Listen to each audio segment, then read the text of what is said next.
Hey there, everybody. It's Athribiristan back here with some more Frostpunk.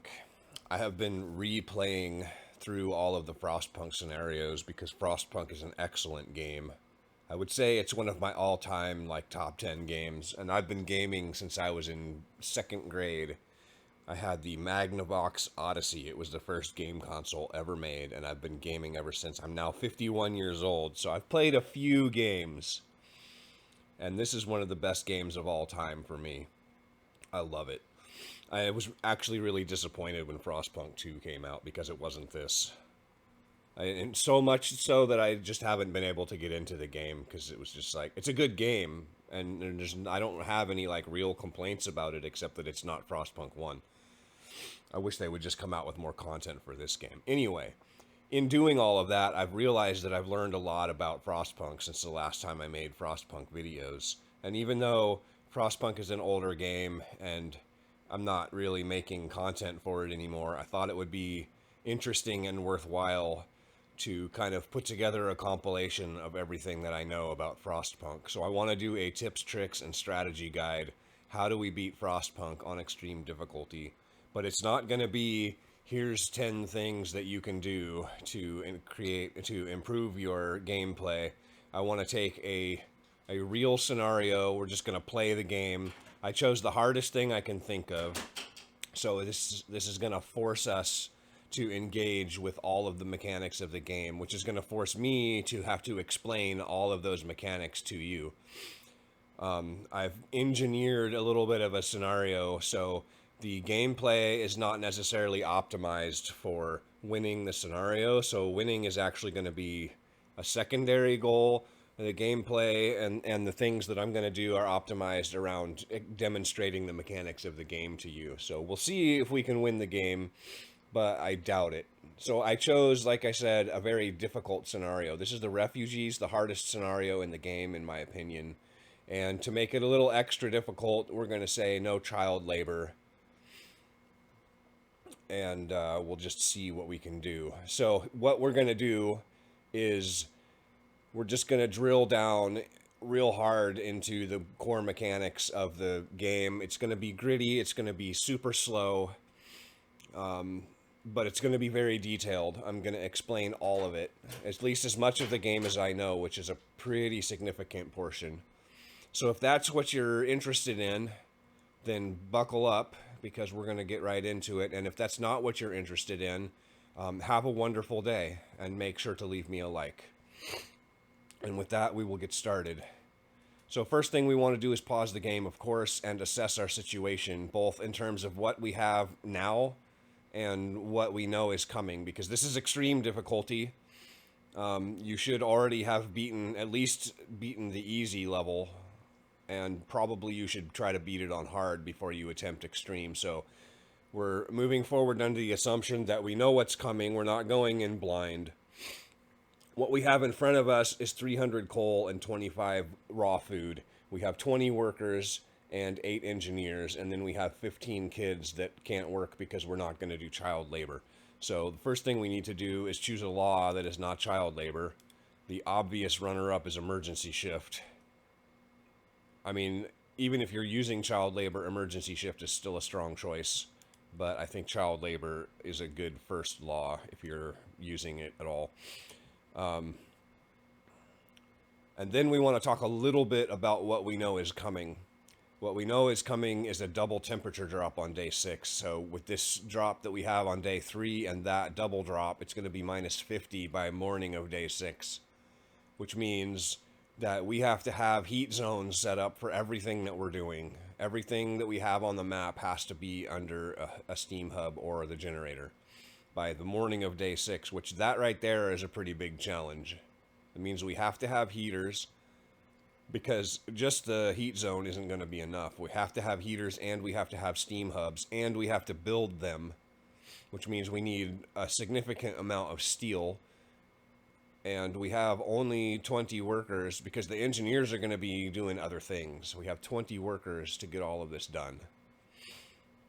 So, the first decision that you have to make when you're starting a scenario is, are you going to build on shift or not?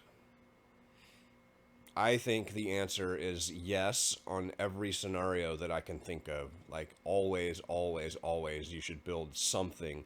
My preference is a gathering post. A lot of guys don't like gathering posts as a starting choice because they want to go emergency shift and they want to use a lot of them, so they want to emergency shift resource piles. We'll talk a little bit more about emergency shifts here in a little bit. But my feeling is that the gathering post is super powerful. I think people sleep on it a lot. And so I like to build either a gathering post or a workshop or both on shift so I can get research started on day one, which is a pretty big deal. So then I want to build one of each in this scenario.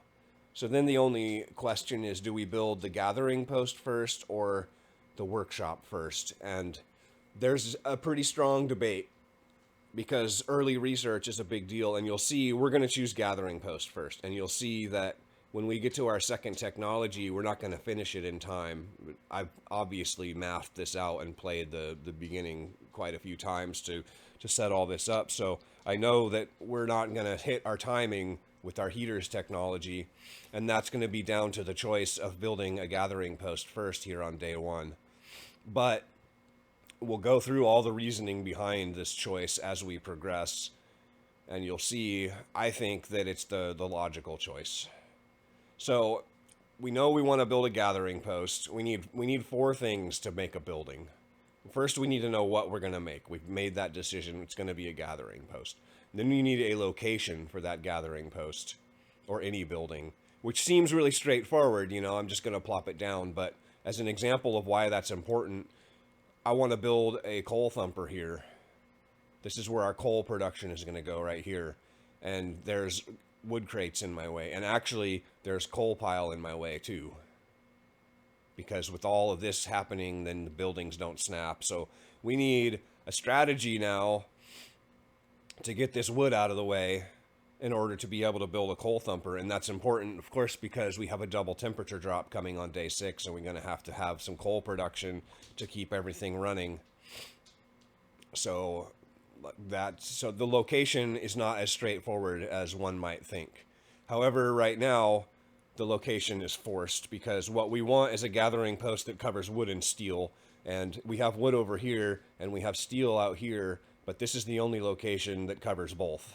So the location is actually forced upon us, which is a little bit of a bummer because it's not the optimal location in terms of actually getting it built. So we need a location. We have the location. Next, we need resources. We need 15 wood and 5 steel. We have 0.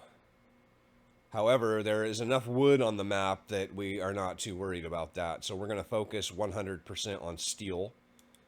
A full complement of workers is going to get us 3 steel per hour here. And then out here, with the rest of our people, we can get 2.6. And this is an example, like I probably wouldn't do this if I was just playing the game. But for the purposes of explaining some game mechanics, we're going to pay close attention to the 2.6. We're going to leave it like this because the game does keep track of fractions, and that makes it important for us to keep track of fractions as well, because if we're not tracking those fractions, then our mental model of the game state doesn't match the actual game state, and we end up with unexpected results. So based on these numbers, we can surmise that in 1 hour we will have 5 steel. So if we push the game forward 1 hour,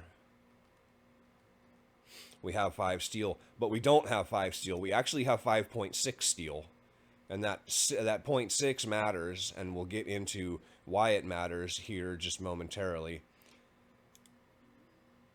Now we can take all of these roads off the map, pretty much all of them. You do not need a road around your generator. The game kind of makes you think that because it always gives you that, right? And so it just seems like it's part of the game, but we don't actually need it. So we're going to take all of these road sections but one. We're going to take all of this. We're going to take everything from around the generator.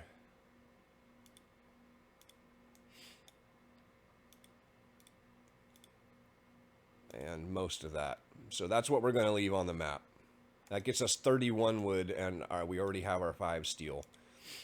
The last element that you need to make a building are builders. You need somebody physically on location, not yet, that can go and build this thing.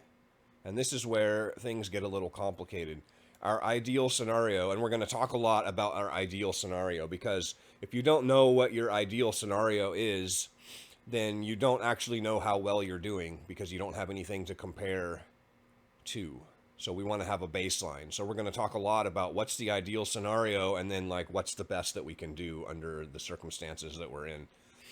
So the ideal scenario is that when you go to place a building, your builders are pre-positioned within the footprint of that building and ready to build it. And so all they have to do is pick up a hammer and start building. Probably the next best scenario would be that they're like working on an adjacent resource pile, and they just have to quick and walk next door. Where we find ourselves right now is that our builders are walking down this road here, or what used to be a road, out to the steel pile. So like if we had put them on here, they would be right here, probably like right here, and they would be ready to build this, but we wouldn't have any steel because they'd be working on a wood pile. So obviously that doesn't work in this case. So, and to compare, we should also look, because we're going to build our workshop here for reasons that I will explain later.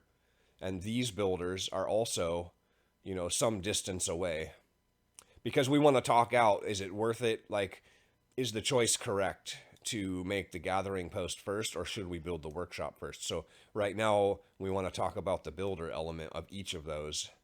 And so these guys would have to walk to this location just the same as these guys now have to walk to this location.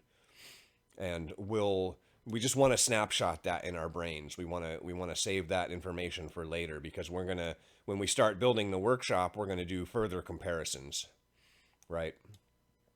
And then we need a road for this. So this is the best we can do. This is the closest we can get our builders to the thing that we want to build, given all of the circumstances. And then we want to talk about roads a little bit. Now we have two choices here. We could build a road here. We could have kept this little section there, which is giving it away. We're obviously not going to build this road, right? But it's worth talking about. You need to know why we're not going to build this road. This is 3 streets, 3 pieces of wood, but radial roads take more builders. So this 3 wood worth of road is actually going to take 5 people to build if we choose to do that.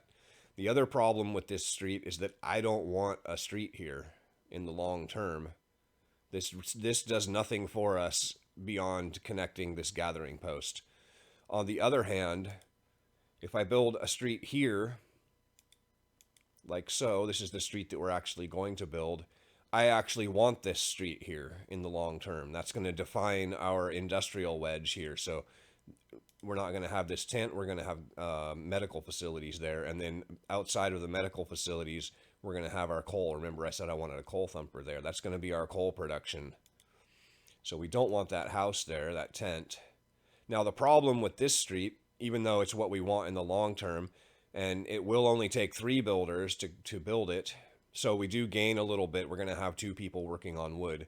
Is that now these guys, whoever's assigned to build this, probably these last couple guys, are going to have to walk all the way around, and then rather than just walking right here and building the street. So this is going to take them longer to build, but it's going to take fewer workers. And this is the thought process, at least that I go through. Maybe it's a little over detailed, like it's a little more. I wouldn't normally micromanage a game this hard. But for the sake of education, we're going to do that. So we're going to take these guys off of here. Now we have 10 of 10 and 3 people assigned to the road. And then if we put them on here, you can see we have 13 absences, which leaves us 2 people working.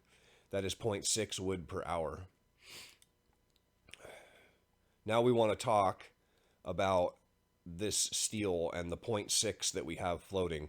You would think 2.6 per hour. If it were 2 per hour, it would be 1 every 30 minutes. So 2.6 means it's probably 1 like every 23 minutes or something like that. I don't know what the math is. I haven't sat down and done that. But, you know, roughly estimating, it would just be slightly under a half an hour, maybe 25 minutes or whatever. So you would expect that at 9:25 or something right around there, we would get our next steel. But you can see if we roll the game forward just a few minutes that at 9:11 we have one steel because it took us 10 minutes to produce the 0.4 steel that we needed to round that up to a full steel. And the reason that that is important is because we don't want more steel. We want 10 steel. We want to build a gathering post and a workshop, and we don't want any more steel than that. I don't want even 0.1 steel sitting here in limbo, because that means I've overproduced steel. And so now we need 4 more steel, but how do we calculate that? So we're just going to say only make 2 steel per hour, and then we can very easily calculate that so that in 2 hours exactly we will have the 4 steel that we need. So at 11:11 we'll have exactly what we want. And then we also ensure that we're going to need, we also are going to need 2 wood in that time. And between the 0.6 and the 0.9, we should easily get that. If we want to overproduce on something, it needs to be wood. So the ideal scenario here is that this ticks over to 15 wood at the same time that this ticks over to 5 steel. And then if we're going to overproduce 1, it's going to be wood. Because like if we get to 15 wood, but we only have 3 steel, then we've overproduced on wood. And if we get to 5 steel, but we only have 10 wood, we've overproduced on steel. So we want these numbers to arrive at our goal at the same time, or as close as we can. And like I said, if we're going to overproduce on 1, we want it to be wood, because wood is the bottleneck, and we don't want any steel beyond 10. So we're going to advance the game 2 hours here.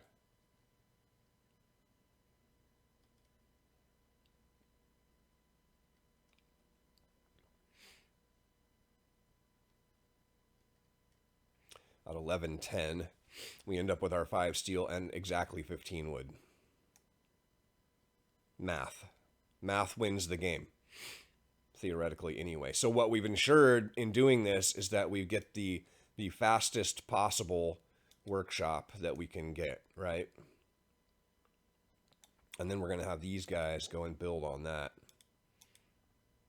And this will give us an opportunity to talk a little bit about worker priorities. You can see now that they're assigned to this, if we put them back on, and we saw it down here, but I didn't explain it.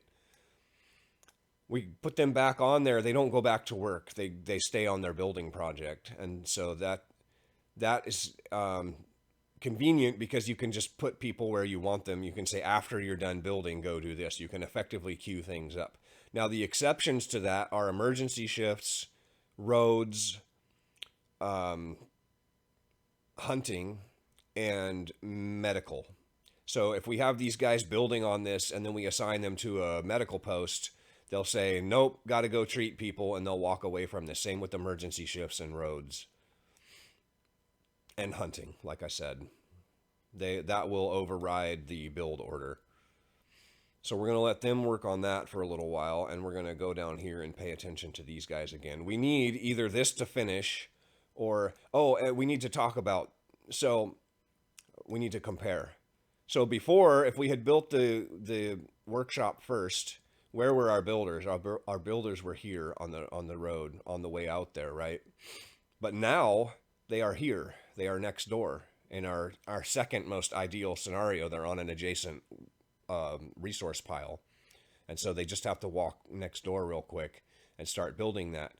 Now, if we had chosen to build that first, they would have had to walk from here and wandered over there, and that's like an hour or so of time that's going to take for them to get there. And because they would not be working on the steel pile, they would be building this. These workers would be working on the steel pile, and now we would be putting our workshop down, our gathering post down, and our workers would be here. So we would have had a scenario where these guys are walking from here to build this, and these guys are walking from here to build this. We've reversed that. So these guys had to walk from here to build the gathering post, but these guys now do not have to walk. So we've cut our travel time, and thus we've gained like an hour or an hour and a half worth of production on this steel pile. So overall, from a building perspective, and this is probably going from hard to extreme, This is probably like the number one source of efficiencies that we're going to try to gain over like a hard mode playthrough is pre-positioning our workers to be close to our buildings before they build them. Because walking across the map, travel time on the map wastes a lot of time. Sending people all over the place to go and build stuff is a killer. So we're gonna wait for this to finish, or until we get 5 wood. But I think our gathering post is easily gonna finish before 5 wood comes around. All right, we'll take these guys. Oh, okay, so now we need to ask this question. Was it worth it? So this thing took a little under 3 hours to build. We started at 9:01, so it took 2 hours and 50 minutes. We'll just call it 3 hours for easy peasy's sake. If we put... Because it took 10 guys to build it, right? So the other 5 guys were doing other stuff. They were actually working here. They built those roads, and then they worked to here. So 10 guys on a resource pile would get us 3 wood per hour times the 3 hours that they had to travel and build. So that cost us 9 wood. The opportunity cost to build this building was 9 wood. And so now we have to look at the gathering post. If we put 10 guys in the gathering post, what are we getting? We're getting 1.2 wood more. So we have 6 hours left in the workday. We're going to earn 1.2 wood more than the 10 guys would work if they spent the rest of the day working here.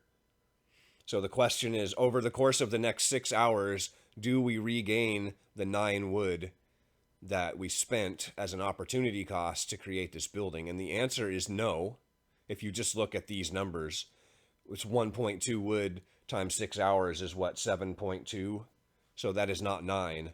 But we also have to account for the 0.8 steel that is cutting into that wood production. If we didn't have steel being produced here, this number would be 5.3.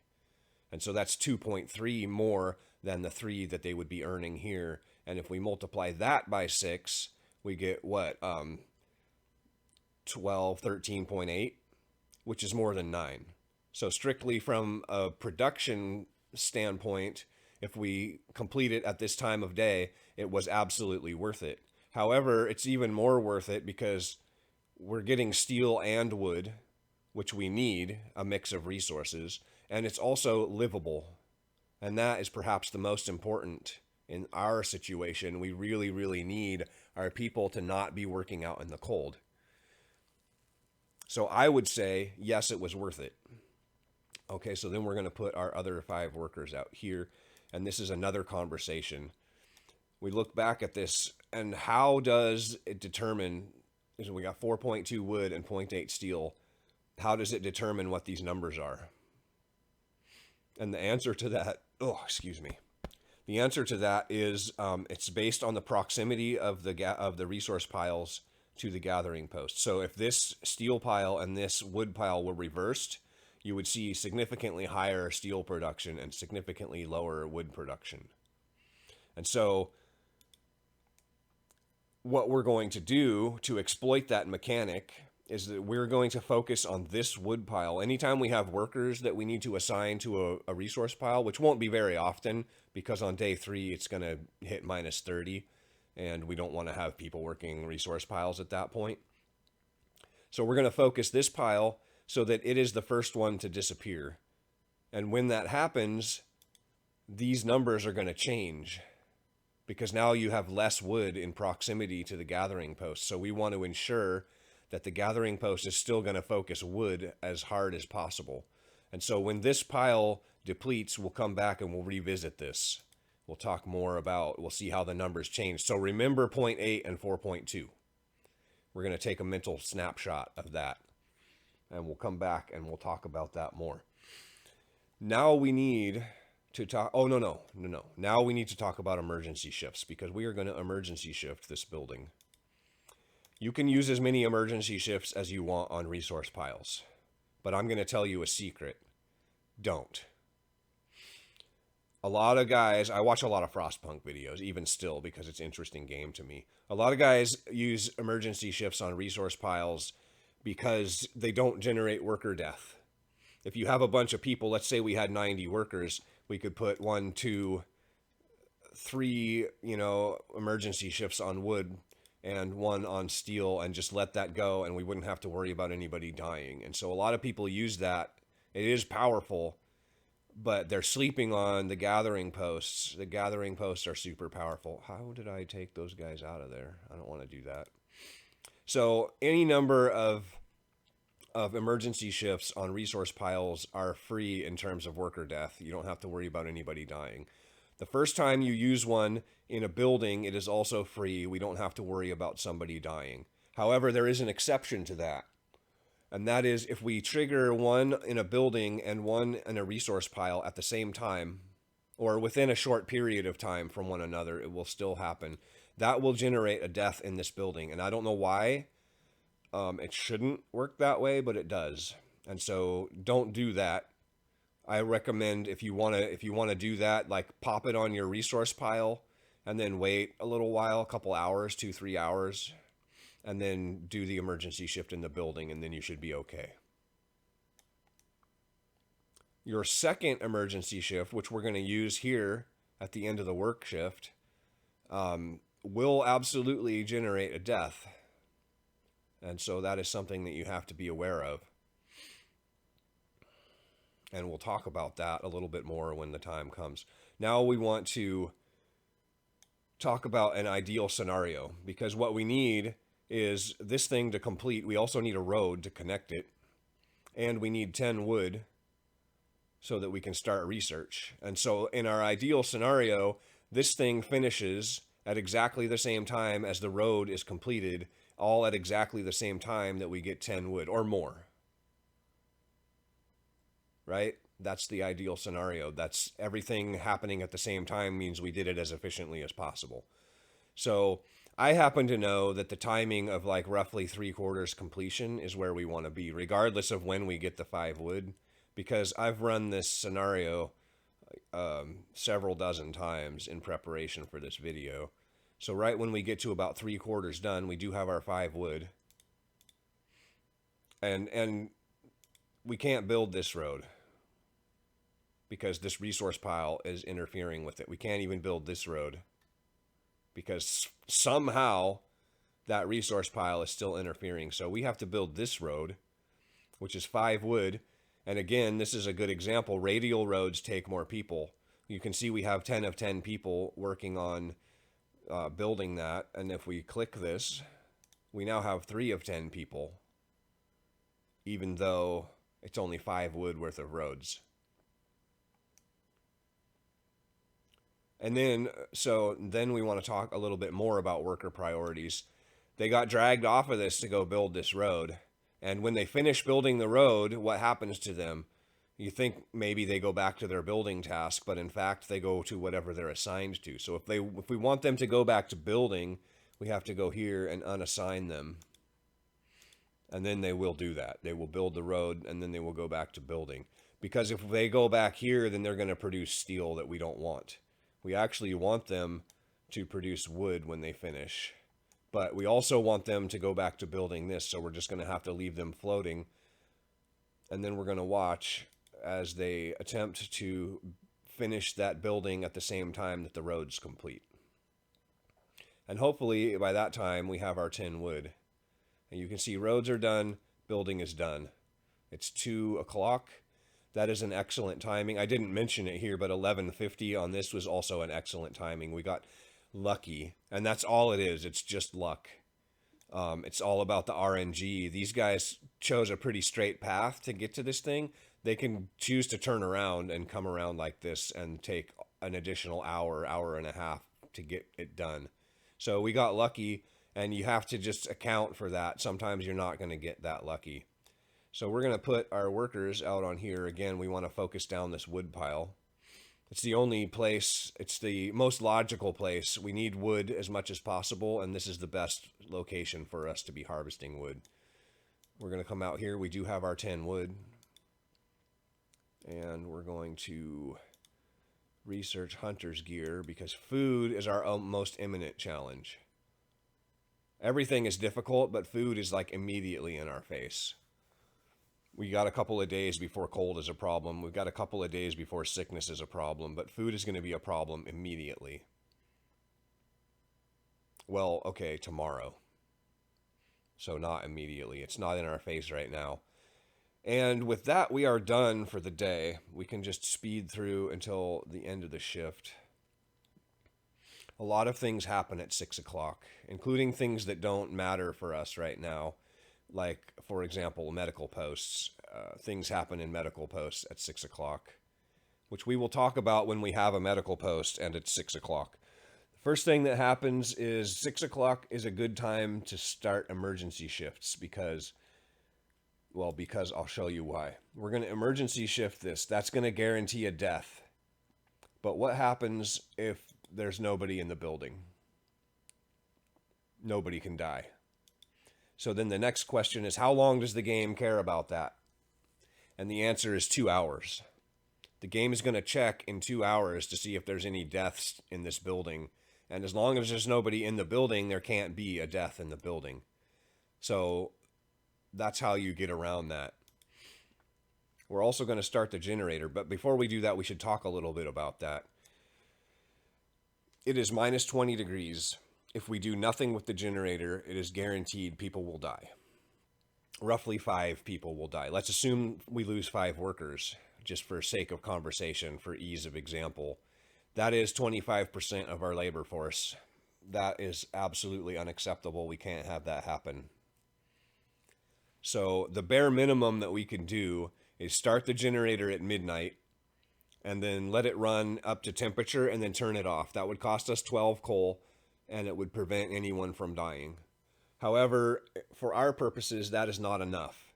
We also need to do everything that we can to mitigate sickness because we're about to kick ourselves in the nuts multiple times on the sickness front. And so we have to work extra hard. We're going to use a bunch of coal that we really don't have, but we're going to do it anyway because we have to counteract our own self-harm. We have to balance out the fact that we're handicapping ourselves. So we're going to start this right now because right now people are off shift. They are officially home. If we click on this guy, you can see he doesn't have a home, but it also gives us a temperature for his home, which is chilly because the stockpile becomes their home. The stockpile is chilly. So what we need to do is raise the temperature of the stockpile. And in order to do that, the game right now is looking at what's the temperature of the house because they're off shift. They're actually home right now. They're not at work. And so it's saying, oh, everybody's chilly. Let's calculate our sickness based on that. Well, we don't want that at all. So we're going to turn the generator on. And we're going to let that run. Oh, but before we do that, hang on. We need to build. That's the other thing that happens at 6 o'clock is people can start taking build orders because they're no longer on shift. So all we can afford is a medical post, which we will drop down there. And then we will let this run until the generator comes up to temperature. And then we're going to hit overdrive. And now our stockpile is comfortable, prevents falling ill, 0% chance of getting sick people. So go us. So now we have our engineers are comfortable, our homes are comfortable. These guys all day worked in a livable condition, well, almost all day, right? They had to work a couple of hours in the cold. So all we have is the 13 people working on this stockpile who have a low risk of falling ill. And we're not going to have any illness due to housing. That's clutch. I'll provide shelter for everyone is always the answer, except in fall of winter home, because that's just not logistically possible. So now we want to wait for this. We did our emergency shift at 6 p.m. And so at 8 p.m. we should be able to put our people in. However, if we do exactly 8 p.m., there's still a chance they die. So we want to let this run just a few minutes longer. I'm going to give them a 10-minute safety buffer. And I think that's a very safe number and a very conservative number. We're not giving them an hour-long safety buffer or something, like 10 minutes is reasonable. And we can put those guys back in there. And now they are safe to work that 24-hour shift. So it's now a 22-hour shift. And then what? That is all. I think we just go until midnight. We can take these guys out of here. Actually, no. We go until we have... now that we've put those guys back in...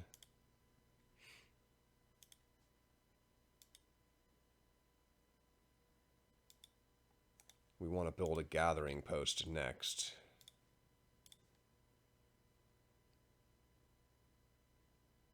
To get this wood out here. We need something for our other 10 workers to do because, as I pointed out, the only real chance for sickness, I mean, there is a very low risk of getting ill in here, but we need to not have people on resource piles because that's that's the weakest link in the chain of sickness. That's like, it's a leak. We're going to leak sick people if we have them keep working out here. So we want to get people indoors. And also, it's much more efficient to run a 24-hour shift on a gathering post than it is on a resource pile. And I know, having watched a lot of videos, and I hear a lot of people saying, we're not going to do the thing where we juggle 24-hour shifts. I say that if the game gives it to you, you take it. And more than that, I say you go looking for it to make sure that the game is giving it to you. If the game is going to let you take workers out and put them back in 2 hours, I say do that. Don't take the high road. This is extreme. This is how the game works. You play the game the way the game works. That's my philosophy on gaming. These are the rules. You just play by the rules. Is it cheesy? Absolutely. All right. So these guys, as soon as they finish here, are going to start building on that. And this is important because we want to get this built before midnight. If possible, we want to build one more building. Unfortunately, we actually did so well on wood that I was not able to demonstrate. What I was going to do was build a house out here and let them work on that while we waited for the wood that we needed. But we got so much extra wood because this thing finished so early that I didn't actually have to even do that. And so it's ironic somewhat that we're doing too well. We're actually doing too well, and I can't demonstrate some key efficiencies that we can gain, some potential efficiencies. So they, like I was saying, they will continue to take build orders until midnight. So the fact that this building finished with a few minutes to spare, we're going to put our engineers to work here because we want to get people into treatment immediately. At midnight, people will start falling ill. But we have 15 wood and we have 13 minutes left. Now, once they start a building, they will finish it. But they will not start it after midnight. So we're going to build a tent right there and let them get to work on that. And that is, we're working in the future right now. This building is supposed to be tomorrow after shift. But tomorrow after shift, we have to build like 8 buildings, including this one. And the fact that we're able to get it done right now is going to give us, we don't have enough labor to build 8 buildings in the time that we have to actually, between 6 p.m. and midnight, we can't get it done. We just don't have the workforce. So the fact that we're able to squeeze this building in is a huge bonus. Also at midnight, we're going to turn the generator off because we simply can't afford to run it all night. And then we're going to go until 5 in the morning. No, we're going to go until 2 in the morning because our law is going to come off cooldown. The next thing we want to build is a cookhouse. They will not take build orders right now because it's after midnight, but they will start building again at 5 a.m. So that gives us, excuse me, that gives us 3 hours between 5 a.m. and 8 a.m. before the shift starts.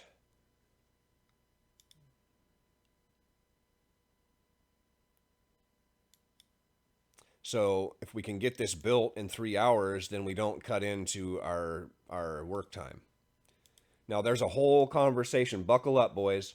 There's a whole conversation to have about the cookhouse and where we're going to put the cookhouse. First of all, there's never a convenient place for a cookhouse. It's always in the way. You always end up having to move it. It's an awkward size. It has awkward heating requirements because you want a heat zone, but your people are almost never there, so it's just kind of wasting space in a heat zone.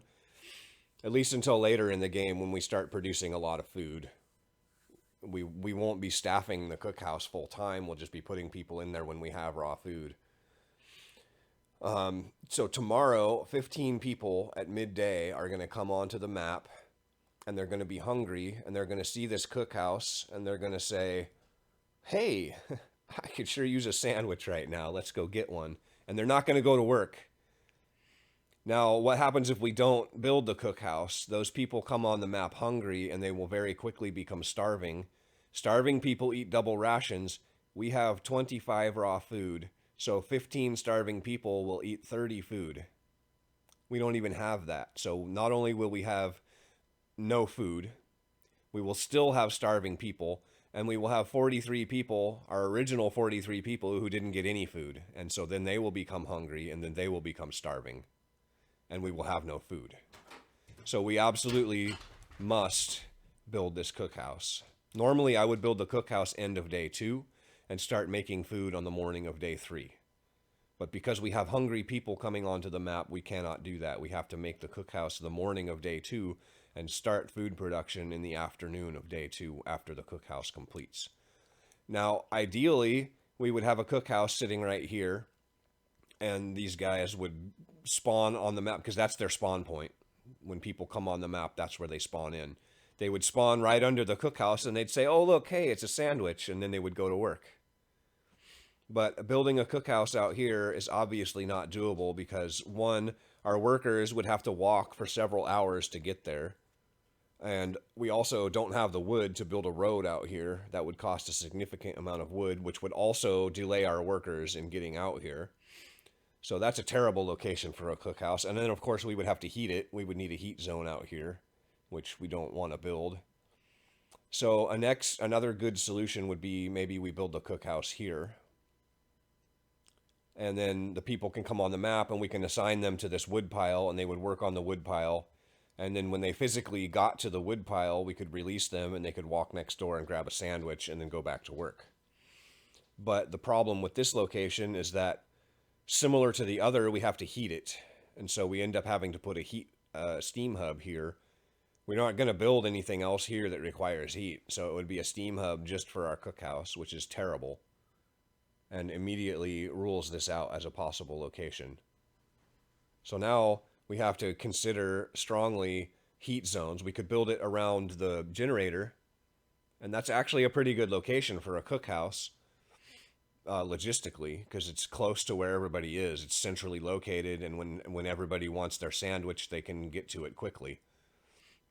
But the generator is a 24-hour heat zone, and so we would be wasting a significant portion of that heat zone just so we could have some people working in here for a couple hours a day. And that's also a pretty terrible solution. And so now we go with the least optimal solution in terms of location and in terms of like people actually getting food. But the best location in terms of our heat zone, because we already have the wall drill hill here, which is why we put our research here. So we're going to put the cookhouse here as well. And at 5 a.m., they will go and start building on that. And ideally, we want them to finish it before 8 a.m. so that they can then go to work in this gathering post that we made for them. Problem with that is it takes 2 hours to build. And our people are currently, if we can find one of them. Yeah, look at all these guys. Oh, that's not people, is it? Yeah, these are all of our people sleeping by the stockpile.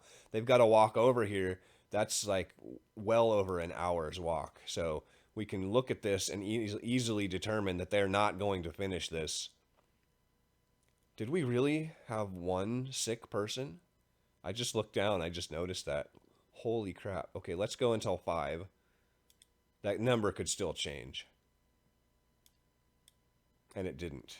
So people stopped getting sick at 5 a.m. Who is sick? One worker. Amazing. I've never seen that. Like I said, I've played through this dozens of times, several dozens of times, trying to dial all of this in, and we still are getting surprised by RNG. We got surprised here when we were able to just immediately build that. We're getting surprised now with only one sick worker. So we're going to let them build on that. Our next stop is 550. Our next stop is 516. Hunter's gear is researched. We're going to go with heaters.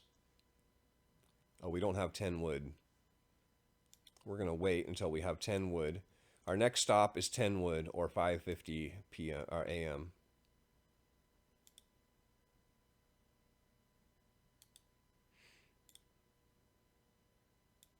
How do we not have 10 wood? I thought we were just out. Oh, because we built this. But that's okay. That's all okay. It's 5:50, and this is a really good time to check out our medical post. Actually, before we do that, and I end up forgetting, we want to do an emergency shift here. And the reason for that is not actually that important. This was my original timing for reasons that I thought mattered, and they don't actually matter. What this does is it makes this building safe to populate at 8 a.m., which is the beginning of the shift. But that doesn't actually matter. I figured that out after doing it several times, but I've just gone ahead and kept the timing because it's convenient to talk about medical posts at 5:50. You can see here we have 3 of 5, but we're at 100% because it says up to 2 workers on this shift, 1 employee delivers 50% efficiency. That's because we have 2 people working on the night shift and 1 person working on the day shift. You can see he's going to work now. He's on his way. If we tick the clock forward until 6, you can see now our 2 night shift workers are going home, and our day shift worker is technically working. He's giving 33%. Up to 3 workers on this shift, 1 employee delivers 33%. The game gives you this information, but if you don't look for it, you won't know it. And so what we can do is if we just hard reset our labor, we now have 2 guys on our day shift going to work and 1 guy going home. And this guy or girl, Abby, just got dicked out of her sleep shift. So, sorry, Abby. You don't get to sleep today. Go back to work. Now, at 8 o'clock, we're going to put people in here. But before that, oh, here we go. Here's our wood. We're going to go for heaters. And we're not going to finish heaters by the time we hit this temperature drop, but it'll be okay. 8 o'clock, 8 o'clock.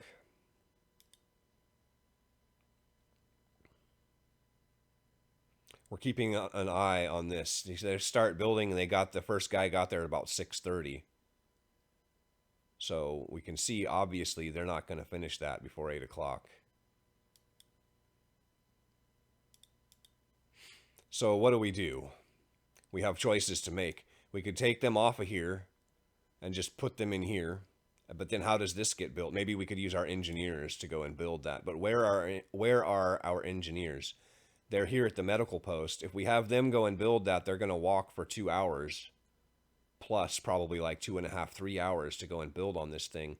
So rather than do that, let's take our engineers out of here and put them to work over here. And then we'll top it off with our workers. And now we have 3 workers who are already here.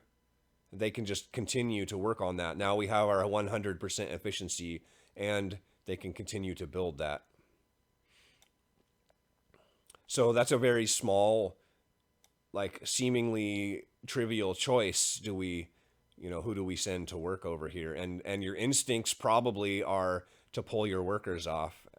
But this is an example of why that's not a smart move, and we should use the engineers over here instead.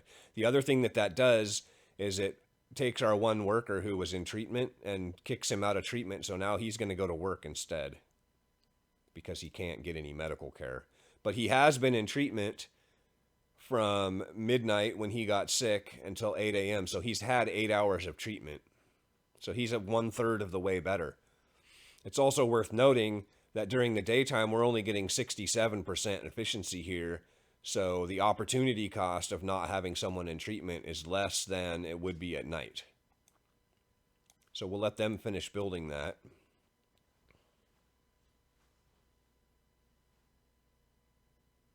Very, very slowly finish building that. We probably have one guy who's on his way out there. Yep, I bet that's the sick dude.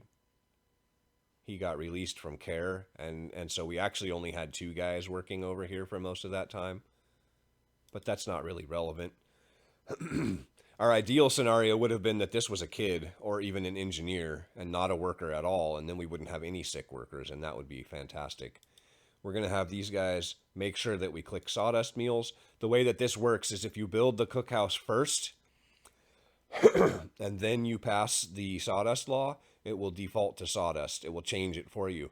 But if you pass the law first and then you build the cookhouse, it will default to standard meals. If we make standard meals here, we lose. Game over. So make sure absolutely 100% that we're clicking sawdust meals. And we'll have them do that. They're making 36 per hour, which is, they should just finish that in 2 hours. I think that's all we have going on. So we will let them do that.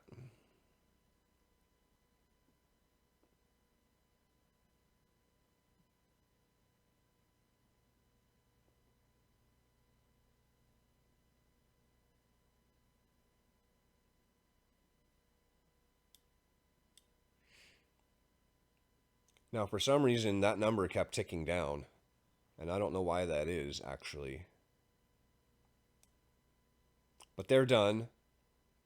And you can see we have 15 hungry people. Because even though it hasn't triggered yet, these people just arrived on the map. So we're going to shut the cookhouse down.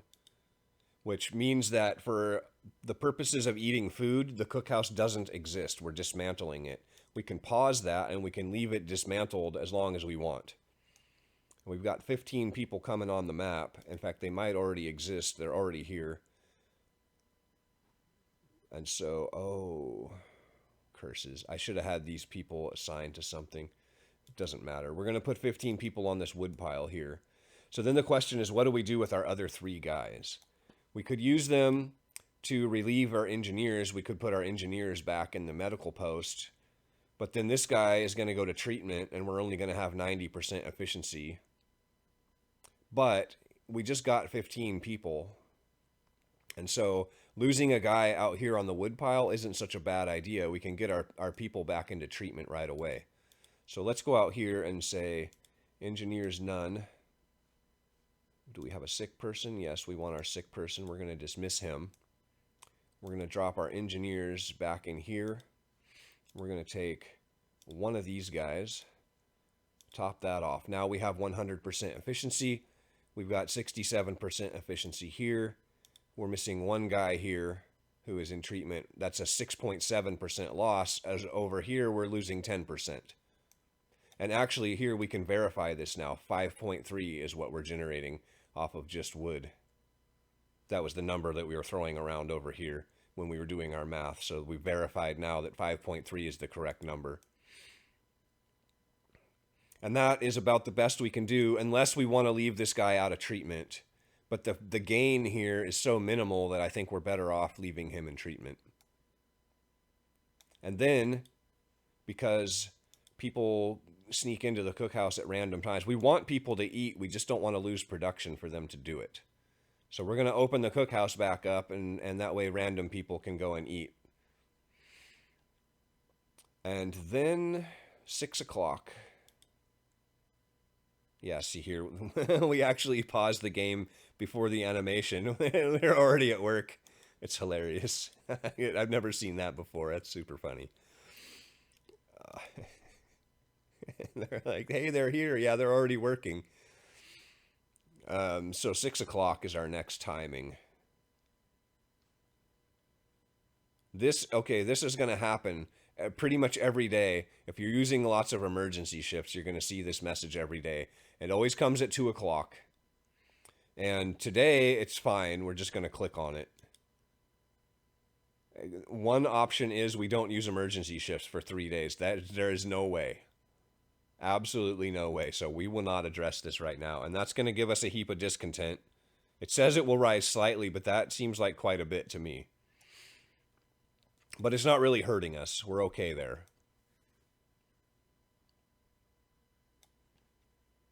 Okay, so 6 o'clock is our next timing. And again, lots of things happen at 6 o'clock. So many that sometimes it's easy to forget to do all the things that happen at 6 o'clock.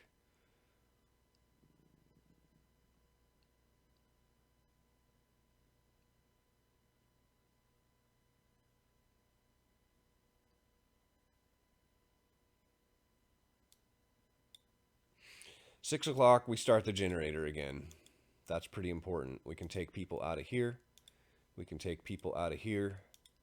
We can take people off of here. I think it's a good idea to get into the habit of taking your labor force, at least when you're in this situation where when you have excess labor, then you don't have to do this. But we're definitely not at that point yet. We have not nearly enough labor. We're going to be juggling labor so hard. And then now we need to build all the things. We're not going to do any emergency shifts right now. Our next emergency shift is going to be in this building, but it's still on cooldown.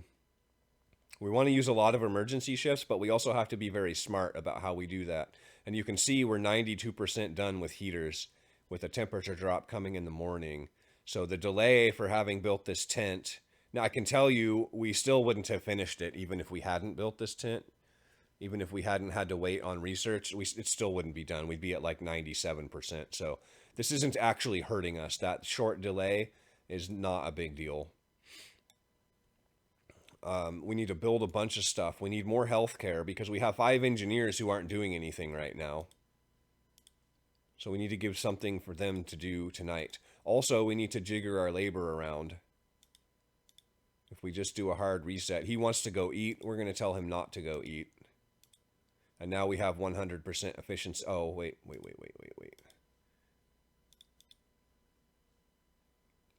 Damn it.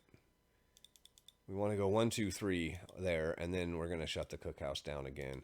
I recommend not doing this because what will happen is inevitably you will forget to undo this. And when the cookhouse doesn't exist, people don't eat until they're starving, and then they eat double rations because they're starving. So it's important to have the cookhouse open so that people can eat, and only turn it off selectively when you want to force someone back to work. We want as many people to eat as possible, but we don't want these guys losing efficiency. We want to have that one guy in treatment. And because it's only one person, I'm going to leave him in treatment, but that means we're down 4 builders. We have 3 people at work here. Well, actually, we have 2 people at work here and 1 sick guy. We're down 3 builders. Fortunately, we got one of our buildings done ahead of time. So we should have enough labor to actually get all this stuff built because we need all the things. We got to get hunters out tonight. We got to have more medical care because there's a good chance we end up with more sick people than we can take care of in one medical post. Although with only a single person ill, maybe not. Maybe we'll be okay with one medical post. But we can't take that chance. We need to make sure that we have as much treatment taking place as possible. And lastly, we need all the houses. So we need 5 more tents. So that's 5 tents, a medical post, and a hunter's hut is 7 buildings. We have, 43 people who can build, but 10 of them are on an emergency shift, and 3 of them are here. So we have 30 people who can build, and we have 7 buildings that they need to build. Now, technically, we have 6 hours. We can get that done, but that doesn't account for travel time. People have to walk to their site. And so now things become pretty sketchy. Can we get it all done before midnight? Probably not. Can we get it all done tonight? Maybe. Generator is on. Yes. Everything is built? Yes. Labor is jiggered? Yes. Okay, that's our checklist for 6 o'clock. Now we want to overdrive because people are still technically homeless. So we want to make sure that their home is a comfortable, comfortable. Yes, we absolutely need to do a beacon. I wanted to do a beaconless challenge on this scenario, but I don't think you can. I'm pretty sure that the beacon is forced. Got a law coming off cooldown. That's going to be sustain life. Because what we really need is overcrowding pretty desperately.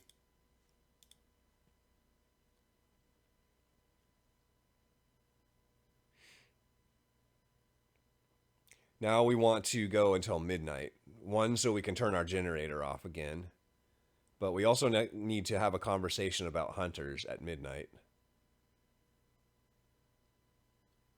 And here's the problem too, is we're going to send hunters out, and that's going to take 15 people off of building.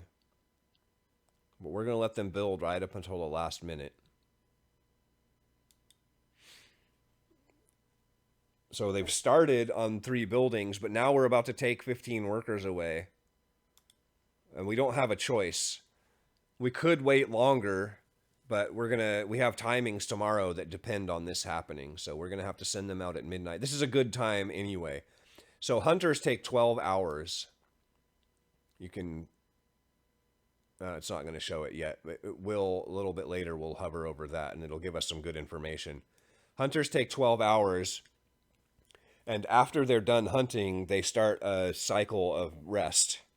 And that cycle of rest ends at 3 p.m.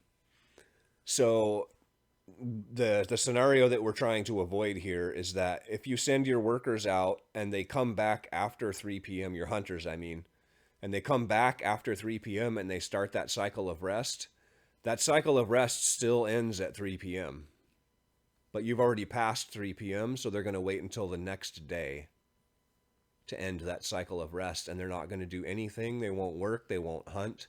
They won't do anything for 24 hours. So you absolutely do not want your hunters to ever come back after 3 p.m., which means that you need to not send them out after like 2 a.m. because there's a little bit of an extra time cost there. You can see we're sending them out at pretty much exactly midnight, so you would expect them to come back at exactly noon, but it'll actually be closer to 1 p.m. So 2 p.m. is your absolute hard cutoff. Do not ever send your hunters out after 2 p.m. Now, I should note that this is not 100%.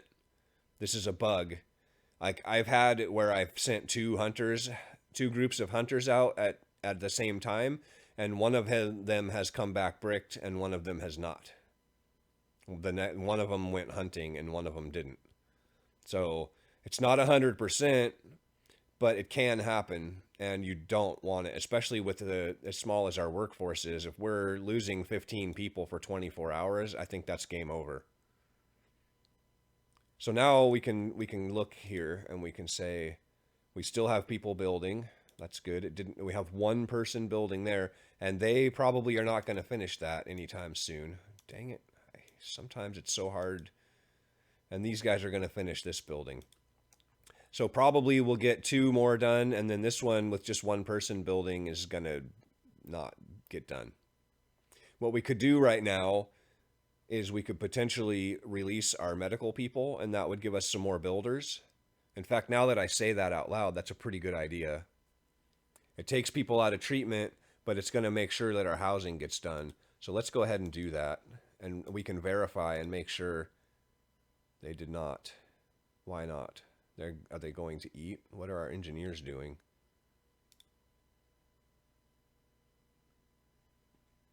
Oh, they went here. Yeah. Well, we'll take it. A second person building on that, we'll take it. That's twice as fast. Did we turn the... No. Turn the generator off at midnight. It's very important to remember to do that because we don't have very much coal. It's costing us about 40 coal a night to do this. And so What that means is that we have enough coal to keep doing it until we reach this, but then we're going to be out of coal and it's going to be super cold. So we got to make sure that we get some coal and that we conserve what we have as much as possible. So we're going to go until at least 2 of these houses finish, and then we will assign some engineers to do things.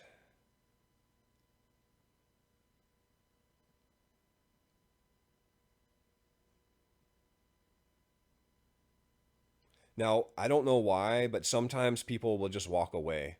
If they decide that it's too late, it's really rare, but it does happen once in a while, so be aware of that.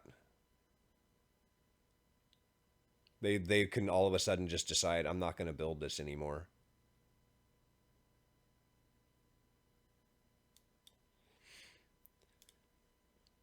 All right, pause. We're going to go ahead and put 3 guys in here and 3 guys in here. It's not going to be for very long. These guys are going to do what? Go to eat? Let's say no. Because we don't have very much treatment time. We want to get as much as we can. It's only going to be 4 hours because at 8 o'clock we need to put engineers back on research. Now the question we have to ask is, are people building here? We still have our 1 person. So probably he's going to finish that very slowly. Now we have to ask ourselves at 5 o'clock in the morning, do we need to build anything else? A good example would be we need a gathering post here. What we actually do need, but we're going to wait because if I build it right now, it's going to take this guy off of here. We're going to wait until 5 a.m. and now people will go and build stuff. We're going to build just a couple, like 2 sections of road right here and 1 section of road right there. And we should see on here, we should have a bunch of people going to build now because it's 5 a.m. and people will take new build orders. And we also need a gathering post out here, but I don't think people are going to get there in time because they're working on this. So we'll just let that go. And then at 6 a.m.,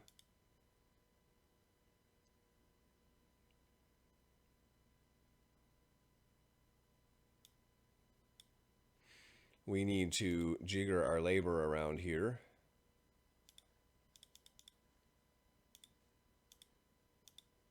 We're going to put all 5 on here just so we can get 100% efficiency for a couple of hours.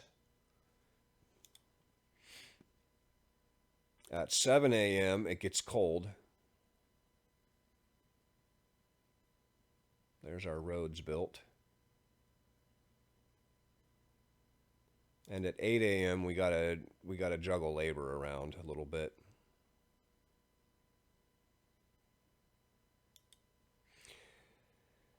You might think, why did we have 1 sick person the first night and 6 the second night, even though we have better heating situation? And the answer is the food.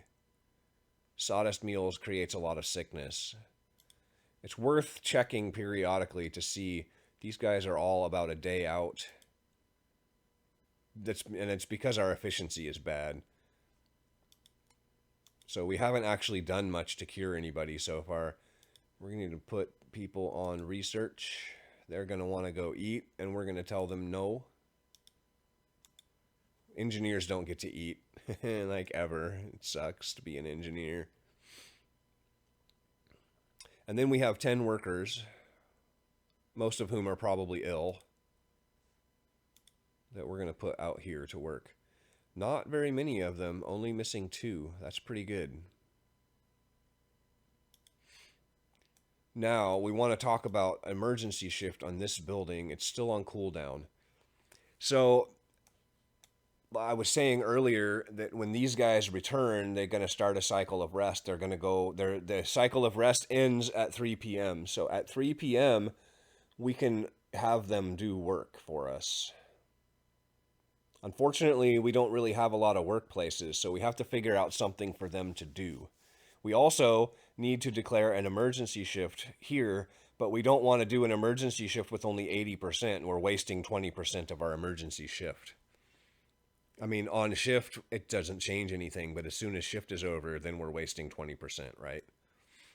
So I think what we're going to do is we're going to time this emergency shift so that the building becomes safe again at 3 p.m., just as these guys are done doing their cycle of rest. The other thing we need to do, and it's not really important right now because we don't have any raw food and we don't have any starving people, but we want to go here and we want to take one sick person who is not going to work, but one sick person who is in treatment.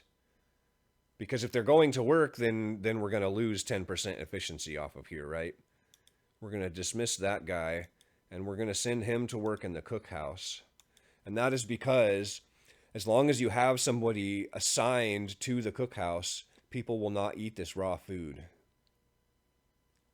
That is not always true. I think there's a window at night, like late at night, where they can sneak into the cookhouse and get the raw food. But during the shift, on shift, if this guy is in here, nobody's going to eat raw food, even if they're starving. So that's our security. We got Al, the sick guy, out there taking care of business for us. So our timing for this emergency shift is going to be 12:50, because then a 2 hour and 10 minute grace period is going to put us at 3 o'clock, and we can put these guys in there.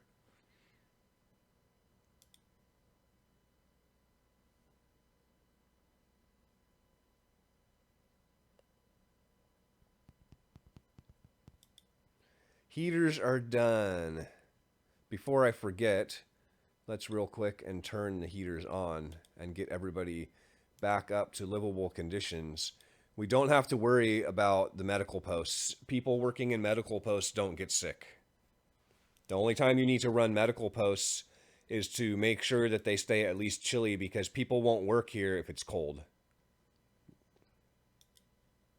If it's any colder than chilly, then the medical posts don't function at all. But as long as they're chilly, the people here, they never get sick. We don't ever have to worry about that. Our next research is going to be our beacon.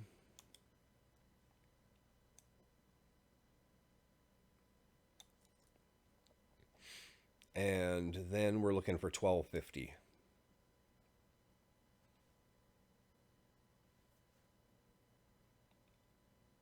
The beacon is going to be a big challenge because it costs 35 steel to build that beacon. This is part of the reason that we're doing this emergency shift right here, because we need to crush the steel pretty hard. We also need all of these piles gone. We need that gathering post gone. And a second emergency shift should get rid of all of that. So at 12, oh geez, at 1250, we're going to emergency shift this building. We're going to take those guys out of there. Now they need something to do for 2 hours, so we're going to have them go and build this gathering post that's right next door. And again, this is an example. It's not perfect, but we have workers fairly proximate to the build location. So we're using we have things that we want to build long term, and this is one of them. So this is what I would call a target of opportunity. That we have builders, we have the resources, we have the location open, we built the roads that we need to force it to snap. And so we're going to have them go and do that. If we look at this, you can see that the progress is done. So we can take them out. You don't ever want to take them out if the progress isn't done, because then they will stop. You'll just lose the food that you would have produced. We've got 17 raw food, which is the 16 that they just brought back, plus the one that was already there. We're going to put 4 guys there, and at 3 p.m. they will go to work. We can't put people in here yet because we don't want death. So we'll use this as an alarm clock. When we see these people start producing, then we know that it's time to put people in here. Or at 3 p.m. we know it'll be safe. Or like actually 3:05, because I missed that timing a little bit.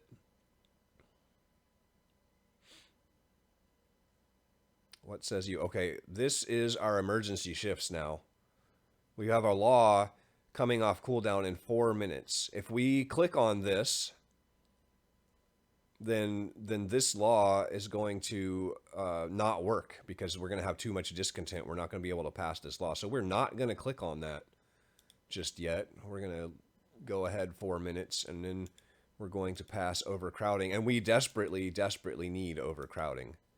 Because now we can treat our 8 people with our 1 medical post. And now is a good time, actually, for those people to go into treatment because we have our workers coming online. These guys are just building. They don't need to be at 100%. That can take some time to finish, and it doesn't really matter. So hopefully we see our other 3 people go into treatment. And we are still not going to click on this because we're going to get another notification at the end of the work shift. We're going to get a notification because it's minus 30 degrees now, and our houses are chilly, and the people don't like chilly houses, and they're going to come and complain to us about that. And so we don't want this discontent on our radar just yet. We want to turn the generator on and let it warm up. We're going to start it early today, essentially, is what I'm saying. It'll all make sense. I'm not explaining it well, but it'll all make sense here in a moment. What we're trying to do here is avoid having a riot. We want to avoid having the ultimatum. If we do have it, it's not the end of the world because we can use that to just harvest hope. Every time they get mad and you calm them down, you get a hope bonus. So if they do get mad, it's not the end of the world, but ideally they don't get mad and we can keep using emergency shifts a little bit more before that starts happening. So we're looking for our hunters to start working. See, if we click on this, we're going to be over the... Oh, there they go. I don't know why it just jumped up. I don't know if you were watching, but it just went up for no reason. Oh, it's because overcrowded medical facilities. Those people went into treatment and then they got really mad. So we can go ahead and click on this now. It doesn't matter. It's not going to prevent anything. We need to wait just a few more minutes.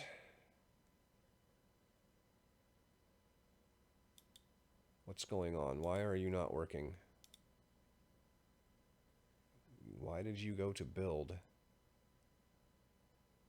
Okay, well, we're going to put people to work here because we know our timing is good.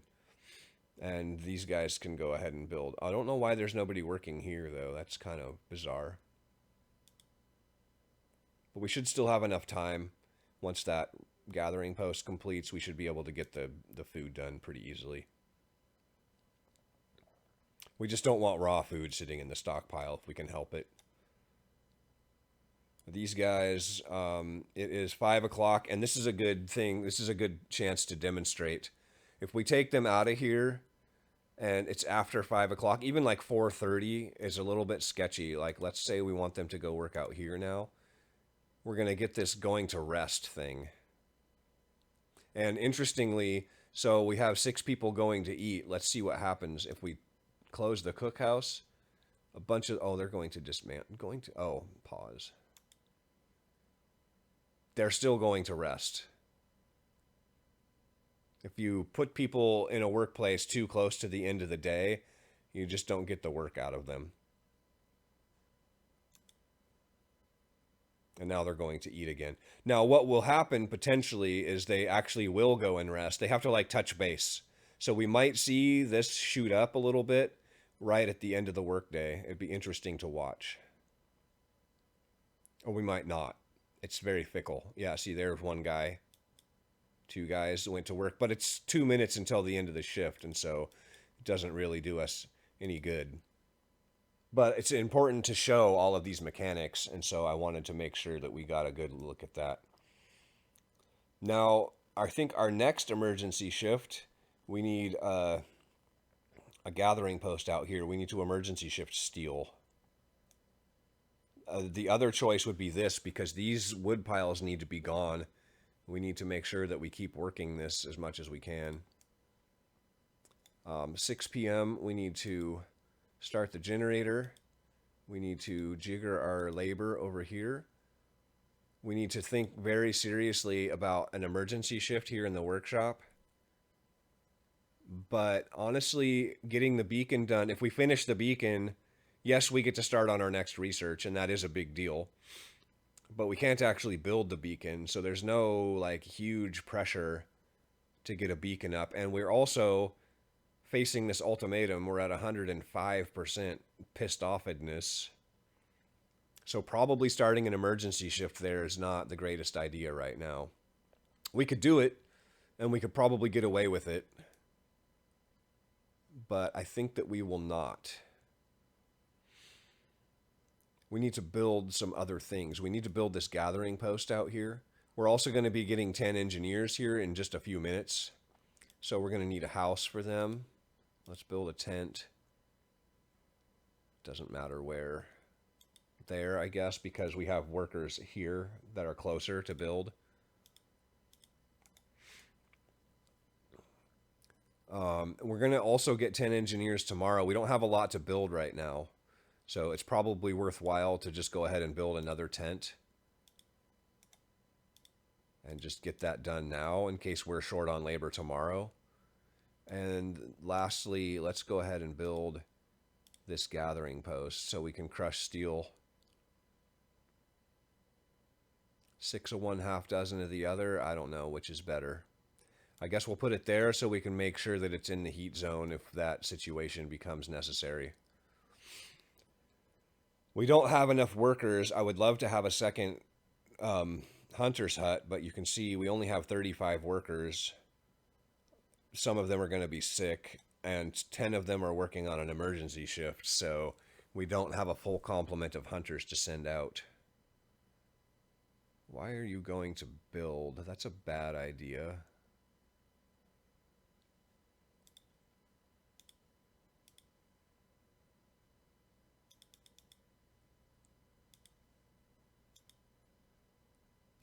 Why would you be going to build? That's... I guess it doesn't matter. We have one at 100%, and we only have 8 sick people, so that's enough. Now we want to make sure that we overdrive our generator. Wood crates depleted. Oh, hey, okay. Let's look at this. Remember, it was 4.2 wood and 0.8 steel, and now it's 2.6 wood and 1.9 steel. And if we had gotten rid of this wood pile and worked this one instead, it would be like 2.2 or 2.3 steel and like 2 wood. So what we're doing is we're gaining a very, very, very, very small margin on our wood production by causing this pile to disappear first. We're forcing this thing to work wood a little bit harder than it would otherwise. So, like I said, we're going to drill down into the mechanics of the game, and we're going to learn how we can manipulate those mechanics to gain some kind of a margin. That's the point of this tutorial. So that's a mechanic of the game that we've now delved into completely and exploited. It seems trivial, but it could be the difference between getting something built and not, right? We've been a couple of wood short. Like we were short on research, for example, that one time. We had to wait for wood. And, you know, if there was some margin that we missed somewhere, maybe we could have had that research working a little faster. We want to overdrive this guy. Oh, and I started the generator too late. I said we were going to start it early and we didn't. And so now these guys are complaining about cold homes. And now we have to pile more discontent on. And so here's our 10 engineers. We can immediately put some of them to work in here. And we might as well just top this off so we don't have to think about it anymore. We might also then consider building another workshop. Now, this is a sketchy deal. We want to build this workshop because we want to do more research, but we also don't want to build this workshop because it's going to consume resources that we need. We don't have an infinite amount of wood until we get our wall drill up and going, but we have to do all the research. We have to build the wall drill. We still have to keep up with housing. We have to build at least one more gathering post. We need to build another hunter's hut. All of this has to happen with the wood that's on the map. And so building this, it doesn't, you think, oh, we got 100 wood, it's no problem. But if we look, like how much wood is left here? 38 wood there, and then we're going to break this down, and that's going to give us 12. So that's a 50 wood. And this is 74 wood plus another 12, so that's another 86 wood plus the 50 is 136 wood. So we've got 243 wood left on the map. And that seems like a lot, but it only goes so far. We've got multiple researches to finish, one of which has to be drawing boards, which cost 50. Researching the wall drill itself costs 20. Building the wall drill costs 20. We have to build a beacon, which if we look at the beacon, that costs 20.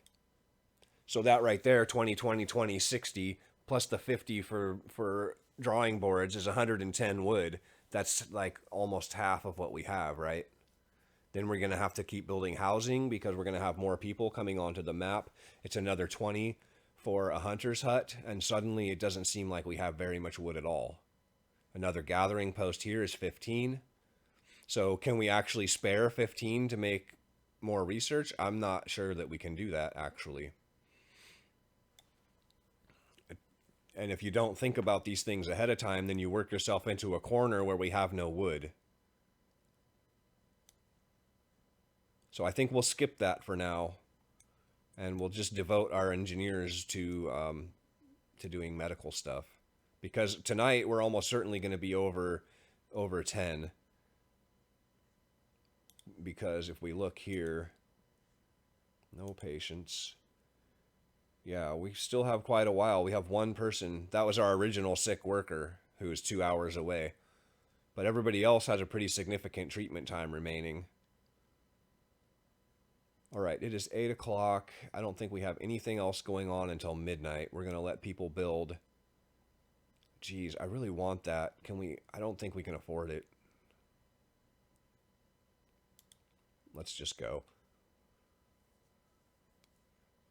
At midnight, we'll assign workers to our hunter's hut. Or actually, when all of these things get building, there's no reason not to send them out earlier. The only reason not to is just so that... Oh, we need to release some workers, don't we? The only reason not to is just so that they can be of use as builders. They want to go eat, we're going to let them go eat. That doesn't affect the efficiency of hunting at all. It's worth noting, too, there we finally have access to this. Hunts usually take 12 hours, and then it'll give you a little bit of information. They've been away for about an hour. They'll come back with up to 16 raw food. We have 100% efficiency, so it will be 16. Oh, crap. It's past midnight. We just wasted 3 hours of coal. Now, it's not a lot of coal. It only takes 6 per hour to run this thing, so we just burned through an extra 18 coal or so, which is not the end of the world, but it isn't good either. We need a gathering post here, but in order to do that, we need for this to go away. So that's actually what we're waiting for now, is for that thing to disappear. We have 14 sick people.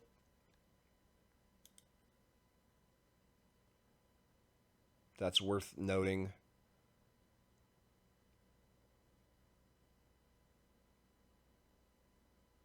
I'd like to see that discontent go away. It did not.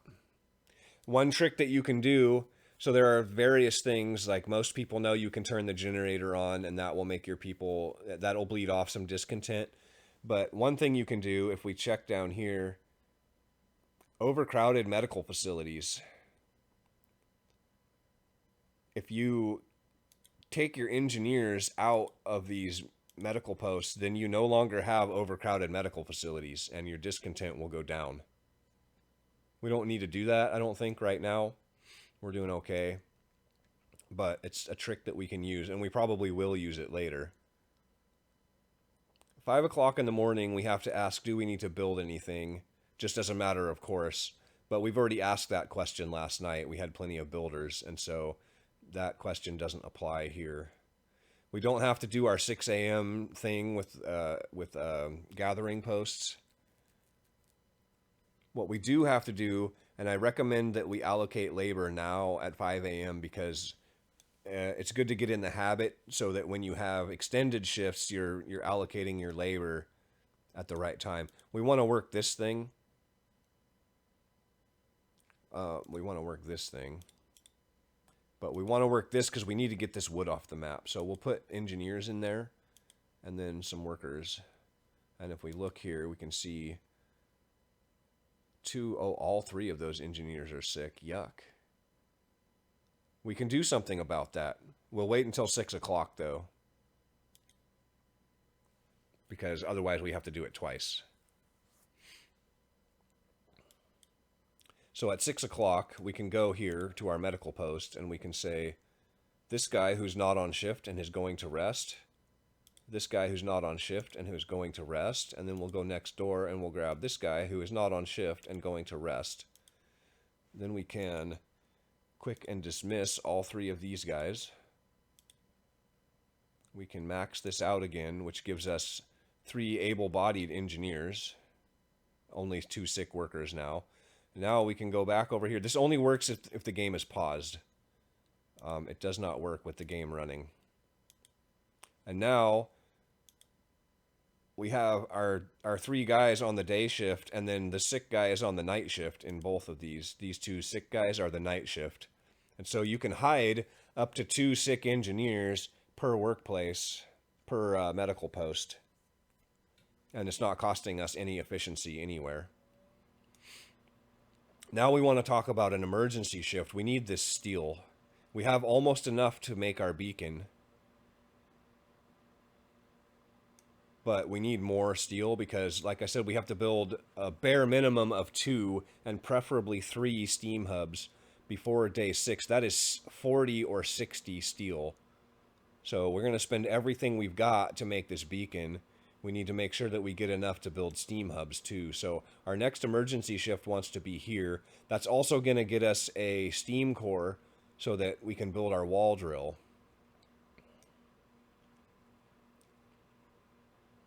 Also, we're going to need to emergency shift research definitely tonight.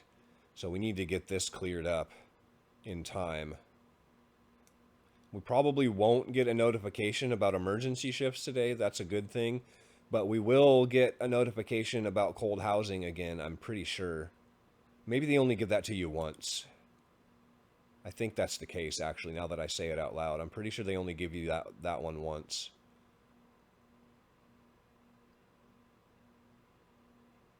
We have a starving person. On that note, let's go here. We don't have any raw food. But what will happen is the hunters will come back and we will have raw food. So we want to put our sick person. Are all these guys sick? They should be, yeah. We want to put our sick person out there to guard the food. So that the time when these guys get back, we're going to put them on food. But they won't be on food right away. It'll be like 3 hours before they get to the food, right? They're going to come back at noon. And then in 3 hours, they'll go make food. But during that time, people will eat the raw food if we don't have a guard in the cookhouse. Now we have another sick engineer out here. So I believe we had 1 empty spot here. This guy going home. We'll go ahead and do this one more time. And we've now stashed our 4 sick engineers. That's dire. But we haven't lost any efficiency because of it, and it means that we have less effect. 14 sick people is effectively 10 sick people. If we go look, some of these are children. 1 and another 4. So 5 of those 10 sick people. So we have only 5 sick workers. That's a great situation. One of them is being of use to us. So suddenly we only have 4 sick workers, and 3 of them we've replaced with engineers. So suddenly we effectively only have 1 sick worker.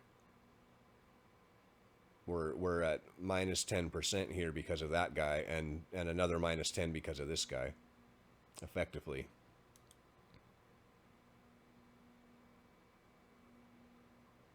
What I'm saying is we have 2 sick workers, but 1 of them is useful. So we are definitely at minus 20% here, but one of them is doing something good for us. Heat is down. Okay. I'm just in the habit of pausing the game anytime something pops up on the side of the screen. We should be working through our discontent here momentarily. Wood crates depleted. Steel wreckage depleted. Gathering post resources depleted. We're going to take them off of here. We're going to top this off because this is an important thing. We need this done. So we'll make sure that's at 100%. And we'll have them go work out here because we need this steel.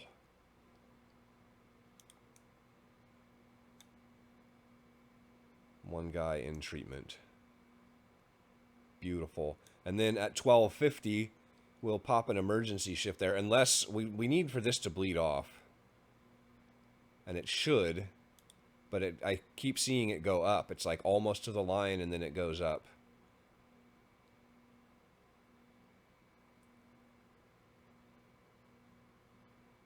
Come on. You know you want to do it. There we go. With an hour to spare. There's our beacon research. We can build the beacon. We have the resources that we need for it. We also have the resources that we need to get our scouts out. Next, we need our steam hub. Because if we don't research that right now, we're not going to have it in time. We might get the research done, but we still have to build. Now, it might be worth... Where are these guys? They're right here. So at 1250, they should be here, right? So we'll go to 1250.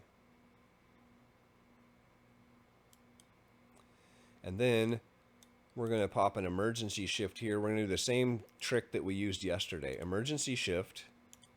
We're going to build the beacon. The guys are right next door. Again, it's about pre-positioning your workers, right? I don't know if I said it because... yes, I did. But this is what I was talking about. Winning on extreme, like your number one efficiency that you're going to find over hard mode is this. Is the pre-positioning of workers. If you're not already in the habit of doing this, this is going to be your single greatest savings. I'm pretty convinced of that. I can't think of anything that is like a bigger impact than this. That and like emergency shifts are probably pretty huge, but people are already using those on hard mode. So these guys should be done again. We'll put 4 in the cookhouse. Actually, yeah, that's fine. It should be fine. We're going to have the same situation, I think, as we had yesterday. A bunch of these guys are going to want to go build. What I should do, or what I should have done... Yeah, these... Okay, so we have our going to rest after the hunt guys. We're going to do... I kind of jiggered up the labor, but it's important, too, to like learn how to find your way out of a situation.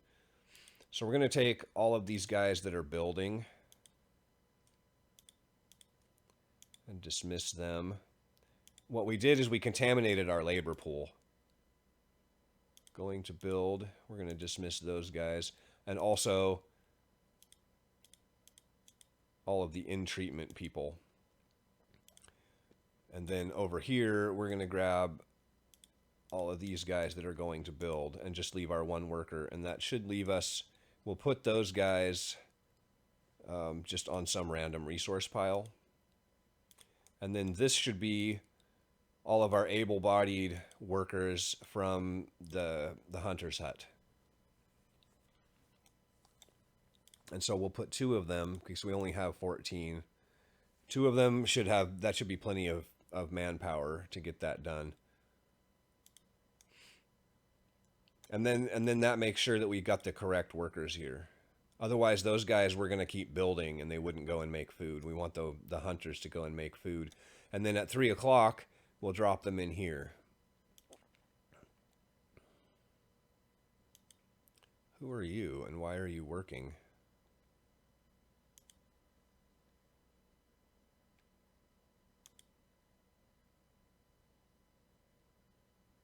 We don't actually want people working out there because it's cold. So if this guy can actually work, we need to take the 12 guys we've got. You don't want multiple groups of individuals, of workers. Like these are all still resting after the hunt. We're going to take these guys And we'll put him in here. And now he's not going to get... Oh, he got assigned to building. That's fine. It's only 10%. In fact, it's probably not worth running a heater. Speaking of heaters, we don't have heaters on in these two. We should definitely do that.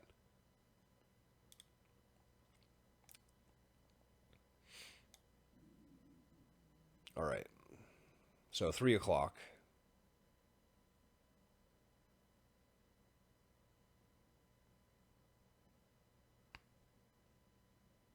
We have 6 starving people. Notice that they are not eating raw food. We'll take these guys. We'll drop them in here. We'll send the rest to dismantle this,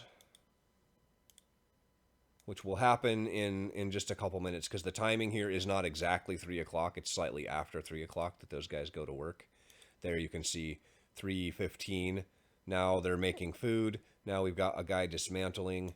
We can release these guys. Maybe they can go dismantle as well when the beacon is done.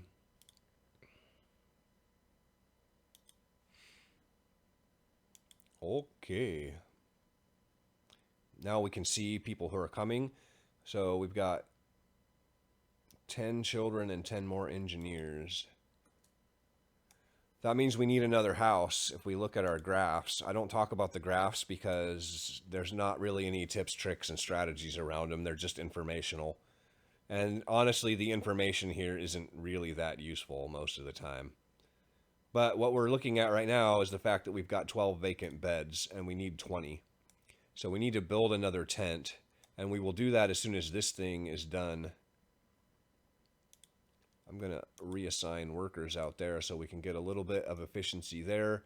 We'll go ahead and let them tear this down because we want to build there at the end of the shift. It's worthwhile. Even though they're going to walk, they're all over here building.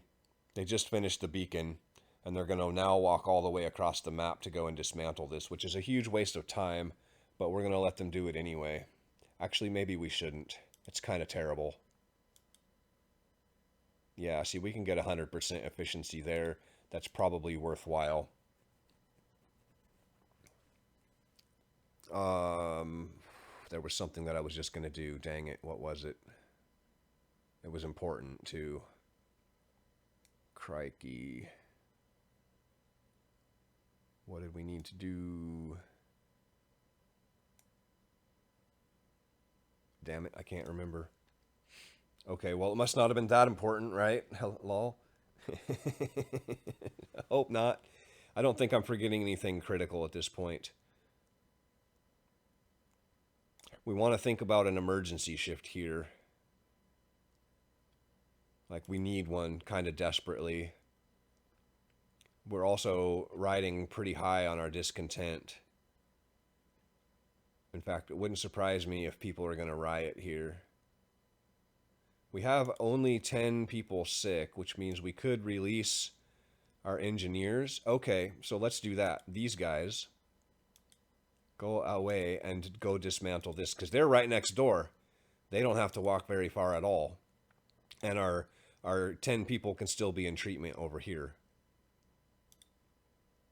which is going to make people mad, or not. Yeah, there it goes right back, because now we have overcrowded medical facilities. I'm wondering, though, what those guys are actually doing.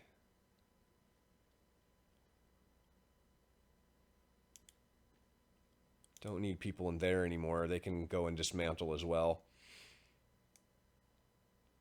I don't know. We released them, and they only a couple of... Oh, maybe it's a shift thing.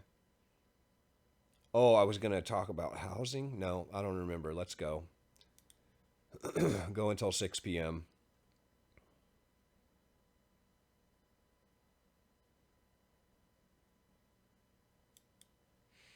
Start the generator. Pop an emergency shift here. Make our people super mad.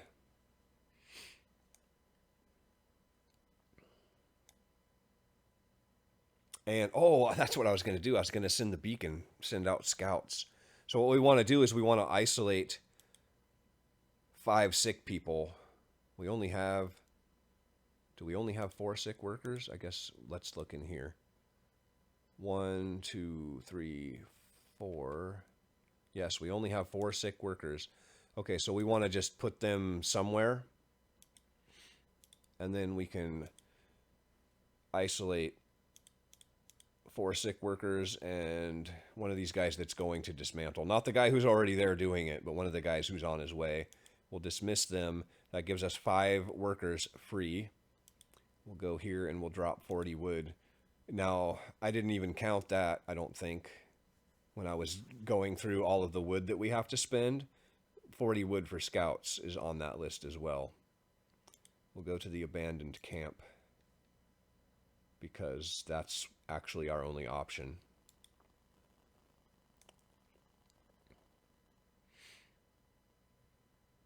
Now we want to overdrive. Actually, now we want to build. Now that this thing is out of our way,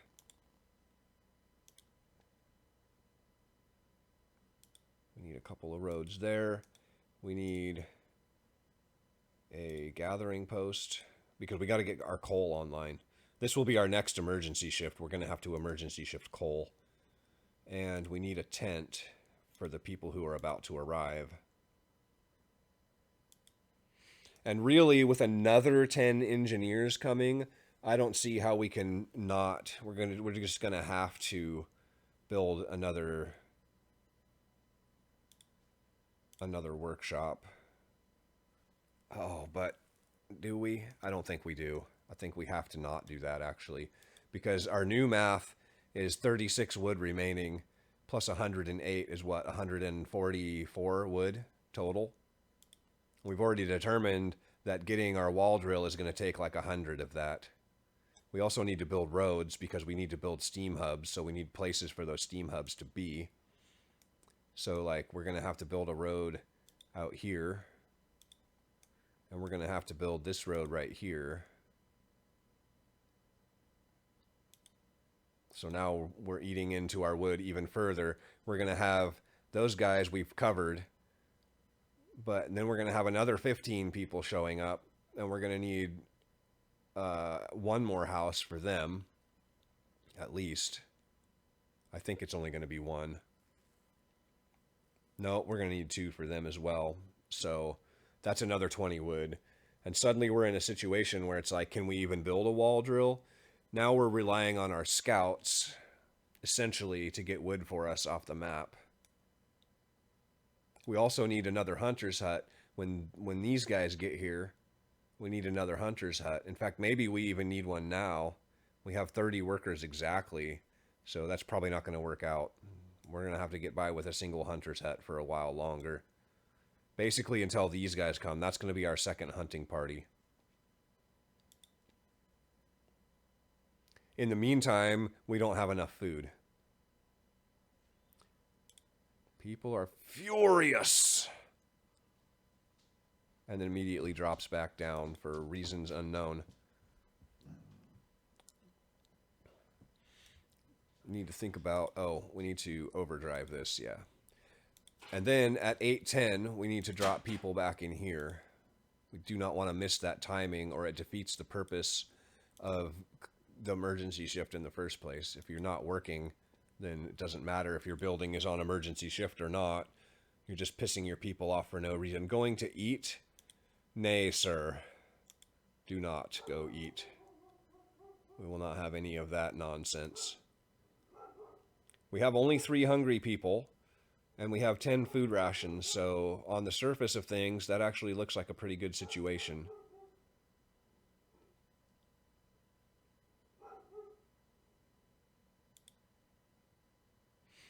This should get us Steam Hub done by the morning, and then tomorrow evening we can build those Steam Hubs.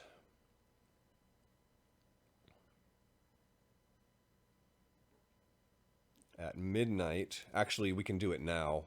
We're all done building. We'll just,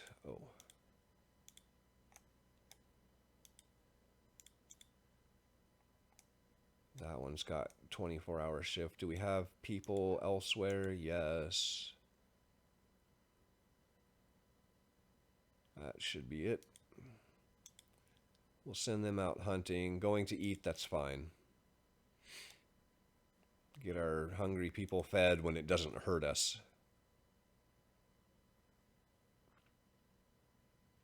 And then at midnight, we need to shut the generator down.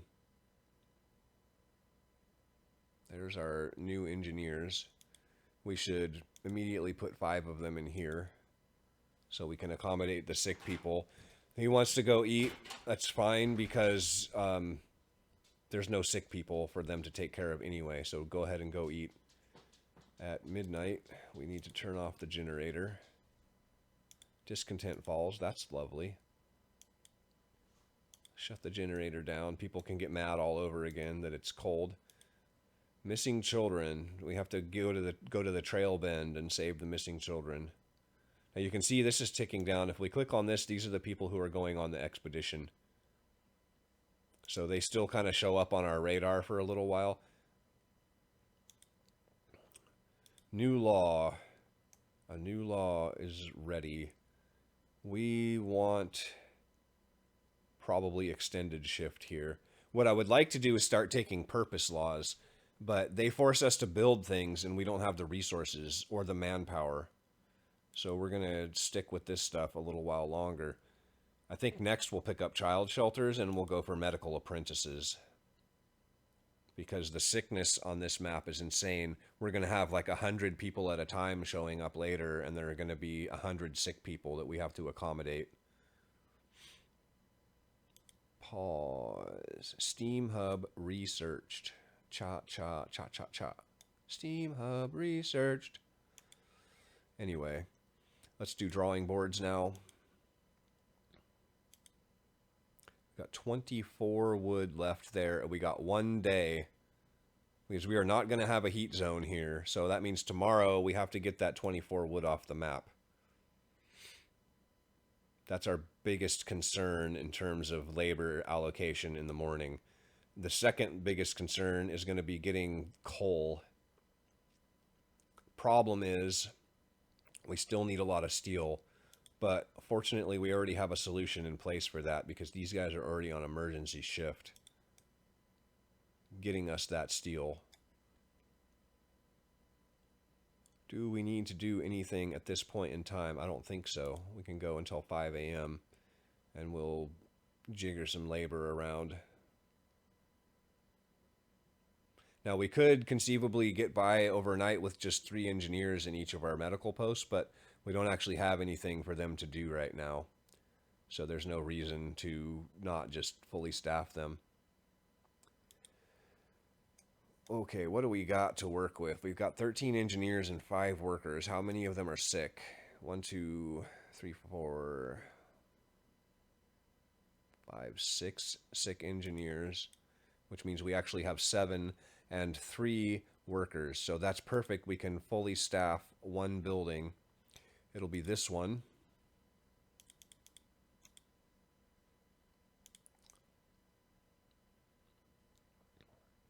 Get 100% efficiency there. It's much better to have 1 building with 100% efficiency than 2 with partial efficiencies because that means you're running 2 heaters for basically the same amount of production. That seems obvious, but I feel like it's still worth pointing out. Waiting. Explore. There's a little bit of wood. Only 30. It's not so very much.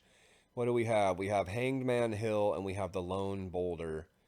We're going to go for the Lone Boulder. There's nothing at the Lone Boulder, but I'm pretty sure that leads us to good things. What we need is food. Like, pretty desperately.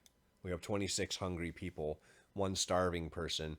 These guys are going to come back with 16 food rations, or raw food rather, and that's going to turn into 48 food rations, which we have 88 people. 1 of them is starving.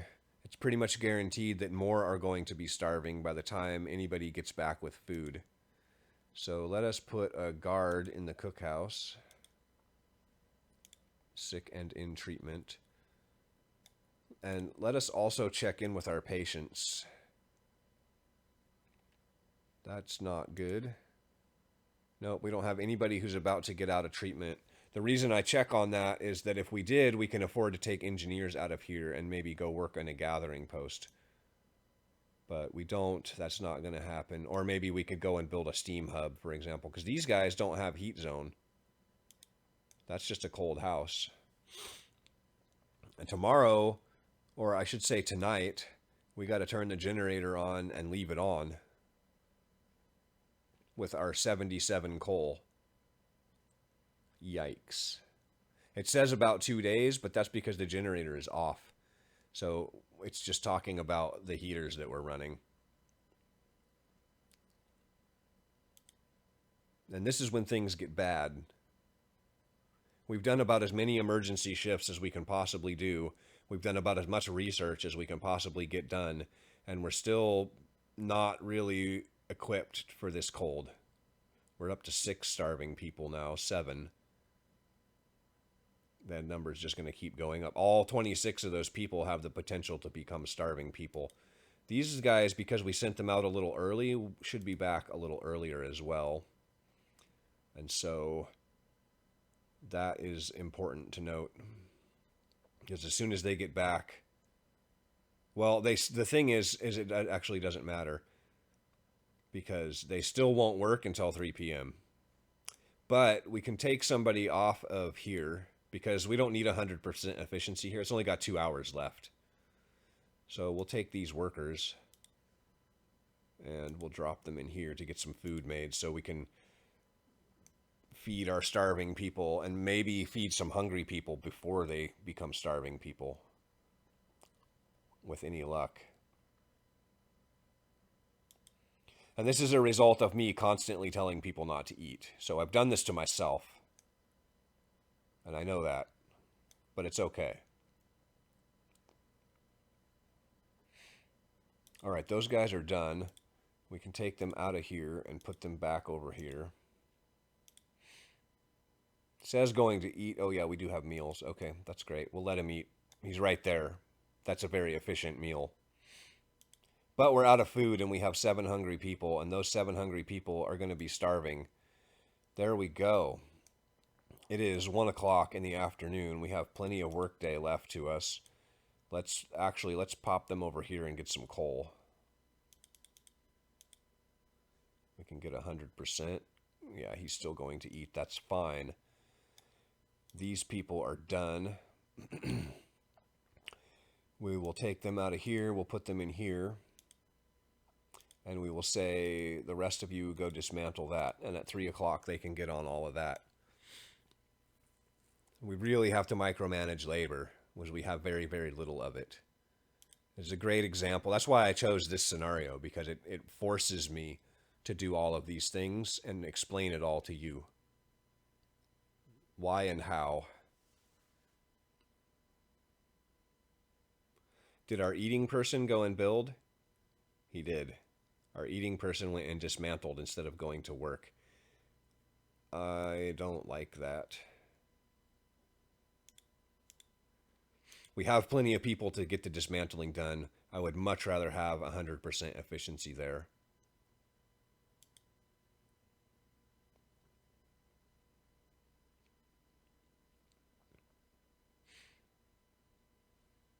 Now we have to deal with the fact, because we still have people coming, and we're actually destroyed. Okay, so we got our steam cores over here. We got both of them in a 24-hour shift. That's pretty good.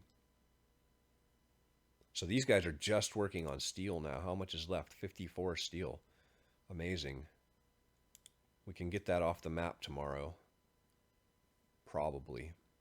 Which is what I was going to just say, is we have to look at the fact that we are running out of workplaces. We're getting all the resource piles off the map, so now we need more permanent workplaces, which we're working on. We're doing this so that we can get the wall drill. That's going to be one permanent workplace anyway.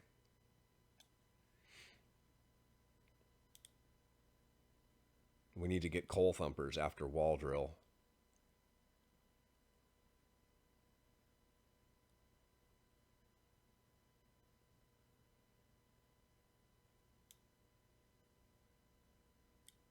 $6 o'clock. We got drawing boards researched. Let's go for our wall drill. Now we're spending 20 to research that and 20 to build it. We need to start taking very careful account of our wood because we only have 50 wood left. So we need to make sure that we don't spend any more than 30 of our 50 wood. We need to make sure, actually we got another 12 coming back to us here. So we have just a little bit of a margin. Like if we had built this, sketchy, a second one, like very, very sketchy. We have a full day before these guys arrive. So I think we can get the wall drill up and running before they get here and have enough wood to build them a house. So I think we are free at this point to spend, what, 30, 45 wood? And that will leave us with 20 exactly to build a wall drill. 45 wood. What do we build with 45 wood? Because it is about building time. I guess we do build another workshop. I wasn't sure we could squeeze it in. Actually, before we do that, let's build our steam hubs. Right there. And we want it to just barely get the cookhouse, and that means it will also get the wall drill. And right here, we'll get all of our housing district. And then we need another one out here. But I think we're going to wait on that one until we have Coal Thumper, because otherwise we're running this steam hub for just a single gathering post, which doesn't really make a lot of sense to me. Not a very good use of our limited coal. Also at 6 o'clock, we're going to emergency shift this building. Take those guys out of there.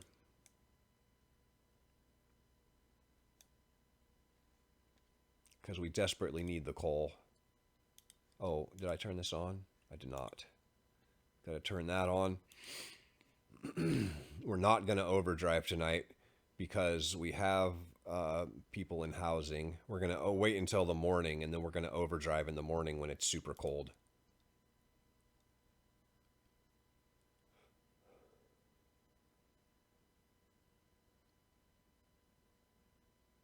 What say you? Sorry, can't do it.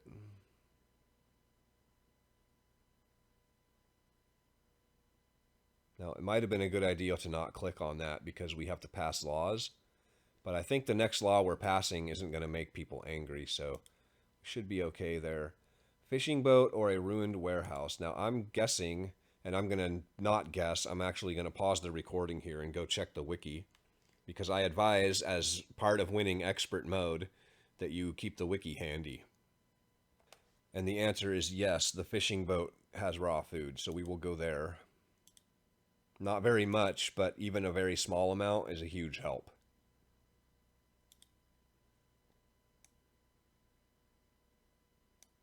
And then we'll come back. I think the rest of our wood is going to get spent on food. Although I don't think we have to do that tonight. We can't send out 2 hunters anyway. We'll do that tomorrow.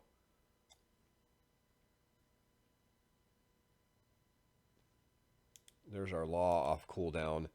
I'm going to go child shelters. Problem is now, then we have to build a child shelter. That's actually a big deal. Gosh. And they're expensive. I think they cost 30 wood. So let's go corpse disposal. Can't do. Can't do. Really? We don't have that much discontent. What's going on there? We should be easily able to pass that law. That's wild. Okay, this we need to immediately, no, this one we need to immediately put on. Oh my goodness, I have extended shifts. I'm such an idiot. I mean, granted, most of our workplaces have been on emergency shifts anyway, but yeah, we could have been extended shifting like our research, for example. Man, I completely forgot that we passed that law. Send our people out hunting. That's terrible. I'm terrible at this game. Don't forget that. Hints, tips, and strategy is don't forget to use your extended shift. We should take a minute. Let me pause the game here.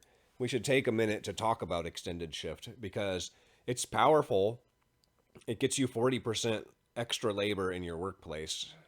Going from a 10-hour workday to a 14-hour workday is a 40% increase in overall output. But there's a hidden power. Emergence or extended shift rather gives you a lever to control. You can turn your discontent on and off because every extended shift creates discontent. In fact, we can watch that. We got people assigned here. Goes down, it goes up, it goes down, it goes up, it goes down, it goes up. So if you have a half a dozen extended shifts, you can control your discontent pretty well. And so if you can get your discontent to the point where it's hovering right around that cutoff line, you can turn on all your extended shifts and get people really pissed off and make them riot. And then you can just turn off the extended shifts and calm them down again. And every time you do that, you get a bonus to your hope. It says it's a temporary bonus, but it never goes away. And we can milk our hope all the way up if we wanted to do that using extended shifts. And so that is the hidden power of the extended shift law. It's actually way more powerful than just 40% labor boosts.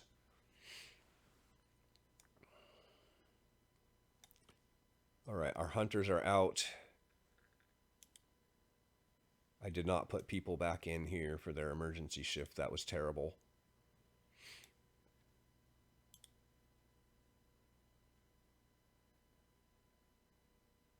And this is a 24-hour heat zone, so we can get away with doing this. What this also means is that now, because this is on extended shift and we don't want to put this on 24 hours, we're not going to be doing any more emergency shifts in the workshop.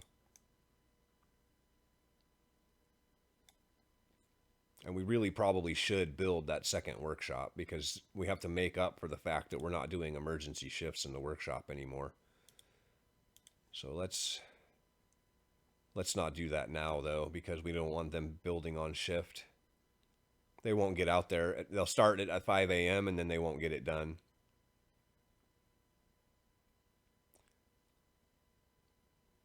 We don't have so many workers that they can just do whatever.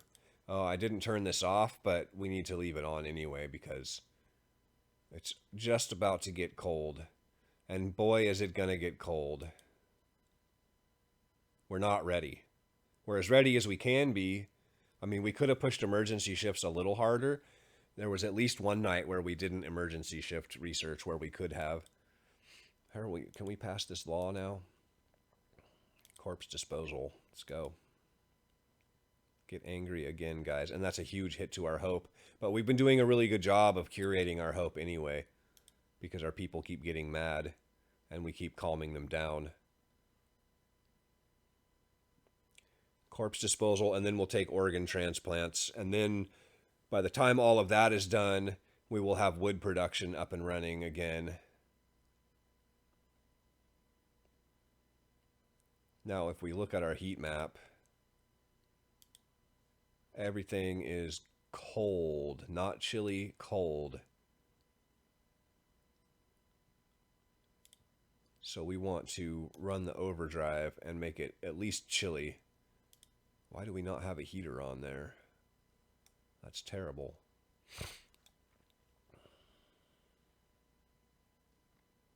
And our housing, cold. Moderate risk of falling ill. Oh, also, these guys aren't working because they're cold. And they're not going to work. If we turn the overdrive off, then we have no medical facilities. So we need to figure something out there in the next 24 hours.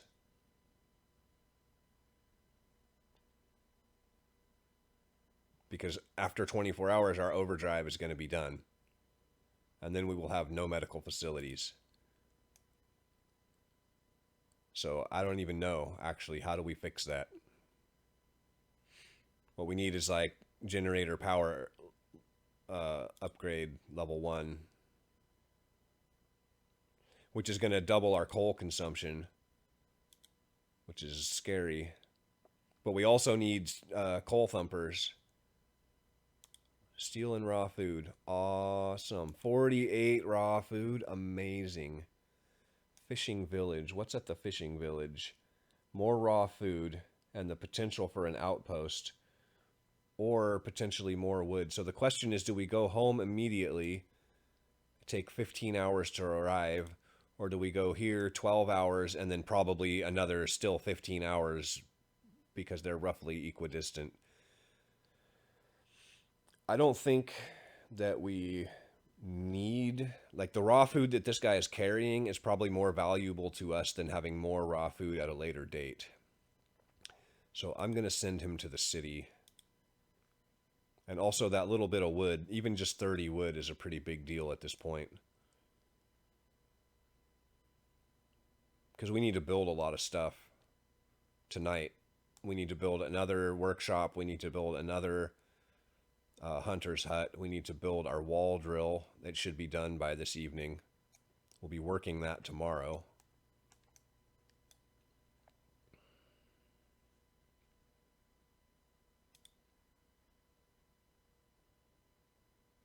Now this steam hub becomes more efficient the more tents we build around it, because those tents equate to labor, and that means we're spending less coal per labor, right? We're getting more labor. It just costs the same amount of coal no matter if it's one building or 20 buildings around it.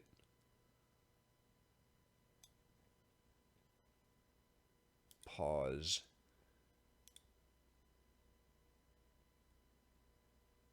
Our hunters are back. We'll put 2 of them in there. Oh, we've got people who can work. Oh, man, what am I doing? I'm just dropping the ball left and right today. We can't work here. It's too cold. So we'll put people in here. Actually, we can put engineers in there, and they will work now. Yeah, they could have been working all day. And we can put extended shift on there. Jeez, I'm so lost in commentary and explaining things. And this is what I was saying. I probably won't be able to play the game very effectively and do a tutorial at the same time. That's not game-ending mistakes, but it's only a matter of time before I make a game-ending mistake because I'm busy explaining something. Which is okay. That's fine. We just want to be fully transparent and set expectations. I don't think we're going to win this scenario. I will try. I'm just going to go until the game falls apart. All right, they are making food now. Oh, no, they are now done making food. We can take them out of there. We don't have anywhere for them to work, unfortunately, because we don't have a heat zone here.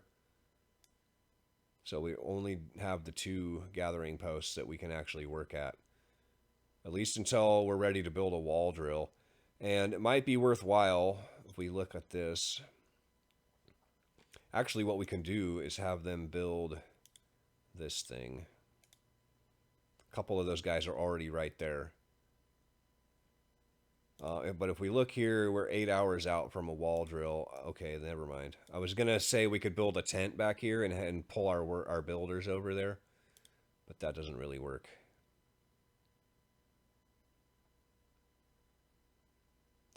"11 sick people." We're at least doing okay going into this situation. It's a good idea to check on your patients from time to time. We got 1 guy getting out in 5 hours, and that's about it. So we'll be down to 10, which means 1 medical post is basically free to do other things. We could have 5 engineers potentially go and do other stuff. What would that be? Maybe more research. It was this one that had the patient getting out, right? In 3 hours. So we'll take these guys. We'll go do a little extra research for a few hours. 30% for the second one. That's a pretty big research boost, an extra 30%. Pretty massive.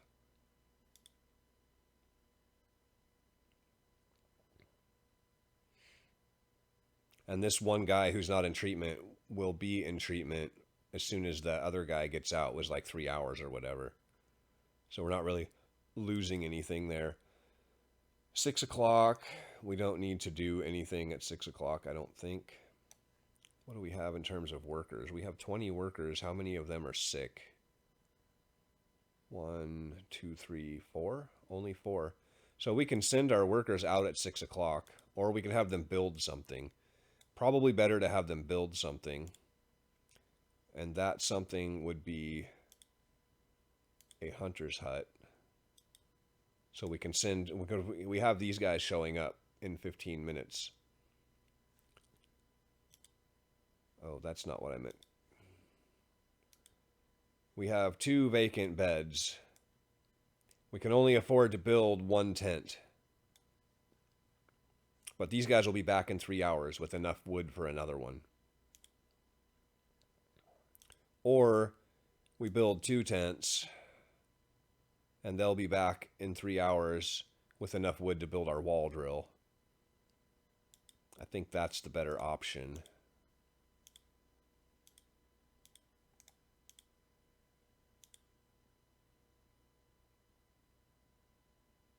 Let's see. If we choose to build a fighting arena, it will go here.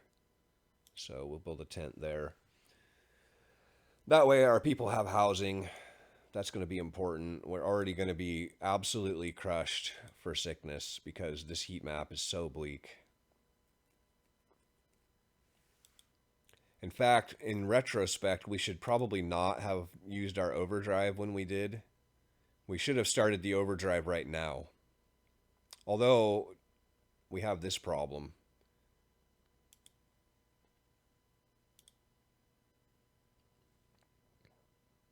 Actually, wait a minute.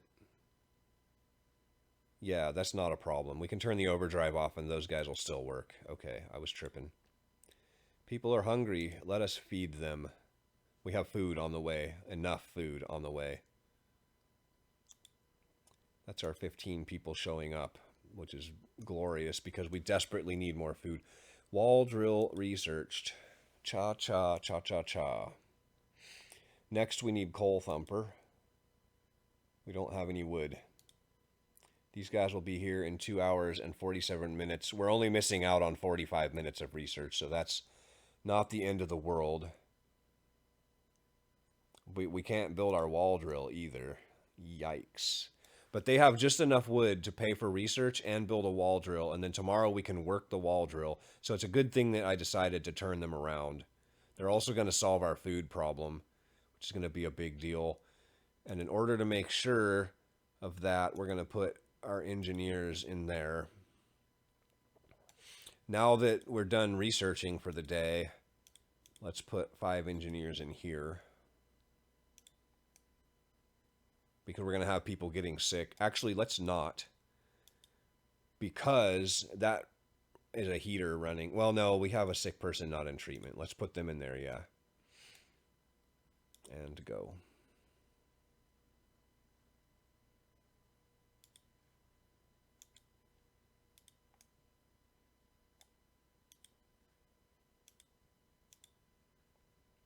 We have 15 hours of coal left. That's just barely enough to get us through the night and into further coal production and get people back in here in the morning. We need to make sure that this is on extended shift. It was on emergency shift before, so you can't change that. Where go next? Hangman Hill, I think maybe the fishing village. Old storehouse. I think what we'll do is we'll go here, back to the Lone Boulder, and then we'll hit the ruined warehouse, the old storehouse, and the fishing village, and then we'll come back again. It's a fairly long circuit, but most of our urgent needs have been handled. For the time being, anyway.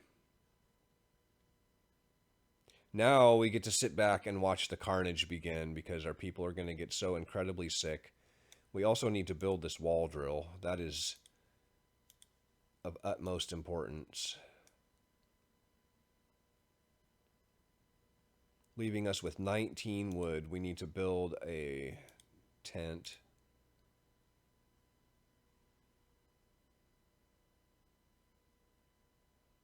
Or do we? Doesn't look like we're actually short beds. How did that happen? I was sure we were short 3 beds.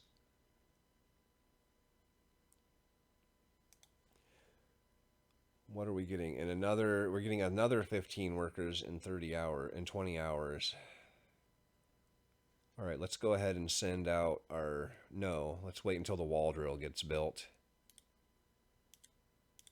Actually, no, we've got plenty of people to build that, don't we? Yeah, we got plenty of people. Let's send our hunters out.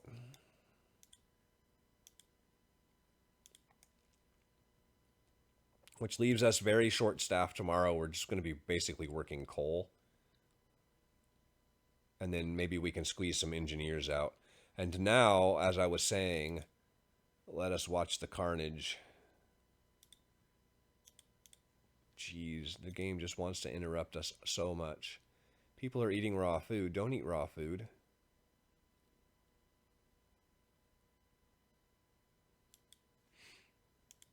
There's a law off cooldown. We will take organ transplants just in time because people are about to get massively sick. Why are people eating raw food? If they eat all that raw food, it's going to be terrible.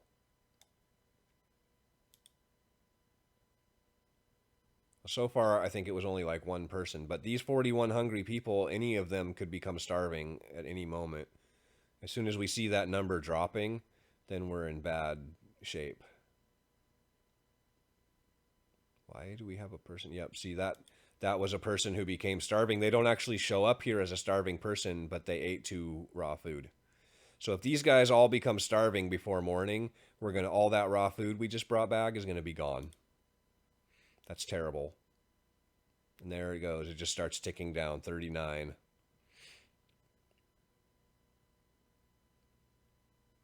Hopefully not too many people get starving overnight.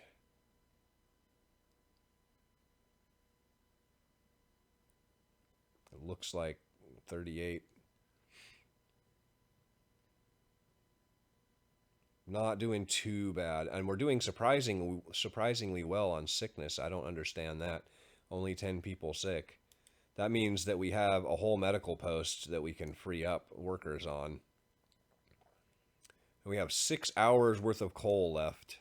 We need to allocate some labor. So we're going to take these guys out. And we're going to staff this with engineers. We're going to staff this one with workers. Make sure it's on extended shift. Make sure the heater is on.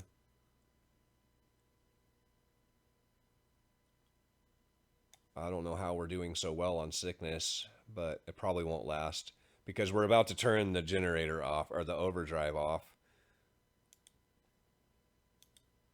Right now, in fact, because generator stress levels are critical.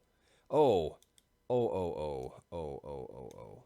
We're not going to work this as much as I would like to. Actually, only 12 hours left, or only 12 steel left. Yeah, let's do that.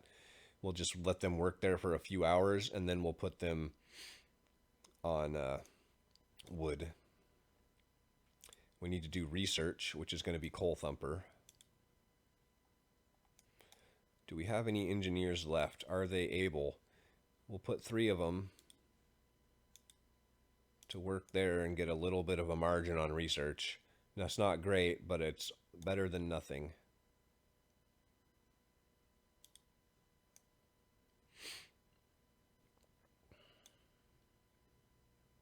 What we need our scouts to find is some coal. Actually, pretty desperately. So we'll send them to the ruined warehouse. If we find coal here, we're turning around. And we're going home. Because we have 5 hours of coal left, and our consumption is outstripping our production. In fact, this is super bad. How are we doing so bad on coal? I don't understand that.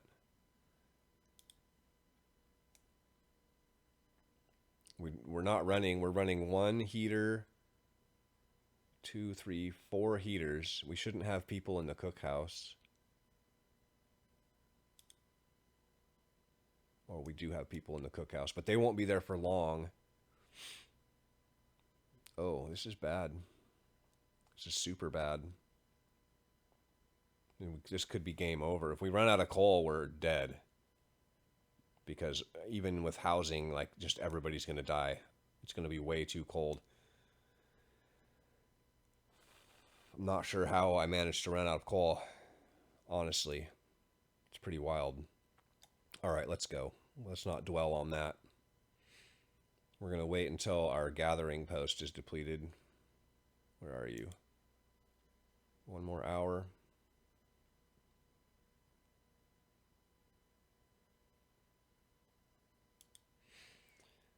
We'll take those guys. We'll put them in the wall drill. What are you guys doing? Going to eat. Well, the cookhouse is right next door to where they were working, so I think we'll allow that.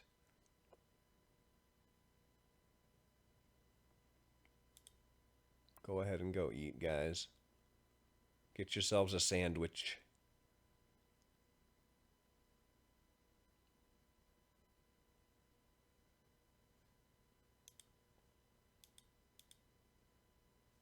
Oh, it's terrible.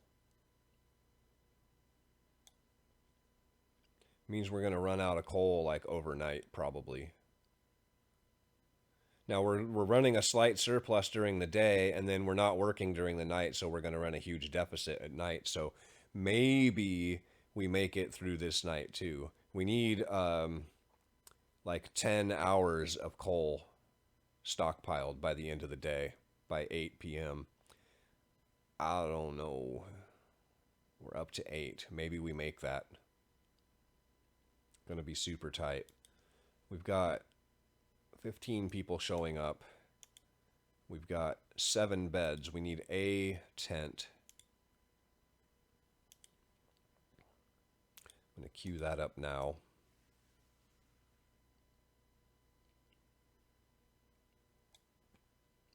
We've got people, but nothing for them to do. And unfortunately, that's just where we're at right now. We don't have anything. Well, we can have them build some things. We need another road here. And we need another steam hub here, which we will just turn off. We just won't run that until we're ready to put a coal thumper down, which we've got 87% research done. That's going to be ready in an hour, so we can probably build that coal thumper tonight.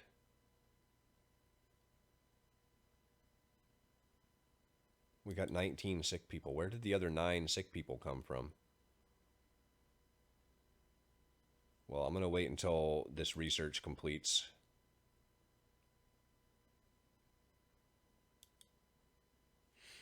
And then we will take, I believe this is all engineers here. If we take them out of there, they were going to start a new hunt, which we don't want them to do because we'd rather have them building stuff. And we would rather have them working here.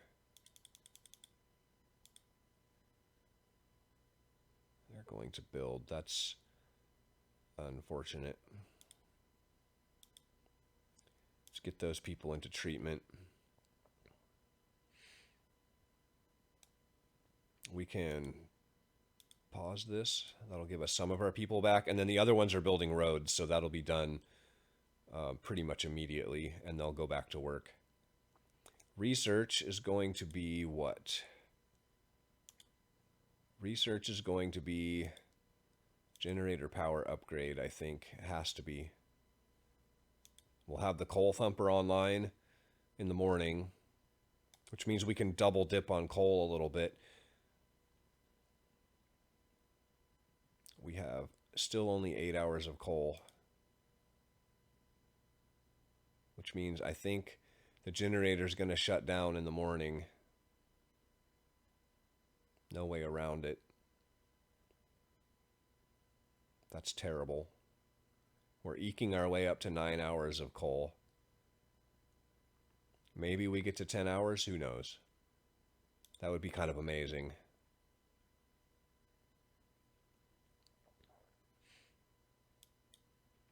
All right, we can build our coal thumper.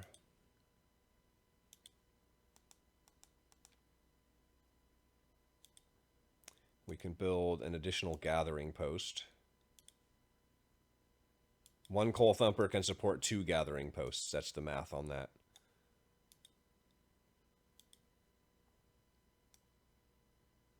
Another group arrives. We'll have you in housing momentarily. Somehow we're down to 7 hours. Oh, because of this thing. Turn you off, and then it's back to 9 hours. Okay. Sketchy. Super sketchy. Okay, we got our scouts in half an hour here. I remember at one point I forgot to turn the generator off for like 3 hours and we used an extra 18 coal. Sure like to have that 18 coal right now. Raw food and wood. That is not coal. Oh, look at that. So many more options. Wrecked vehicle, damaged snowcat, old storehouse. The old storehouse has wood and raw food. The fishing village has raw food, possibly wood and a steam core if we choose to dismantle it. The damaged snowcat, I cannot see. The wrecked vehicle, I also cannot see. I have to tab out. Hang on a second. I'll be right back. Okay, the answer is wrecked vehicle. Although by the time we get this coal and get back, it might not matter. We'll do that anyway. The wrecked vehicle has coal. Quite a bit of it. But by the time we do, like, again, it's 12 hours to get there and then how long to get back with the coal. By that time, the generator will have already shut down. Probably we will have solved this problem, but we're going to go get that coal anyway. And we'll make a decision when they get there. Do we bring it back or not? We could, what could we do? Oh, you know what? We're going to gain a little bit. This turned off, and a bunch of heaters just turned off. So we actually gain just a little bit there in terms of time. But I don't know if it's enough. 7 hours. We have to make it until 6 a.m., which is more than 7 hours away. It's actually 8 hours away. Sketchy. And now a night without overdrive, we'll see what happens. We're going to end up with massive amount of sick people. The hungry were fed, so at least that's good news. We do have 80 food rations, which means not too many people ate raw food. Take those people out of there. We need to send our hunters out. It's just about midnight. They are going to eat. Great, go eat.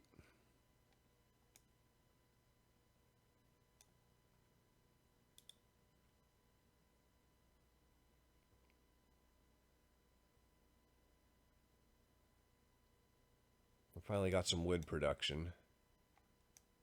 We're going to take people out of there. Generally speaking, as I was saying before, it's a good idea to deallocate all of your labor at night so that you have... It does several things for you. It puts you in touch with your work cycle, for one thing, and it allows you to control where your sick people are a little bit better. Generator is shutting down. We did not make it. We're 1 hour short. Well, the generator's not actually shutting down yet, but it's about to. There we go. The generator's shutting down. Fortunately, people are done getting sick for the night. Unfortunately, we cannot treat people because we have no heat. So we have 39 sick, the 39 sick people and no coal. It's pretty dire. The good news is we're pretty much done talking about tutorial stuff. How is this on? Okay. We're pretty much done talking about tutorial stuff, so at this point we're free to lose the game. It's fine. So we'll put 10 people there. We can't turn the heater on. We'll put 10 people here. We'll put 10 people here. They're probably all sick, but nobody's in treatment, so they have to work. We'll put 8 people there, and we'll just power as much coal as we can power. And we'll try to get the generator back on. Oh, this needs to be on extended shift. And that needs to be on extended shift. And as soon as we get a little coal, we'll turn this back on. and hopefully get our people warmed up. And then we'll go back here and turn on all the heaters.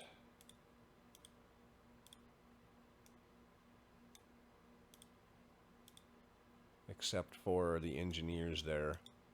So that was not as bad as it could have been. Still not very good. 188 coal and 51 steel. However, as predicted, we don't actually really need this coal anymore. We have a good amount of coal production, and so we'll just continue to explore. We'll do like the damaged snowcat, the old storehouse, and then maybe the fishing village on our way back to town.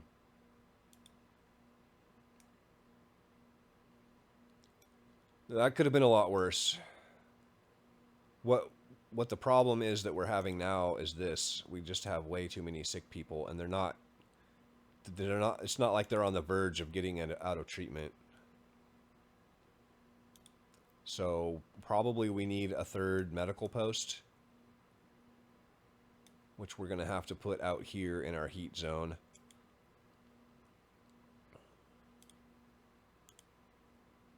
We'll put that right here. That's where our fighting arena would go if we were to build a fighting arena.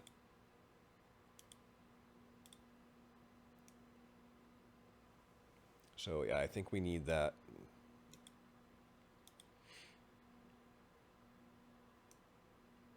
In fact, maybe we want to start down purpose at this point. Like do a house of prayer and then shrines and then house of healing. That's going to be faster than trying to research the infirmary, I think. Plus, I don't really want the infirmary because we have house of healing available. So let's go house of prayer, which we then have to build, unfortunately, 2 houses of prayer. Oh, speaking of building, we need to make a snow pit. People are going to get pissed at us if we don't get that done. We can put it right there. We're never going to have a heat zone there. We've got enough time. 17 hours. Yeah, we'll build that after shift. No problem. Now we need to think about our hunters. I forgot to do it yesterday, but we can do hunters today. Oopsie, don't do that. We would have lost 16 food if I had clicked that button. So we'll put 10 here. We'll put 5 on food. And just like that, our food's gone again already. But we did get everyone fed. We don't have any actual hungry or starving people. So that's at least good news. But we're not out of the woods yet.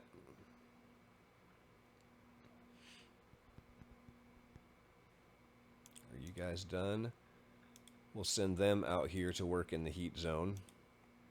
And we'll top this off. Get as much coal and... Pause for a second. It's almost 3 o'clock. Oh yeah. 3 available. Oh, these guys are done? There's nothing there? Perfect. Love it. Love to see it. I think we knew that already. We'll top that off.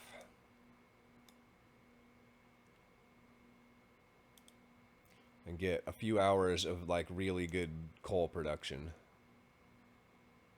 And hopefully not run out of coal again tonight. That is on extended shift. Generator power upgrade research. Beautiful. That's going to really hurt us on the coal production, but it's better than having freezing people. We don't need any of that. I think we go hothouse now. That'll really help to stabilize our food production, because this will provide us a steady flow of food throughout the day, so we don't have this weird spike where we're getting a bunch of food and then eating through it, and then getting a bunch of food and then eating through it. Having a steady supply and the spikes is way better.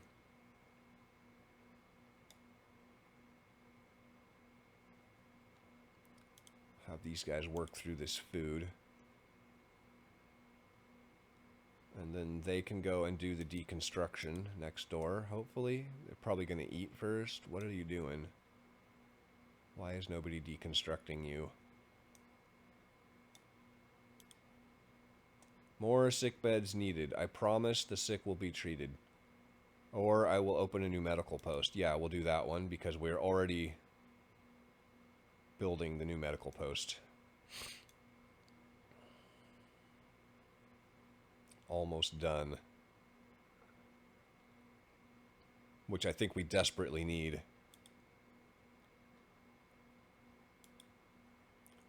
Do we have any engineers? Where would our engineers be hiding at? Okay, so shift is almost over. We'll take 5 engineers out of here and have them go do that. Or we could take 5 engineers off research, but I will probably forget to put them back on research, so we'll take these guys. Put them out there and get some people into treatment right away. What are you doing? You're going to eat? Let's not do that. Let's get people into treatment right now. Healthcare promise fulfilled. We'll open that back up. We need to deallocate a bunch of labor here.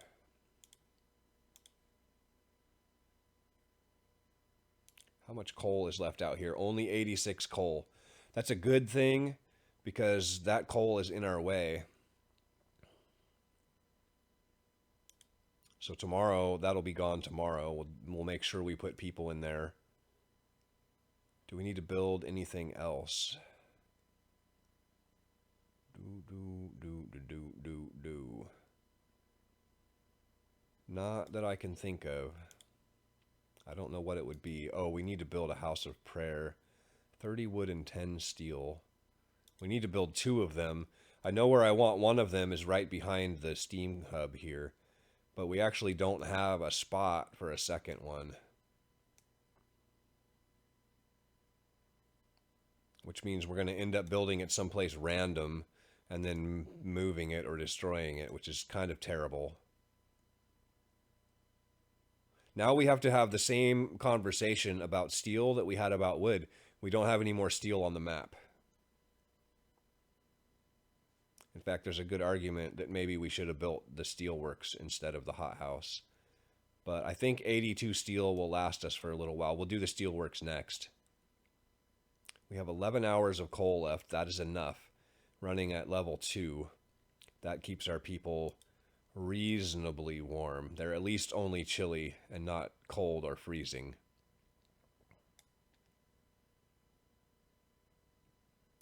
So I would say we're doing fairly well on that front.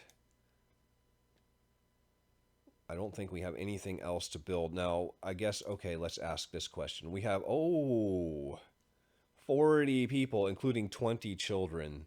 20 children is going to be rough. But we only have 2 extra beds, so we need to build 4 tents before those guys show up. Preferably.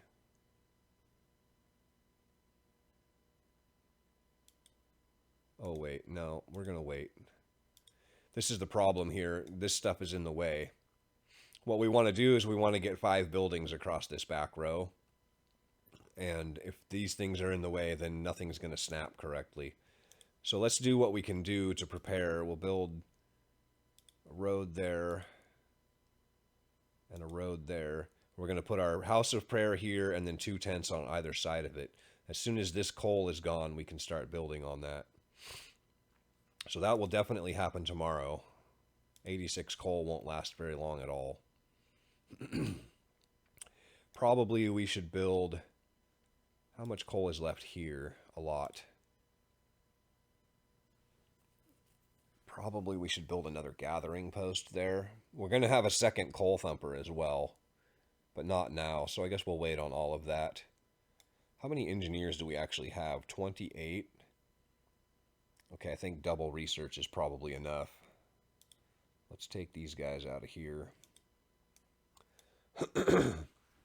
And go. Lots to do. let's put our hunters out. We could conceivably send out a third hunter, but because we're going to have a hothouse relatively soon, I think we will not do that. We'd have to build it for one thing. Wouldn't happen tonight.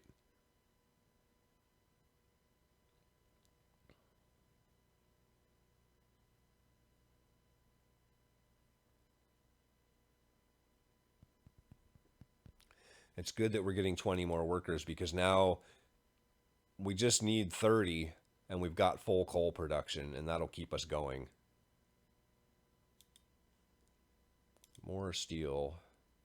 62 steel, that's great. We should probably think about researching bunkhouse because these guys are coming back with all this steel. 113 steel and 88 wood. That'll build a bunch of bunkhouses. And we might find more. Old storehouse, who knows what's there. I don't have it. The list is long and you have to scroll. And in order for me to scroll the list, I have to tab out, which we don't need to do, so I won't.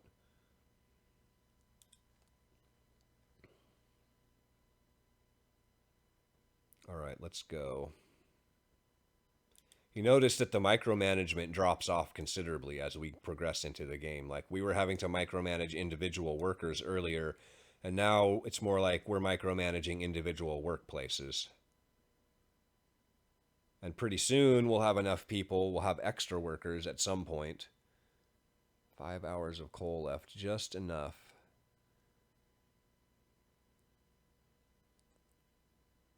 We're not winning the war on sickness, though, I can tell you that. We're up to 48 people sick. Don't love to see that.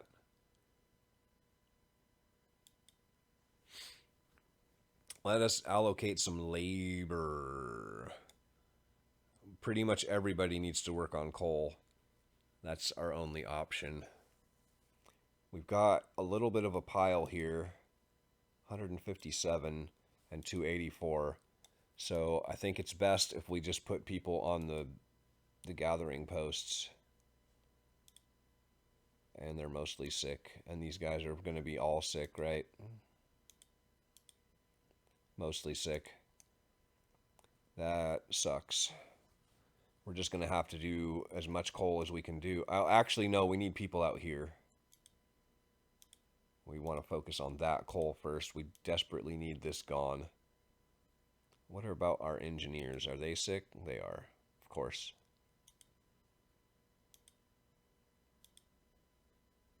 Going to rest. So these guys are not in treatment. So this is actually going to function. And then we'll put people in this one because it is, again, it's proximity based. So that means this gathering post is going to take more coal off of this pile than this gathering post would because of the proximity, right? Otherwise, it's looking at this pile. These guys are all in treatment, though. Literally none of them are going to work. That is terrible. Which means, fortunately, we have this. This is going to save us right here. At 7 o'clock, we can turn the generator down, and that is the thing that is going to save us. Otherwise, we're screwed. We're going to run out of coal again. And that will also enable us to get a little bit of a handle on our sickness. And maybe we can even get some bunkhouses built before it gets cold again. 1 hour of coal left. Turn it down. Crazy. The margins here are so slim.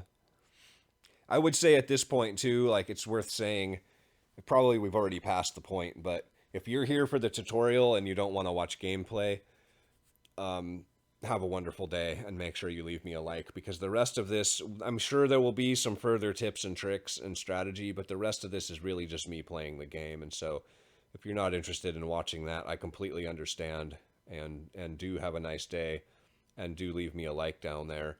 For the rest of you, buckle up, because we're going to do our best to beat this scenario. Now that we're through the tutorial, I can actually concentrate on the gameplay and maybe salvage this run. We'll see. What the problem we're facing right now is we need people to harvest wood. but the best we can do is our hunters when they get back.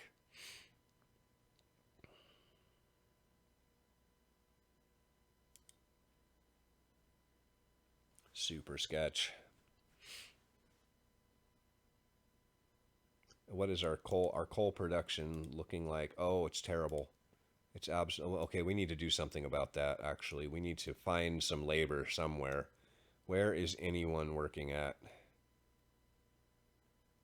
Oh, it's terrible. We're gonna run out of coal again.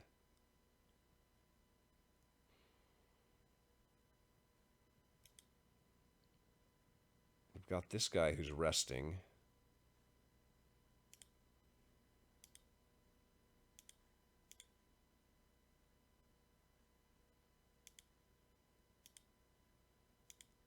We can put him in there theoretically and get... No, it's not gonna let me do that. Yuck. We've got 41 sick people. I would say we take some engineers out of here and we just release 10 sick people out into the wild, but that could result in people getting gravely ill, which would be kind of terrible. 4 hours, 2 hours. We'll have a couple of people getting out of treatment. All right, maybe we're okay. Those guys will go to work. Theoretically.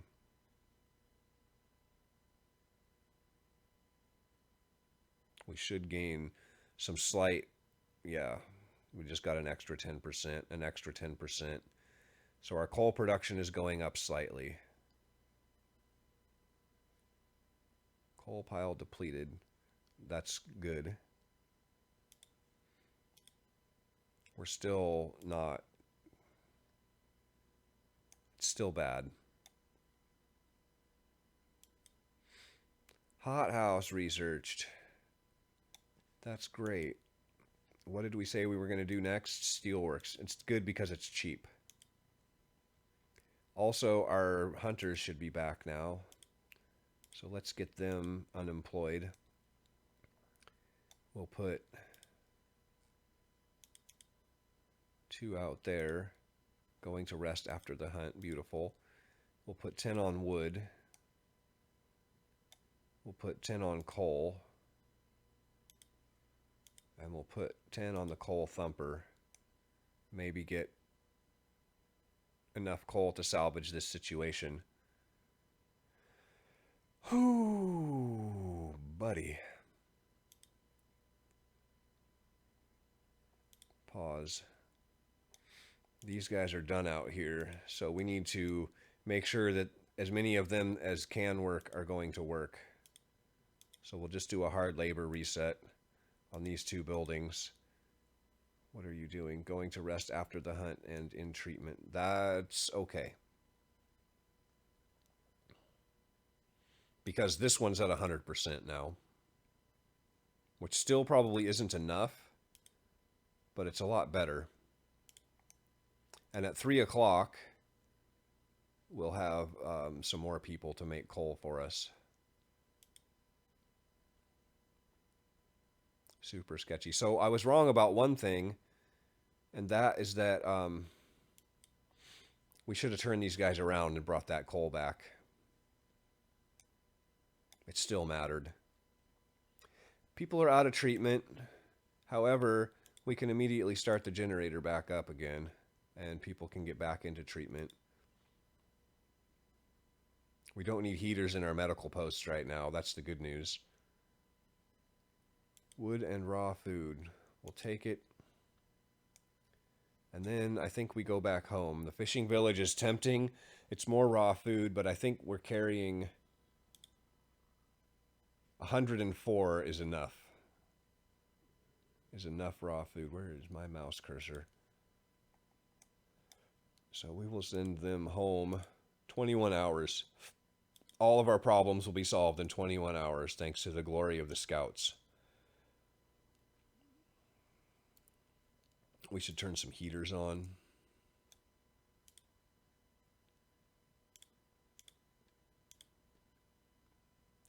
I mean, probably we shouldn't turn these heaters on, but we also really should.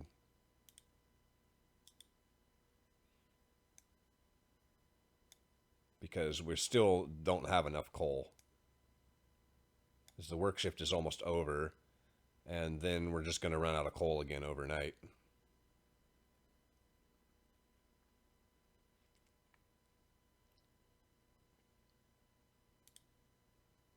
Put this on extended shift so we make sure to get all that food processed.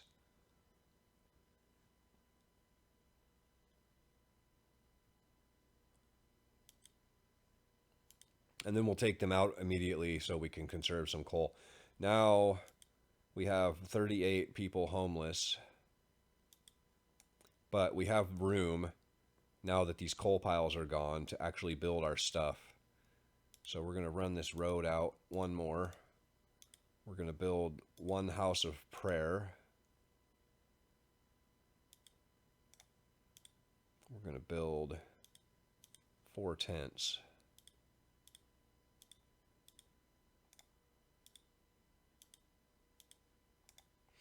Like so. Now we need to think about our second house of prayer. This is going to be our next housing wedge right out here.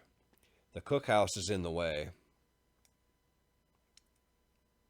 because we want to run a road right here. So now we need to think about moving that cookhouse. It's been a good cookhouse, but its time is up. It's the perfect time to do it. We just finished making food. We can dismantle that. We'll move it just like right over here. We'll change some roads around a little bit and make a spot for that. Hopefully we get all of that done tonight so that come morning we have a cookhouse. Because right now people are not going to go eat because there is no cookhouse.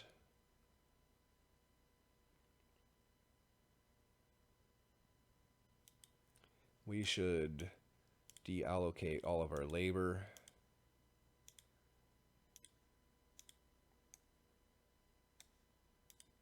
We're just barely keeping on up on wood with just like a couple hours of production a day from our hunters.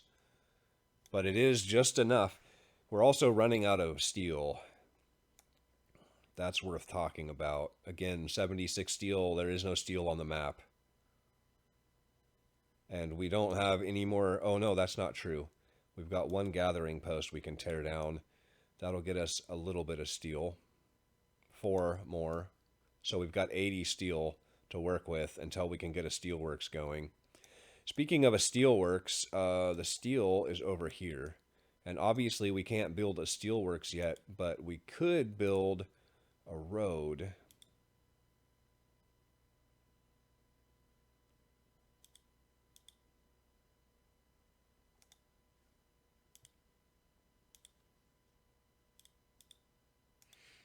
We can get that done ahead of time, which is a big deal.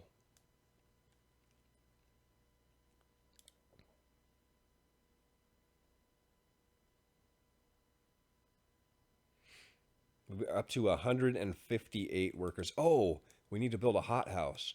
Right. Right. We desperately need that. Does that hit the heat zone? Does that hit the heat zone? Oh, there's a building in the way there. I'm pretty sure this hits the heat zone. Or we put it here with our steelworks. But that means waiting until the steelworks are built. And I don't think that's good. So we'll put it over here.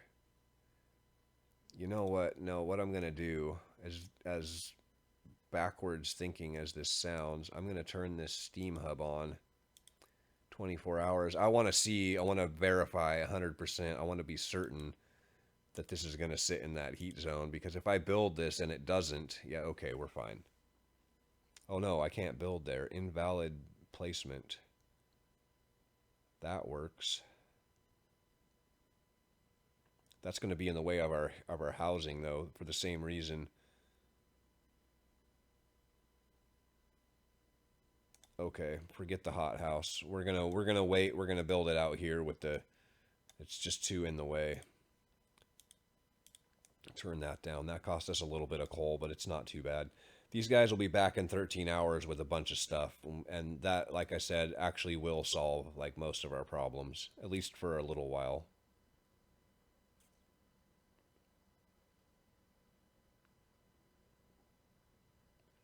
All right, we need to get our hunters out. These guys are generating 96 food rations per day, which is not enough to feed us, but we still have to send them out, obviously. We can't afford to slack on that.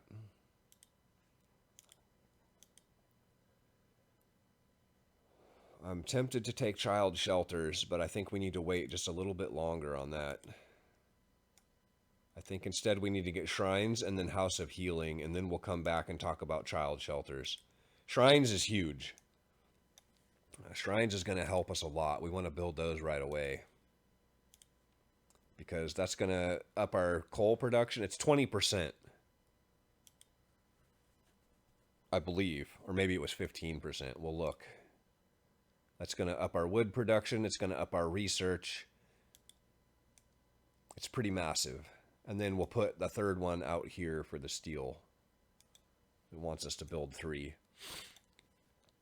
We're going to need another steam hub out there. That's another 20 steel that we have to account for.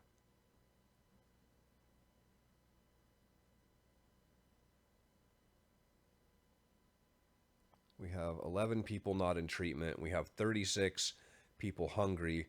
We have 18 homeless people. At least that problem is going to go away.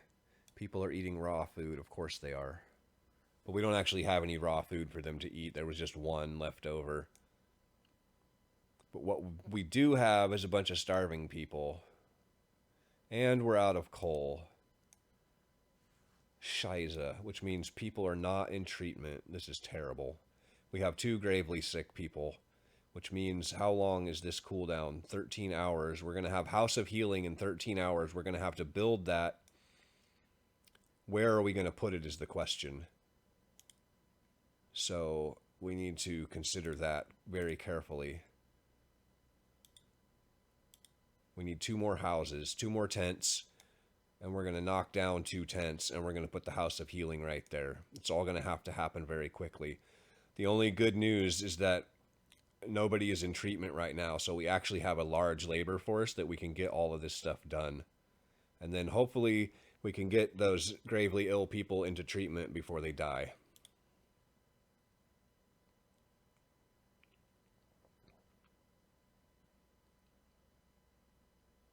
There's no point in having people working here. It just counts as a cold workspace and leads to more sickness. Now it's 5 a.m. We need to allocate our labor for the day, of which we have lots. So we will just max out coal. This will be 100% production because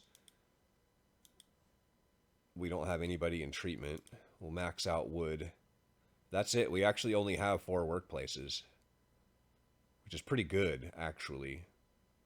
But we're about to create more. We're going to build 2 steelworks and a hothouse, so then we'll have 7 workplaces. We'll have room for 70 people. We got these guys coming in 6 hours. We'll start generating coal again in 30 minutes.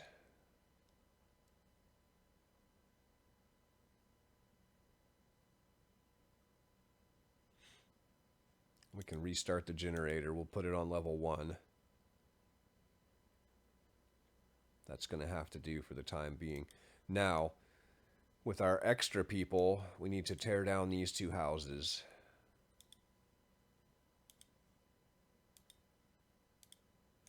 Hopefully people will get on that right away.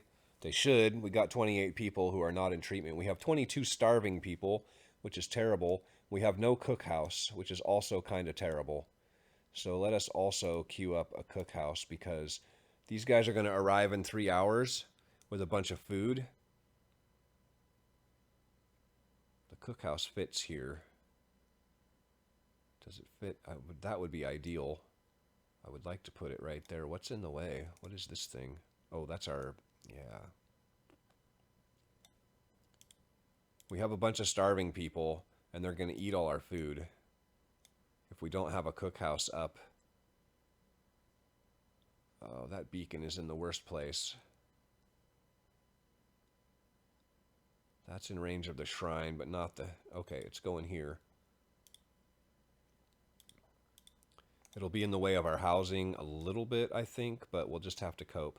Oh, actually, no. I think we're fine. Let's not do that.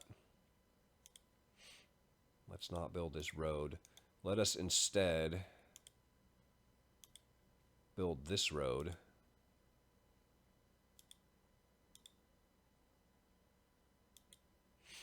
And then we can delete this road. And then we'll have room for the cookhouse that won't be in the way. I like that much better. Get it done, people. One of our people died. Lack of treatment. Well, it was never going to be a deathless run to begin with. That was not the advertised. Alright, that's our road done. Now we can scoop that up. Oops, maybe not. Build a cookhouse right here. Good enough. We've got one road left to build, apparently. What's going on here? This is a bug that you see once in a while, actually. Like, that road is built. But for whatever reason, it's not counting it as a road. And so none of this out here is functioning. And I don't know why it does that.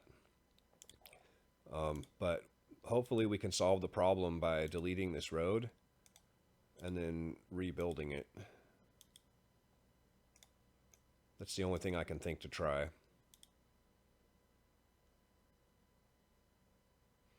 Steelworks researched. Fabulous. What are we going to research next? We have a little bit... Oh, we should probably go for bunkhouse. It's about to get super cold again. And this guy's going to be here shortly with a bunch of stuff. In fact, it might be worth telling this guy to go somewhere else. Just for like an hour. So that we can get some people in our cookhouse. So he doesn't show up with a bunch of raw food. And then starving people just eat it all. Oh, and you know what? We could have saved that person who died by just putting engineers in here. And these guys, we have sustained life. Yeah, that was dumb. One of our people died again. Okay, the road worked this time. So when this thing's about halfway done, we'll go out and turn our scouts around. We'll say, go home. They'll be here in 3 hours. And we can make sure that we have people in the cookhouse ready to make food.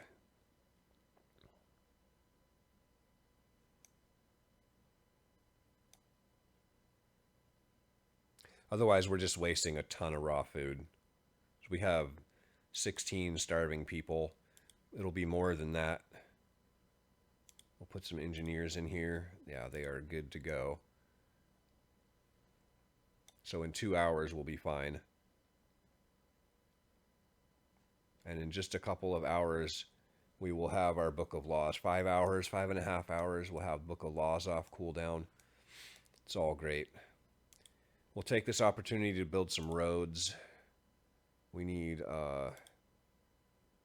this road here to make our next steam hub. And then we can build our other house of prayer. At the end of that road.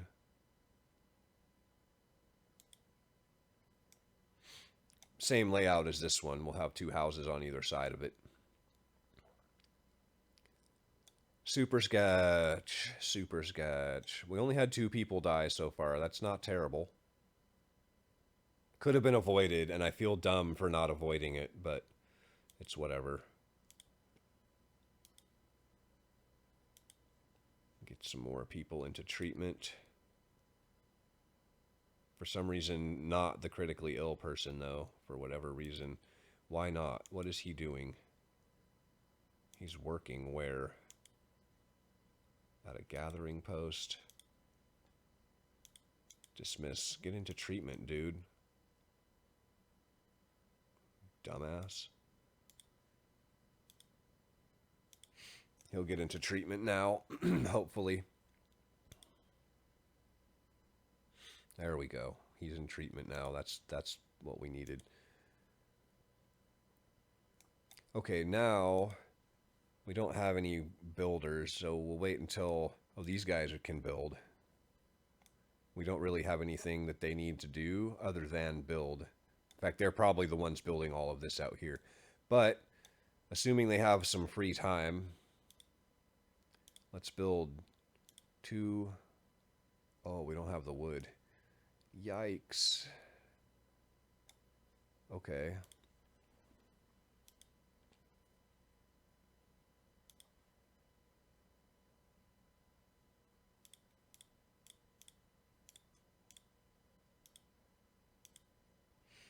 Nope, best we can do. All right.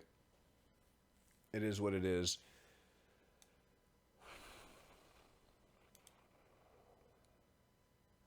Okay, I just realized one thing. Pause the game. These guys are not making sawdust meals. They also don't have heaters, and they don't have extended shift. We're going to want all of that going on. Scouts, meanwhile, could go and get people from White Pass. Or we could go to Hangman Hill or the fishing village. I think we go and get people from White Pass. We're at a point now where we actually want people. We have the infrastructure up. We have the coal production. We have, we just need workers now to fill it all up. In fact, speaking of coal production, we should build, we just got a bunch of wood. So now we can build this other steelworks. We can build our hothouse. We could conceivably build 2 of those.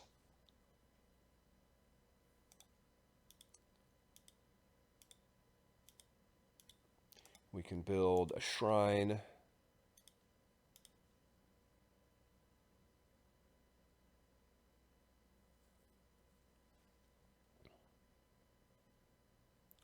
Let's build our steam hub first, actually. It has a little less radius. I want to make sure. Okay, so we got to build that right there. And then we'll build the shrine. Golden. That gets everything.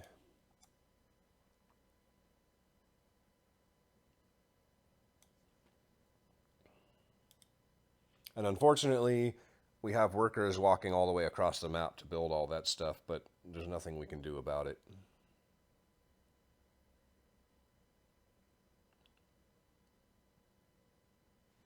Look at us go. 400 coal stockpiled. We're finally. Well, a lot of that is what our scouts just brought back, but a lot of it also isn't. It's going up pretty quickly. Coal pile depleted. That's this one. That's fantastic because now we can extend this road out. We can put our other coal thumper in. I'm not going to do that though because this is going to be closer to a lot of people. I want this built first. I want our steel production online. And more importantly, our hothouse online. Question is, do we build a second hothouse? The answer is I don't think we have the labor for it just yet, but we will. House of Healing. Yes, open the Book of Laws. That's actually what we want next. And I spaced it. I missed the cooldown there. So let us do a House of Healing here.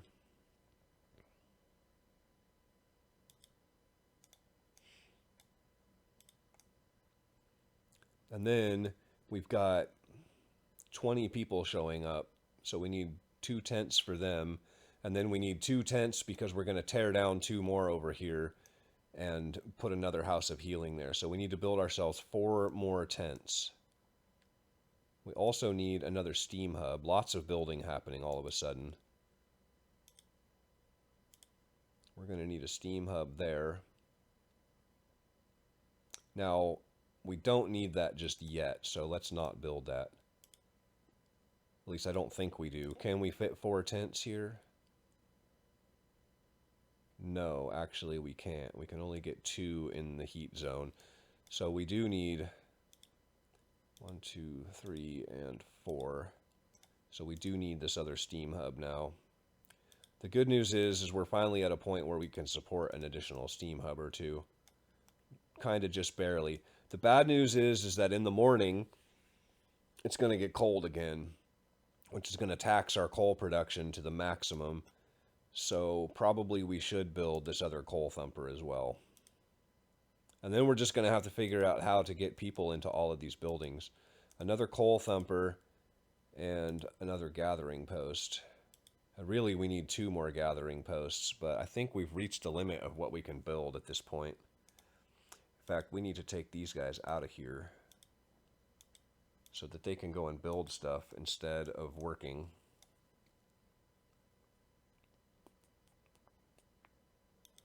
Let's go. Get it all done. More sick beds needed. I will open a new house of healing. Perfect, because we're already building it.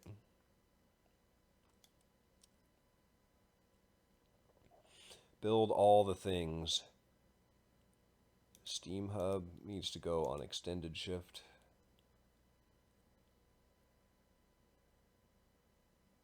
Oh, our steam core transport is gone. That's great. That means that this gathering post now can focus exclusively on coal, which was a problem before, is that it was harvesting other things, and that was cutting into our coal production.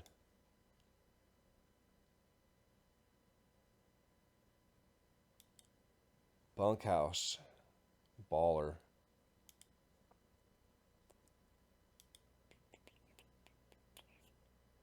Faster gathering would be a strong choice here. We don't want range upgrade. We could use the range upgrade for the steam hubs, but we can't afford drafting machines right now. That's 75 wood. More scouts we don't really need. So medical post upgrade would be an option, but we're not going to be using medical posts for very much longer. We're going to get a second house of healing opened really quickly here. And that's going to mean medical posts are basically obsolete. So I think we have to go for faster gathering. It's basically the only thing we've got open to us. We just spent all the wood. We're going to get a little bit of that back because we're going to break down 2 houses at some point, hopefully.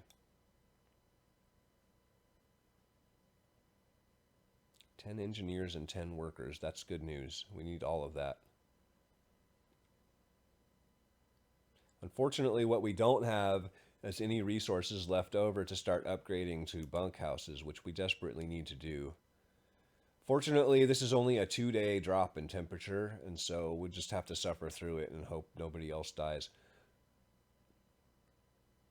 There's our house of healing open. I'm going to take people out of the medical posts and have them go work here.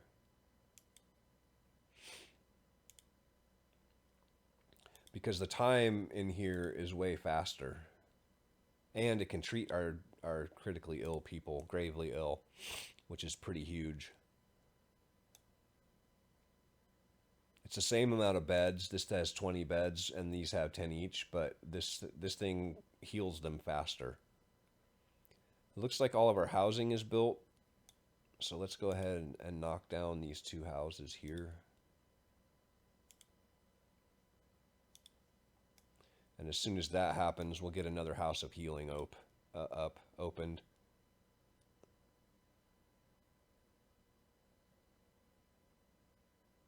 One person died. I'm not... From what?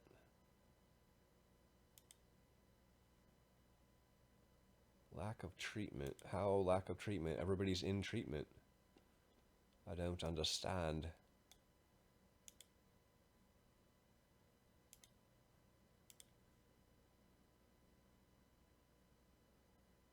Oh, we've we've got stuff in the way. Curses. All right, we need to change this road around a little bit.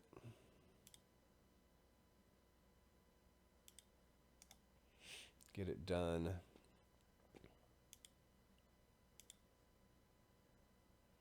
This will render our beacon useless for just a minute, but it'll all get fixed. So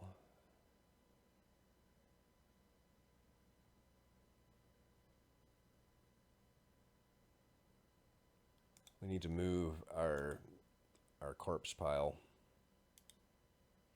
Snow pit. Yeah, that's what it's called. We also need to get our hunters out. It's 1:30 in the morning, and if we don't do it now, then we'll have problems. On the other hand, we have 222 food rations, so it wouldn't be too dire. I don't want sick people hunting, though. That's no good.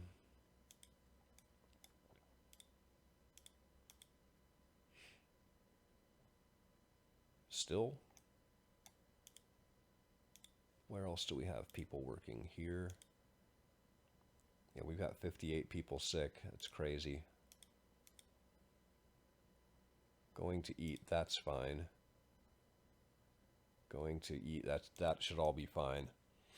As long as we got 100% workers, we should be okay.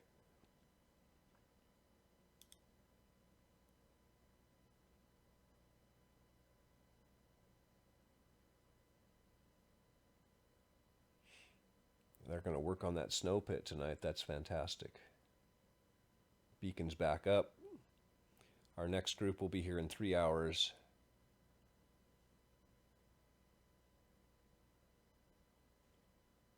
There's our house of prayer built. We're actually doing okay. Kind of amazing. I don't know how. I think what we need to do is take 5 engineers out of here and put them in this medical post so we can get another 10 people into treatment. Now that this is built, we can dismantle this one.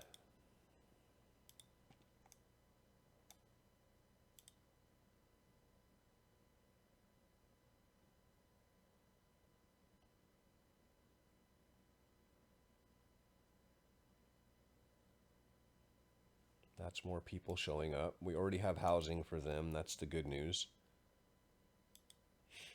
It's shift time, and I don't have people working. That's the bad news.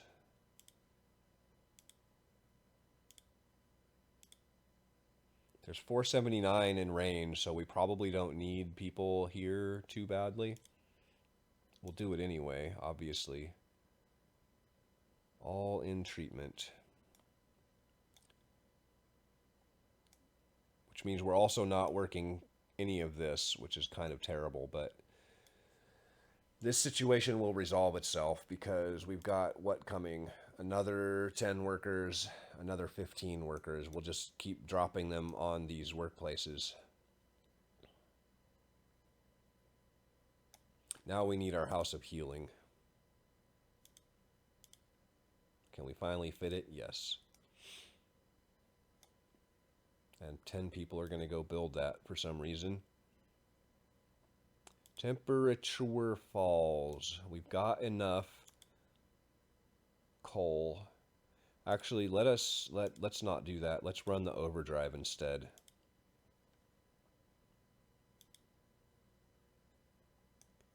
Run the overdrive and we'll stockpile some coal, and then when the overdrive runs out, then we'll up the temperature in the generator.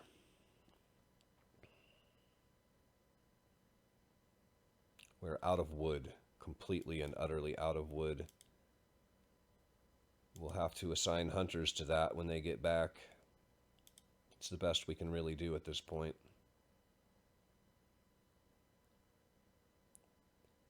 Okay, there's our house of healing. I'm going to take these guys and these guys, and we're going to put 8 people out there. Oh no, we just got more engineers. Lovely. Going to eat. Go ahead. think we're fine now. So with more engineers available, let's go ahead and top that up, and we can get a bunch of people. That'll get everybody into treatment, which is wonderful.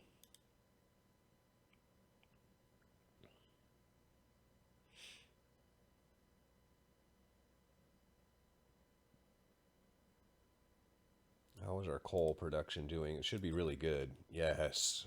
Yes, finally. Finally.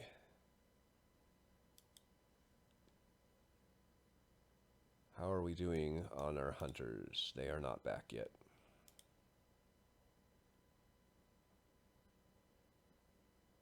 Uh-oh. Uh-oh. One of our people died from what? Lack of treatment. What? We've got 50 sick beds. Okay. Okay. That was the scripted death from the House of Healing. Okay, that makes sense now. Right.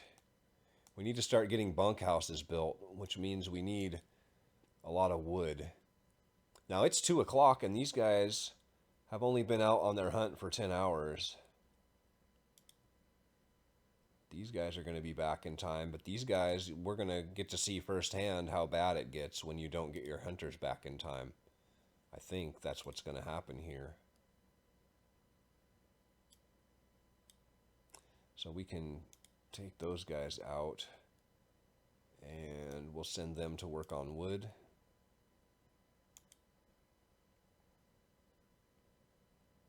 Yes, perfect. And we'll send them to work on food. Right. We'll have one person working. That's probably not worth it. In fact, this steam hub shouldn't even be on. That's just wasting coal. Nobody's actually working out there. We just have way too many sick people. We got to get that under control. It's crazy. The good news is if we look in here and we look at our patients list, it's all like 7, 6. We don't see 17 hours anymore. We don't see about a day anymore. So these people are going to get out of treatment relatively quickly. We're already down to 48 sick people. In fact, if we can get just a few more out of treatment, we don't need this medical post.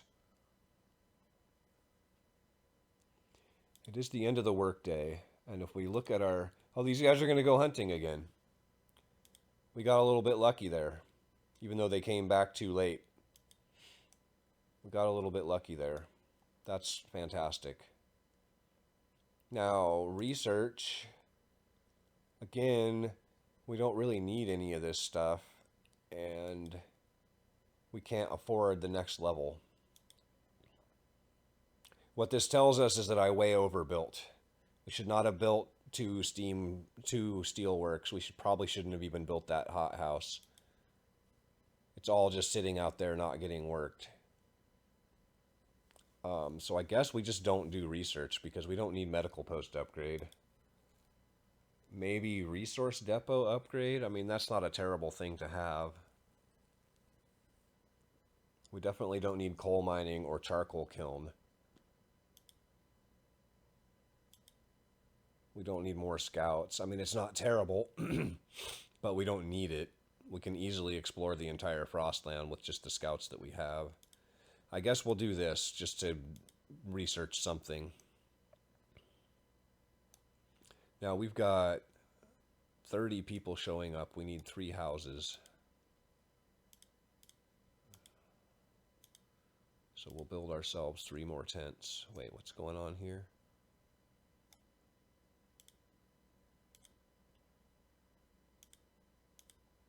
Why is this so wrong?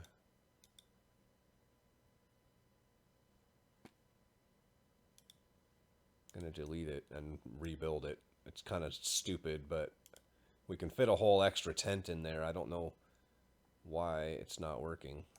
We're out of wood completely. Oh. We will get a little bit more. It's only 6:30. So we are still producing just a little bit of wood there.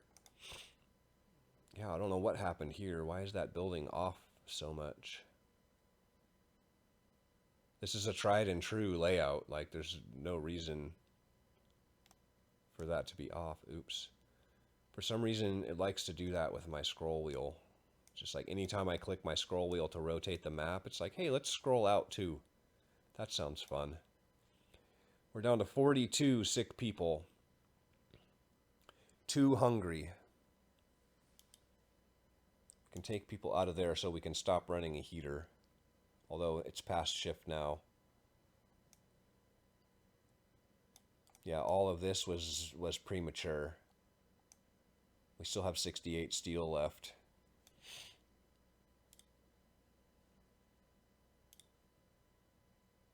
"20 children." Not so happy about that. Yeah, we need to get drafting machines, and then we need to get the Steam Hub range upgrade, because we're basically out of places to put housing, and the people are still coming. And as soon as they're done coming, then we're going to have, 4 days, huh? You know what? Maybe we actually do need more scouts. We don't have enough time to save all of our people.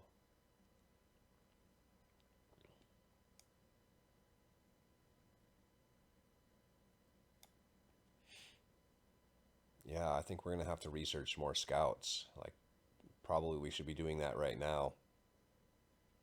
In fact, let's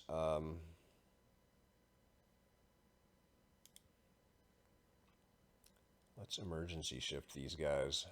Oh, yeah, and then turn a heater on. And we're going to have a death in this building, and I'm just going to let someone die. Rather than do the juggling thing, we're just going to let them die. We'll lose a person and put another person in their place and let the research continue.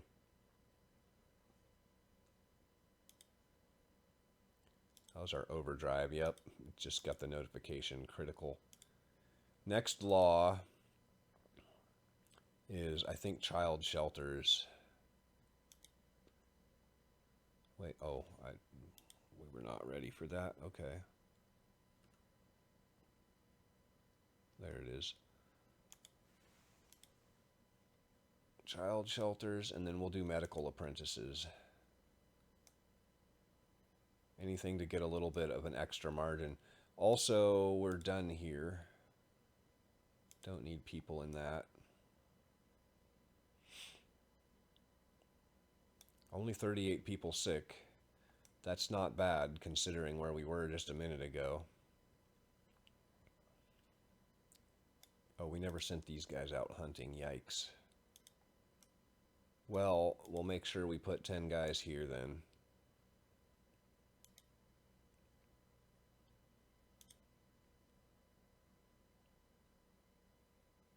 That means we need to turn a steam hub on for one building.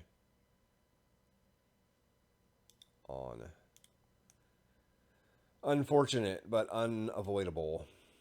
Because we're back down to 27 food rations. We've got 174 people now. We need to start thinking about some hunting technology. The good news is that means we've got the wall drill running from the first minute of the day. More people. Okay, what we want to do here is we want to reroute.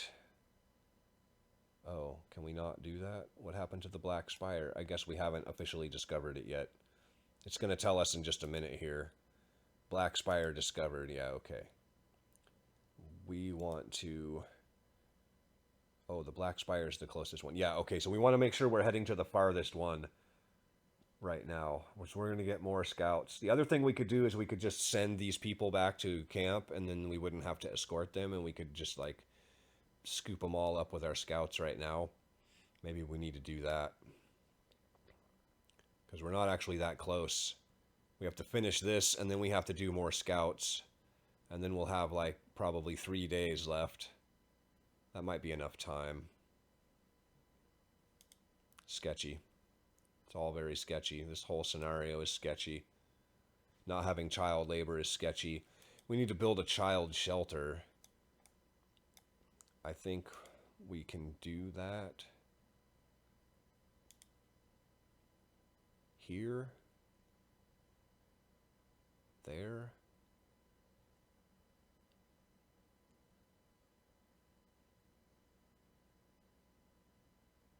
I think we'll put it here.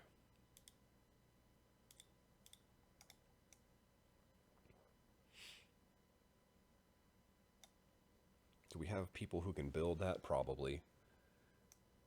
They shouldn't be building that. Let's see if we can get some people to work out here.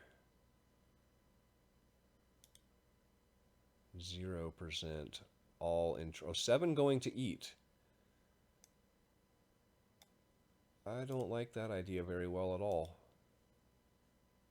Let's make some steel instead. Put some engineers to work there.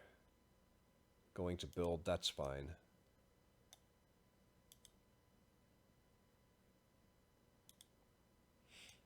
That's all well and good. We're going to have 15 people showing up. We have 6 free housing, so we need 1 more tent. We should be able to do that out here with this one that I tore down. No, it's just not going to snap. Why is that? We got 2 on the other side. What is going on there? That's some screwy stuff. Okay, let's do this. Just force it to snap. I think we can get another tent in there. No, we can't. That's so strange. Like I said, this is a tried and true layout. This should always work.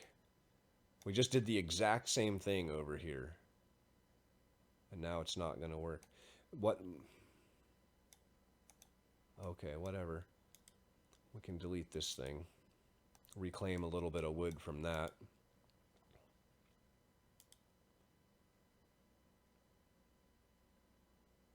Now we need to just bank wood. Are you furious? We need to claim stockpile wood so that we can get this next research done.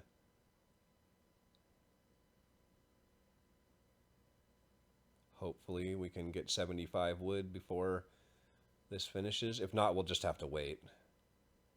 It'll be pretty close.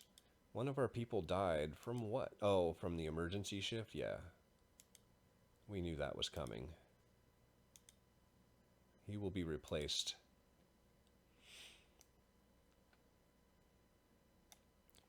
Let's cancel this. That gives us 69 wood. That means we have to wait like 2 hours less for our wood.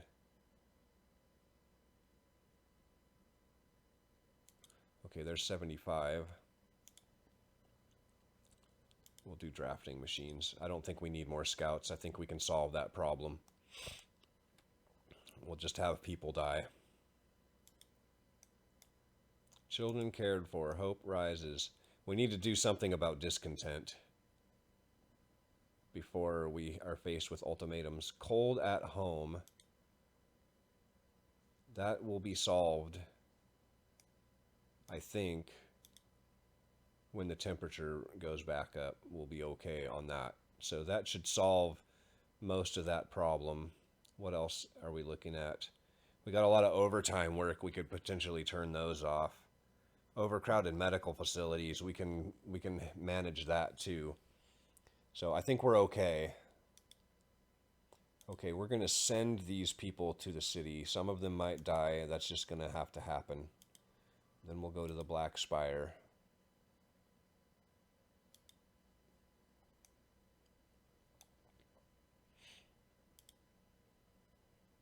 Probably we can escort this group. I think we actually had enough time to get all 3 and escort them back, but I don't want to risk it.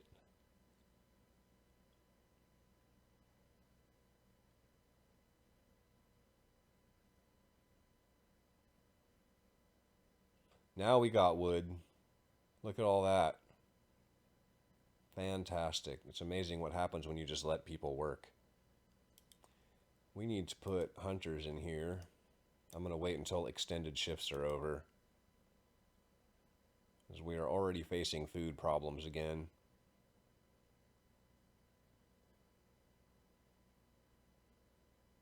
What we're not facing are coal problems, and that only gets better come tomorrow when the temperature rises. We'll leave the generator on level 2 until our discontent goes down, and we're actually making pretty good progress on that. In fact, if we were to kick the overdrive on, which we can do, I think we'll see that all melt away. Beautiful. And then we can just turn the overdrive off and people can go back to being mad about it.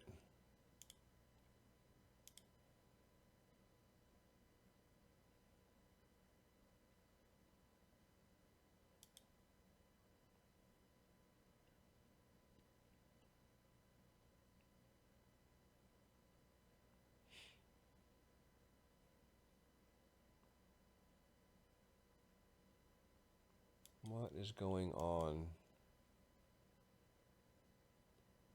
Children not in shelters, 64. Yikes. I think we only need one of these, though.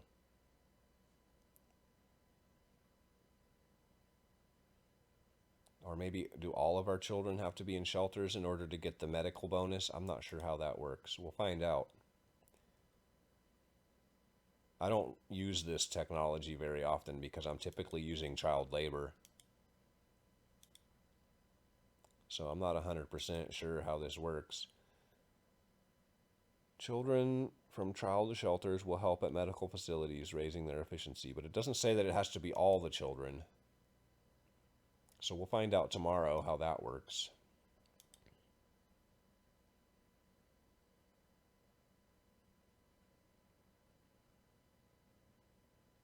Drafting machines researched. Beautiful. Let's get our Steam Hub range upgrade next. Which means we're going to have to move the Steam Hubs, because their extended range is going to be like all the way out to the generator, which means we're wasting a bunch of that. If we move them out to like right here alongside the House of Prayer, something like this.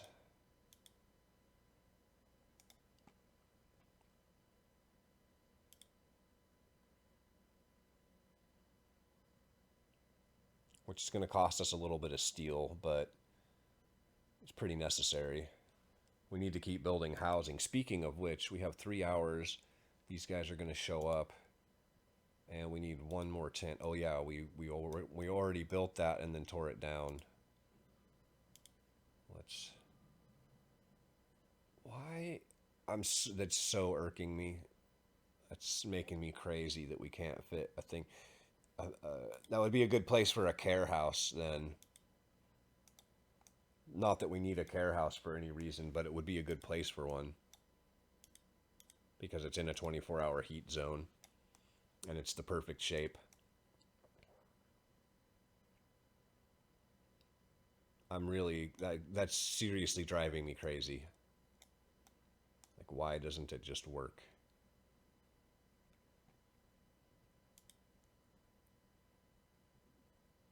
We're going to need more care houses, probably 3 more care houses. And they're going to have to be in 24-hour heat zones.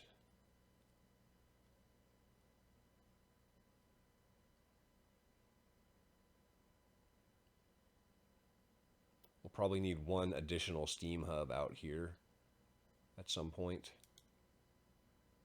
We're going to need like 30 more houses, and then we have to upgrade to bunk houses. Fantastic. We can turn this down. Strangers on the horizon. Something about a landing site.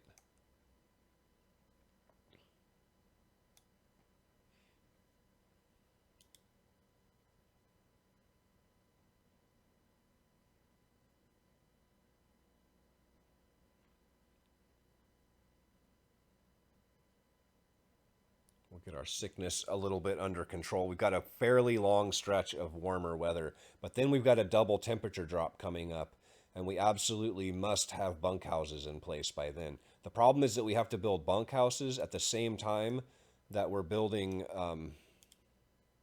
more housing. So we have to build bunkhouses, and we also have to upgrade to bunkhouses at the same time, which is going to be brutal.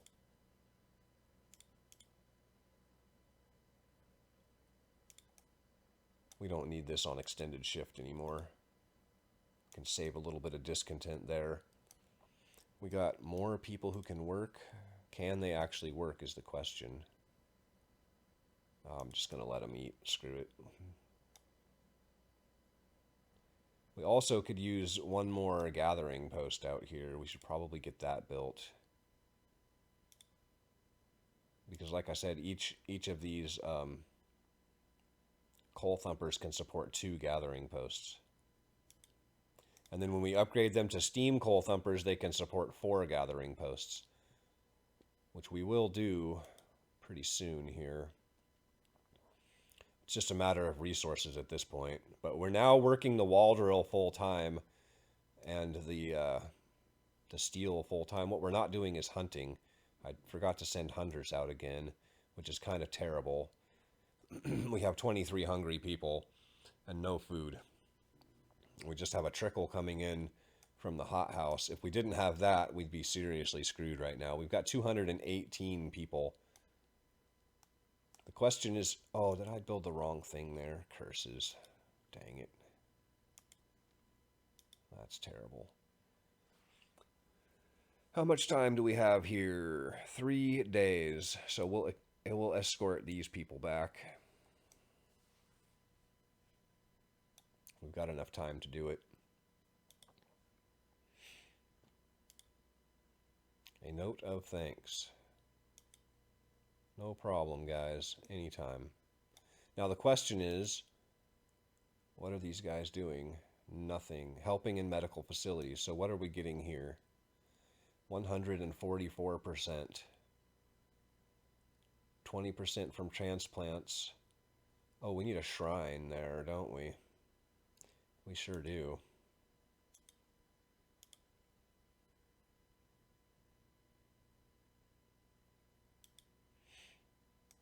Let's do that.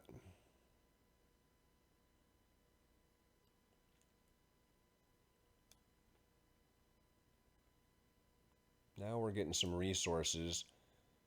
Let's start upgrading our housing. We can fit.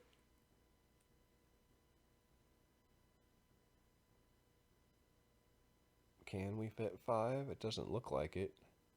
No, we cannot fit 5 there. Let's get our steam hubs upgraded. Maybe we'll build houses of healing. Can we get 3 across there maybe? No. We'll figure it out. Maybe we'll do a house of healing and a house of healing and then some housing in between. That sounds pretty good.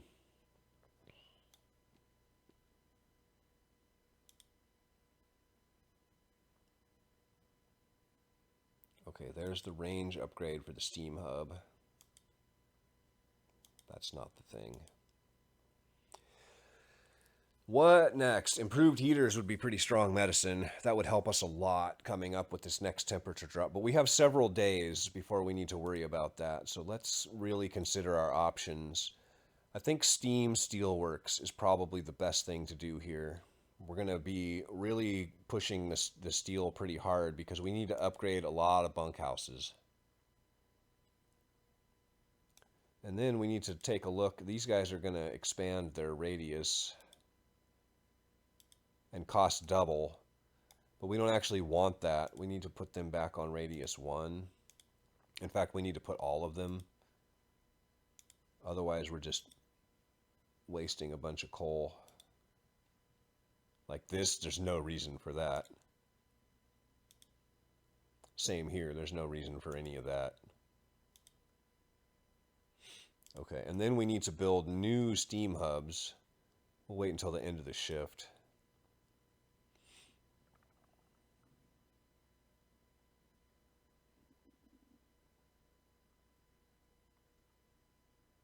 Our coal situation is looking pretty good. Oh yeah, I was going to build another gathering post out here, and I accidentally built the wrong thing. We'll do that. We've got 25 hungry people. I need to make sure we get hunters out tonight. I keep forgetting to do it. I keep wanting them to build.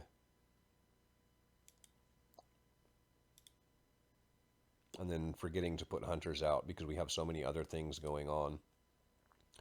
Freezing homes. Ha ha ha ha, no. No. Actually, we could have done that. No, we couldn't have. It would get cold here and then we would break that promise. We can, however, actually heat their homes. We just won't make promises about it. We'll just go up to generator level 2. I think we can commit to that at this point. We've got a pretty steady supply of coal now.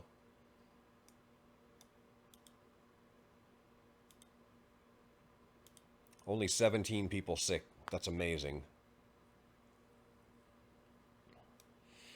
Now we're off shift. We need to seriously talk about our housing district here. We need a steam hub. I think right there looks like it will get everything in the middle. Look at that radius, it's huge. So we'll build that steam hub and then we'll knock this one down.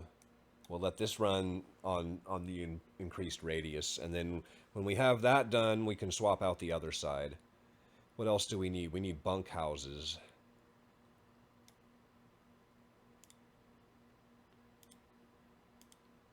Quite a few of them. We'll drop one here, and then we'll upgrade like 2 at a time, because it's going to give us homeless people, and it's really cold out. Maybe we run the overdrive while we're doing this, so that any homeless people that we have won't be super cold.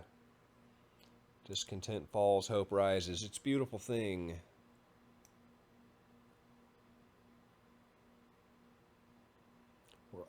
We're also going to need, like I said, like 3 more houses of healing.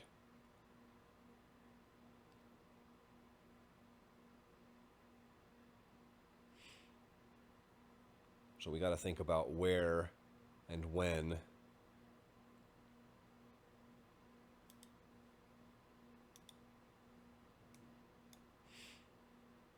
More bunkhouses probably out here, I think, is the answer. Although I want to look at this. I think I want to put a house of healing here. And then one here. And then we can put a couple houses in between. And then all of this area out here can be more housing. That seems pretty good.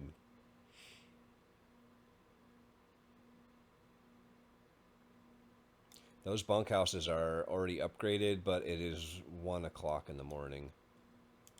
Which means people are not going to build stuff, although they are building this, so maybe...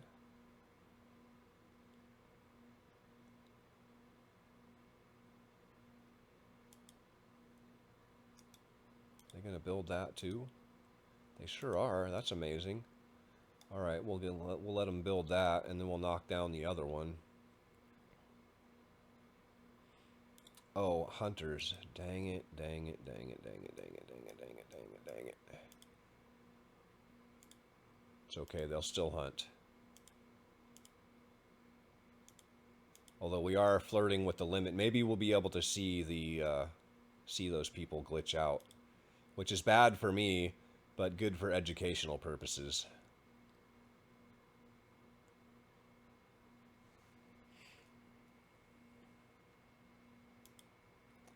There's our scouts back, and then we can go and get the last group. Just in the nick of time. Now our challenge is just to crush resources and build housing. and medical facilities. That's basically all we have to do for the rest of the game, is just keep up with housing.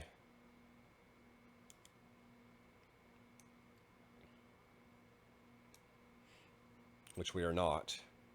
Because like I said, we have to both build and upgrade at the same time. So we got to make sure that we're crushing the steel tomorrow.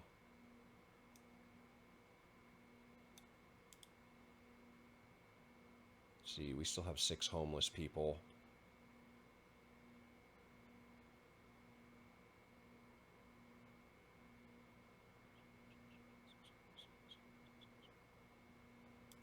Let's get another thingamabob built then. One more bunkhouse.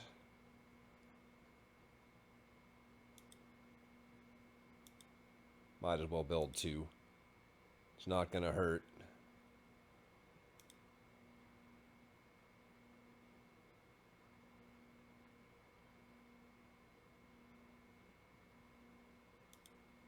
Works for me.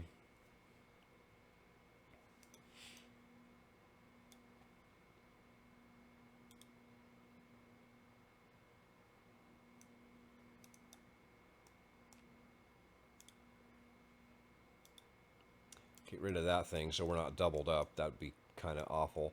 And we're out of steel. Yeah, buddy. We've got people who can work, though, so let's make sure we get these buildings populated. We just brought back a ton of people.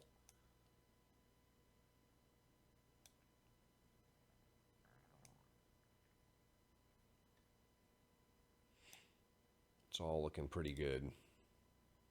Still have 6 homeless people. We got 15 showing up in 11 hours and another 34 showing up in a day. We've got a lot of hungry people. This is bad. Fortunately, we've got food. Some food anyway. Yeah, we need to address the food issue in a big way. So I think next we'll do some kind of hunting technology.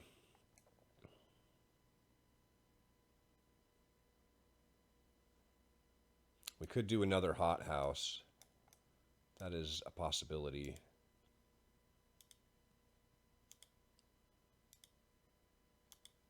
Is that going to be in a heat zone? It is.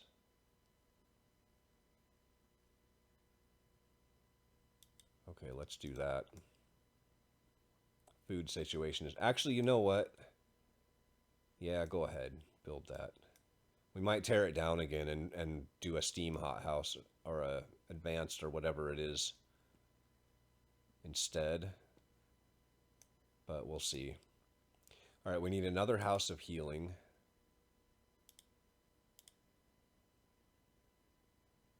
Right there.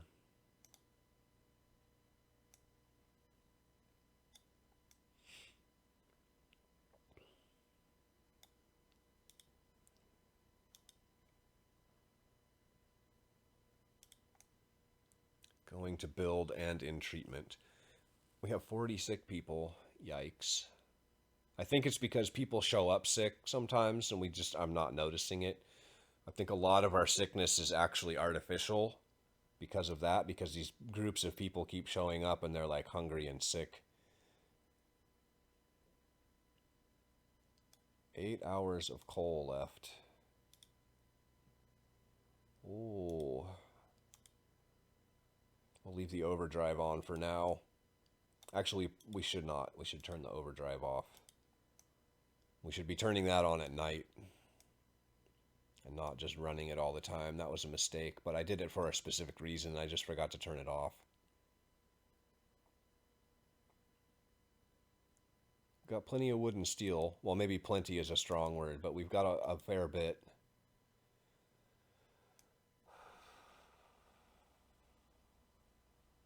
I think we're done here. Let's check with our purpose laws. I think we're also done here. Actually, evening prayers help with discontent, so maybe we get that. They cost food, though. We can get it. We don't have to use it.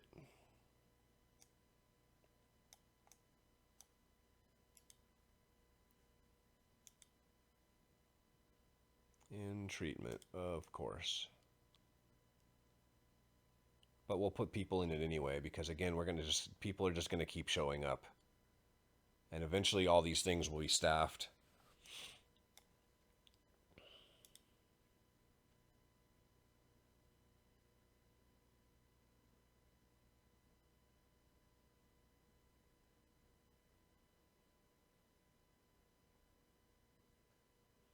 What want you? A woman in despair. Our discontent is looking okay. We can handle a slight increase in discontent. All right. Let's keep working on bunkhouses. Are you serious? Not gonna fit in there? Jeez. Okay.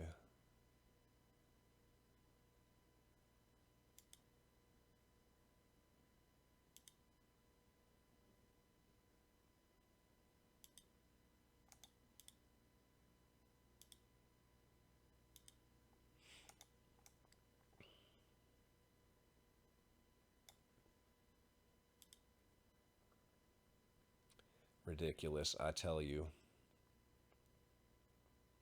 We want extra bunkhouses because that way we can upgrade these without making people homeless. Steam Steelworks. Fantastic. We need that. We need to talk about food. First, let's go hunting tactics. These things cost 40 steel to upgrade, so we have to be very careful about that. I want this. It's significantly more food. It's like, it's 50% more food.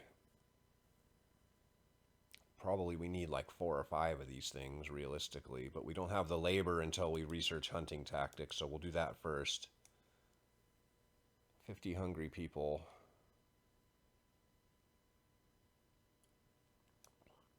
But we are feeding people. That's the good news.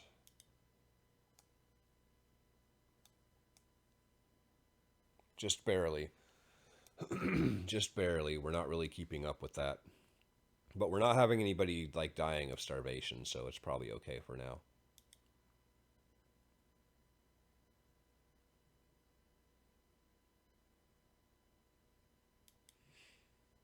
Scouts. 3 engineers and 11 kids. Bring them home. That's everybody rescued, or it will be momentarily here when we unpause. Now, at least 250 people have to survive. We just hit that mark. And await the remaining groups. We have 1 left. It's a significant number of people. The final group. We've saved all our people. Oh, that was the last one? Awesome. What is this then? That's just an extra group of people? Alright. No problem. Everything is manned. Everything is staffed. It is now the end of shift. Or close enough to it. We can upgrade those. That's a big deal.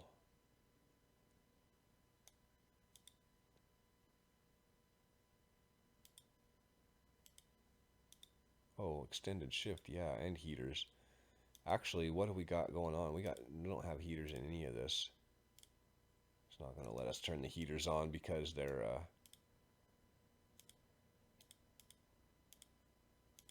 gee willikers. That's way more sickness than we need to be dealing with. Although, we only have 10 people sick, which is amazing. Now we need to upgrade all of the housing. Unfortunately, we can only do 3, and we're out of steel. Because here in another day and a half, we've got this, and it's going to be grim even with bunkhouses. But if we don't have bunkhouses, we're screwed. We could use another generator power upgrade. But I think in order to do that, we need steam coal thumpers to power it.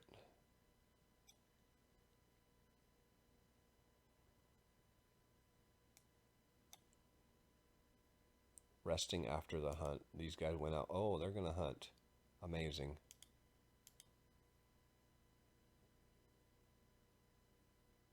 Some of them are anyway. Yeah, see, this is what happens. They get bricked. Missing children found. Scouts.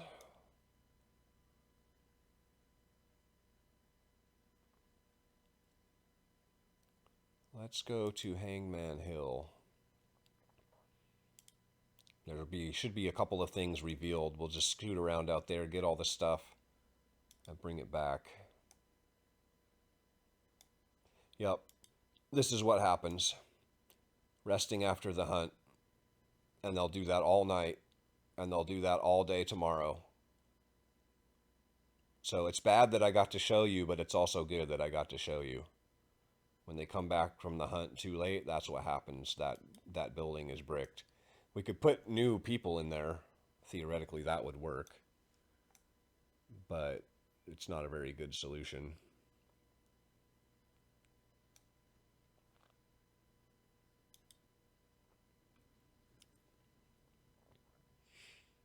Engineers and 26 workers.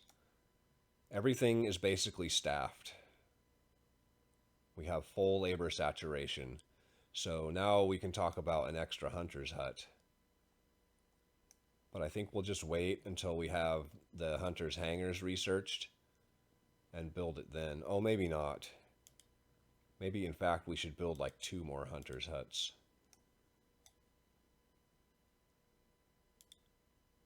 Or just 1, because we can only afford 1. Fine. It's fine.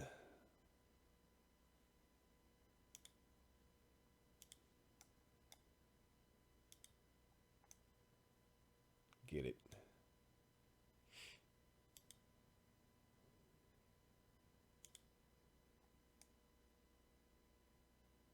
Hope. Our hope is looking really good.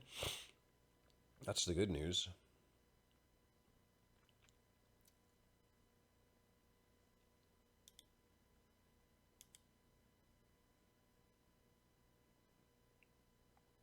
Now, we just need to upgrade housing. Give me all the steel.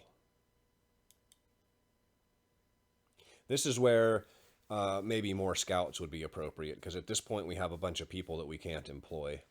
In fact, let us... we're going to need all of this, so let's build some gathering posts.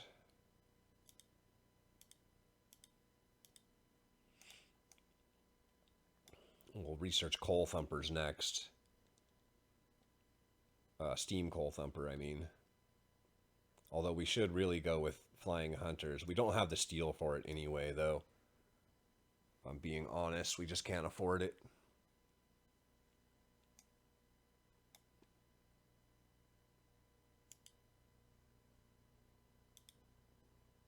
Steam coal thumper next. 1 more gathering post. Just to have them there, just to have them built. We are full on coal. That is a problem, actually. We need a resource depot. Specifically for coal. We have 56 hungry people. That's not good. Oh, ha ha. Oh, ha ha ha. Yeah, we're not turning off extended shifts. We're not using emergency shifts anymore, guys. So, I mean, like, get over it. The problem is that we can't store the coal we generate during the day, and then it's all going to get used up during the night. So, as soon as we get to a point where we're using more than 900 coal a day, we're running into a big problem. We're not there yet, but it's going to be a problem soon. Let's work on some housing.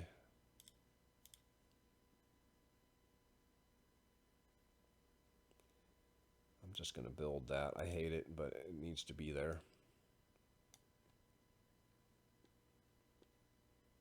Oh, we're short on housing. Let's not do an upgrade. Let's just build a bunkhouse out here.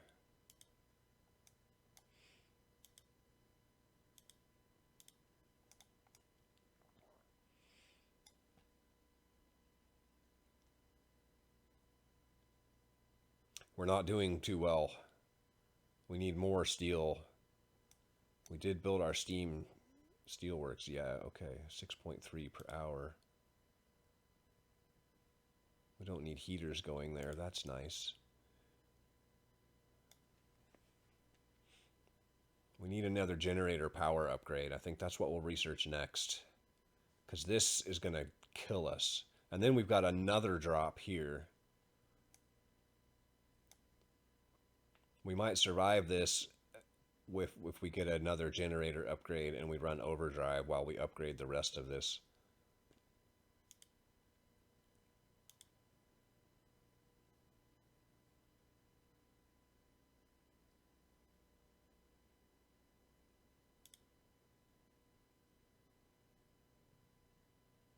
Not enough wood. Okay.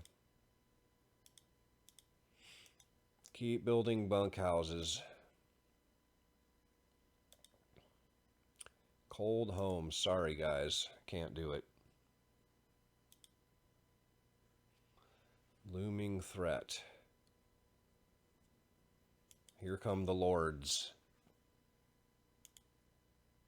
It's 100 people.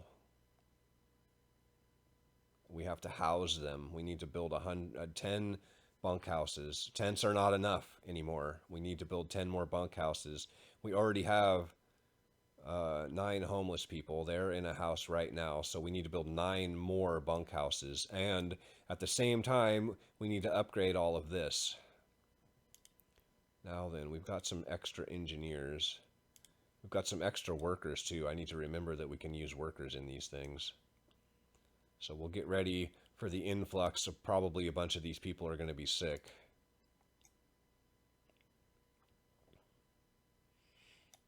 We'll start building bunkhouses over on the other side now.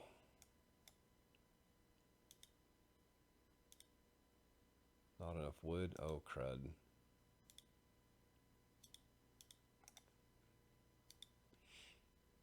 Steam cores. We don't really need those.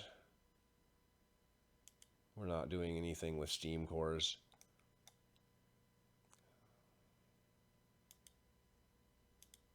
We'll get more anyway, so it's not like... Laws? I don't think we need any more laws. Field kitchens don't work on housing, or I would do that. But we're not having a problem in our workplaces because they run heaters. We're having a problem in the housing.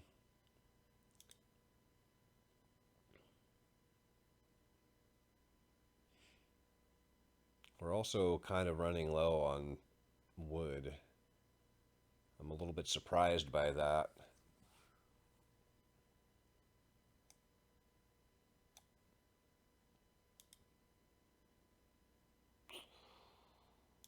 Oh, it's all kind of terrible.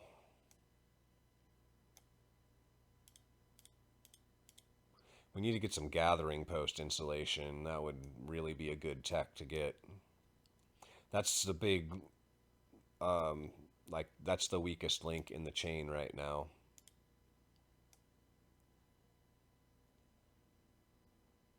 That's our coldest area. Of course, the heat zone's not on right now, so it's not an accurate measure of the real temperature, but it is now.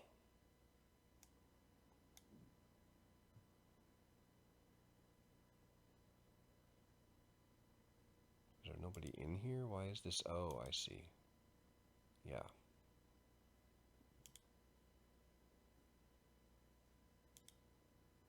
Get to work, people. Oh gosh. It just got very cold. Let's pop the overdrive so we can get things out of super cold territory while this is warming up. Or we'll just leave the overdrive on. I'm not sure. No, we can't do that. Then again, can we afford to not do that? I'm not sure. People are furious again. So angry.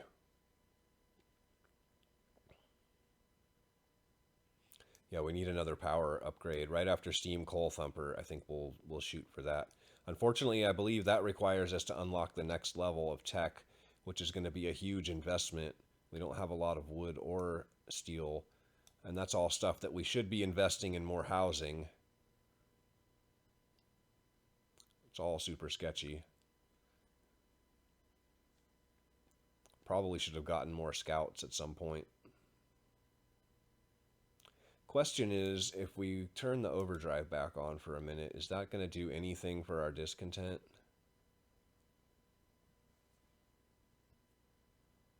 Not really.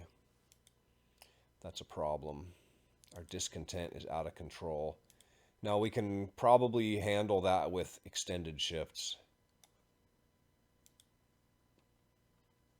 Steam Coal Thumpers. The good thing about Steam Coal Thumpers is that doing the upgrade doesn't interrupt the coal production. So we'll go ahead and upgrade those. That's going to help from a heat perspective. And now we can man the rest of these gathering posts. That'll give us things to do with our labor force. Kind of a big deal. The other nice thing about upgrades is that your builders are already on site. Yeah, see, we need mechanical calculators now, which costs 100 wood. Is there anything else? Gathering post insulation, let's do that. That's big. That's going to be huge, actually.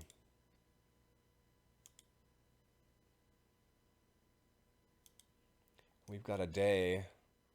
We need to build 9 more bunkhouses. Eek. Eek, I say.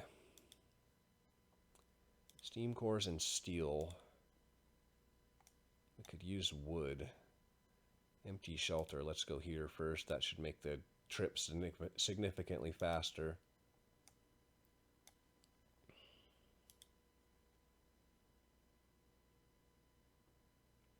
We could use a steam wall drill.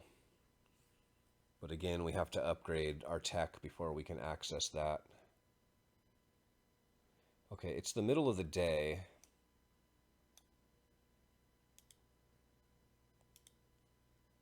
We actually probably don't need extended shifts here at all because we're flooding wood during the day. We turn off a bunch of extended shifts. Oh, these guys aren't even on extended shift? What is wrong with you? There we go. We definitely want food on extended shift. And steel. But I think we can avoid putting coal. We definitely want wood. Alright. We probably should consider an additional workshop.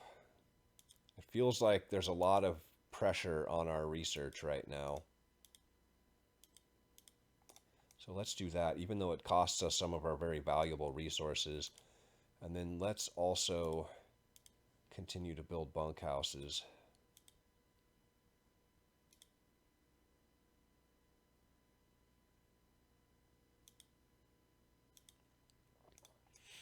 As fast as we can.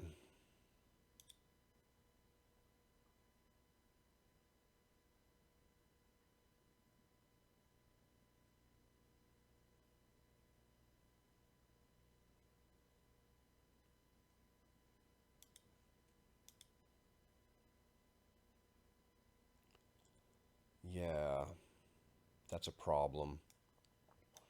We need a resource depot.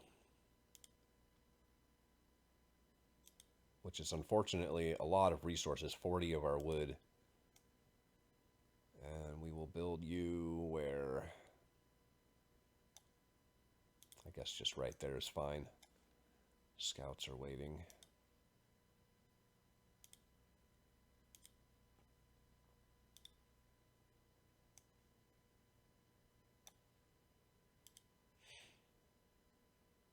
A little bit better. How are we doing on hunger? 50 hungry people. We've got 120 food rations, so it seems like we're finally catching up on that. Let's get 2 more groups of hunters out tonight. I say that, and now we're immediately down to 60.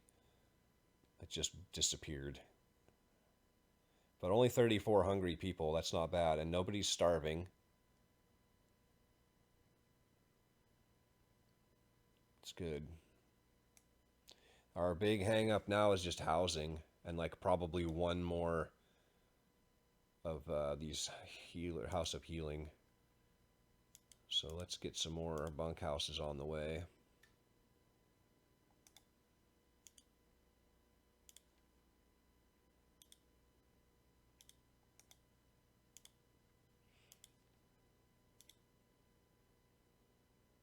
Seriously?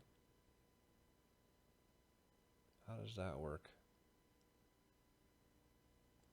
Uh-oh. Is this guy not in a heat zone?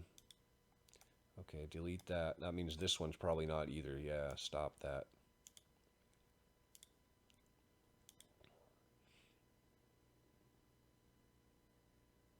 Not enough wood.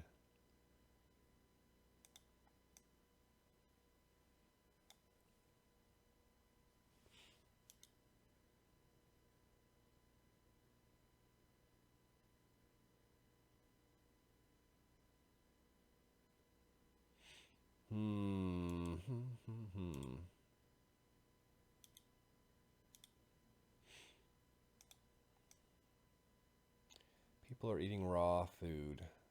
And we already have a starving person. Great. So we're not winning on the food game, but hopefully with double the hunters, we'll make that coal.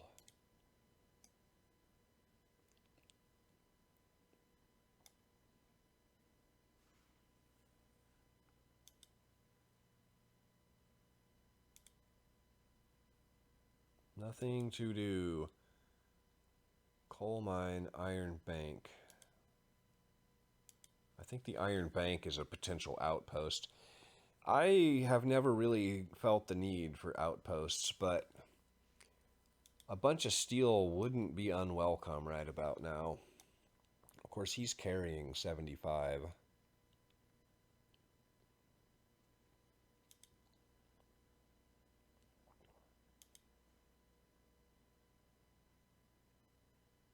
Okay, we were just waiting for the heat zone to turn on, I see.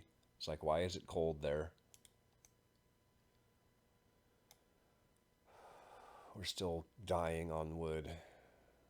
We need to just save wood. As much as it hurts me, I'm going to have to stop building housing and spend 100 wood on research.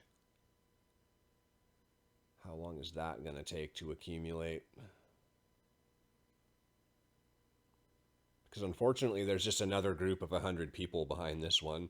And if I don't stop and just address the wood issue, we'll never get caught up. We still need another House of Healing as well, I think. Gathering post insulation. Yeah, see, we really need a steam wall drill. We really need advanced steelworks. Is there anything else we can research in the meantime? Cookhouse insulation. It's a single building, and yet we still kind of need it. Flying hunters. We can't really afford to build them right now, but I think that's a tech that we can't pass up, and now is the perfect opportunity to get it.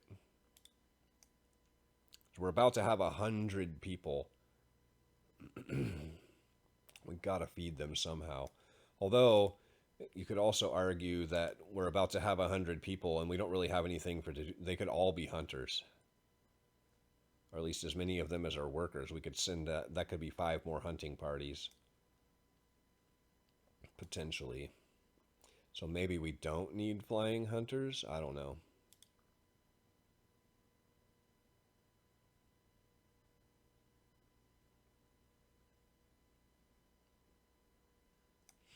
I'm going to build a couple more bunkhouses. We'll just slow it down a little bit. Excuse me. Oh, we'll build a couple. We can't afford to stop completely, really. What it comes down to. Is that in the heat zone? It is not. That is perfect. We'll build one more. Where does that put us? We have 41. That'll be 51 vacant beds. So we need to build 5 more. They're going to give us a couple of days to do that. We have enough medical facilities.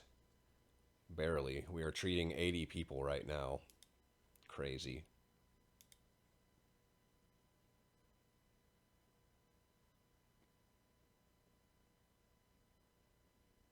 Oh, yeah, I'll take the raw materials. Rock slide? Is there anything happening at the rock slide? Hang on a second. The rock slide is steam and steel cores.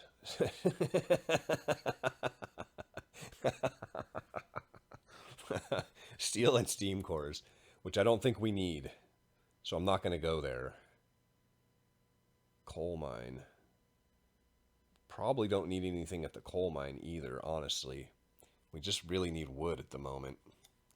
I think what we want to do is go to the fishing village.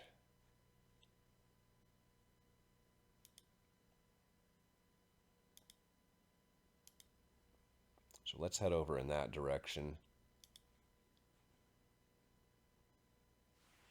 Bunch of people have gotten here.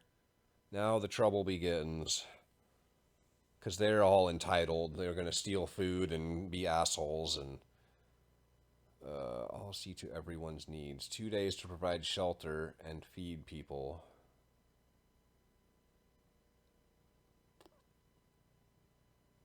Hunters' hangars. We'll do this. 104 hungry people. All right. Let's waste all of our wood on hunters. That's a great idea.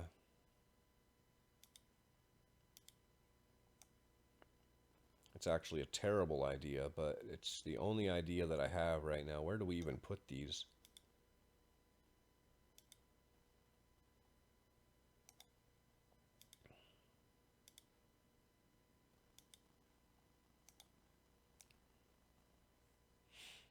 Yikes. And 59 homeless. And this research is coming up. Dang, we're just not going to have the wood. Okay, I'm going to cancel this. Oh, it's all terrible.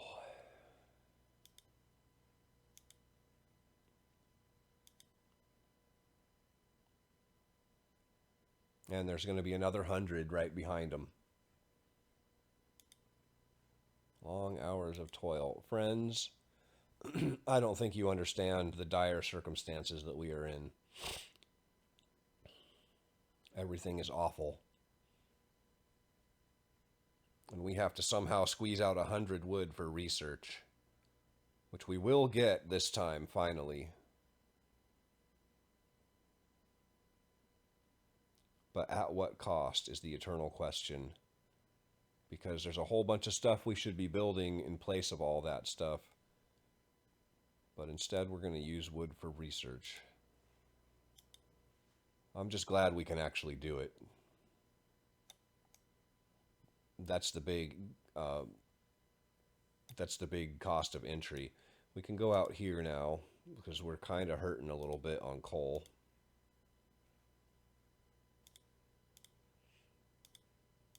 We can just put a bunch of people here.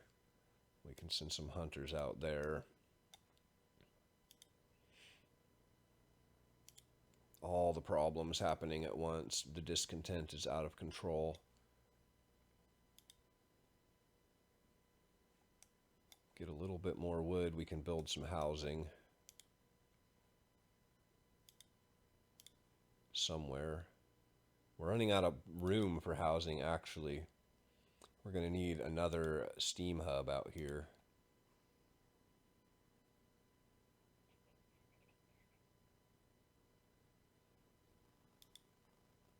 think I'll just come out the middle. Awesome. We need just a couple more road segments there. No, you don't get extra food rations, boy. People are furious.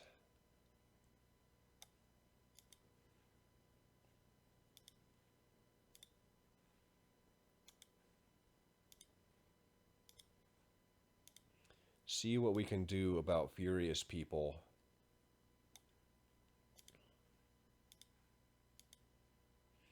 This is what I'm talking about with extended shifts. It's just a lever of control over discontent. We just need one more. Do we have one more? We have 2 overtime work somewhere. Who would be working overtime? It's not these guys. We just checked that. This guy. There we go. Ooh, we got most of our people fed. But it's overnight now, and people are going to start getting hungry again, so that's only kind of good news. We have 0 wood.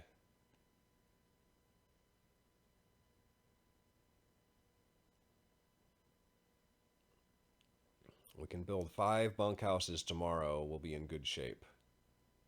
And then we just need to upgrade as many as we can. Maybe we run this overdrive overnight. Dude is going to get his hand cut off. Shouldn't have stolen the food. I don't blame these people. I'd be mad too. Can't be stealing my food.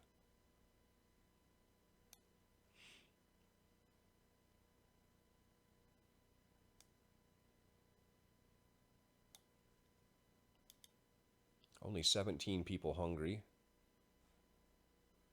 We got another 100 people coming in 1 day and 18 hours.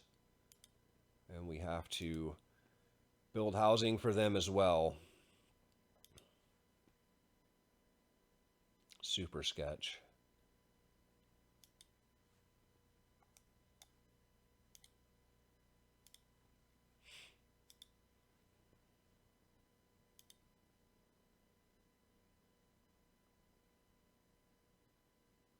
Got a ton of sick people,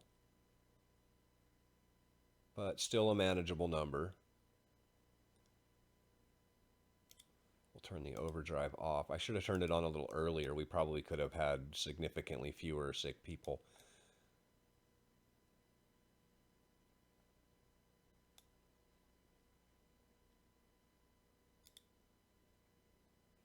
We've got another temperature drop coming up, which is scary. We're out of coal. Oh, crap. I didn't even notice that. Yipers.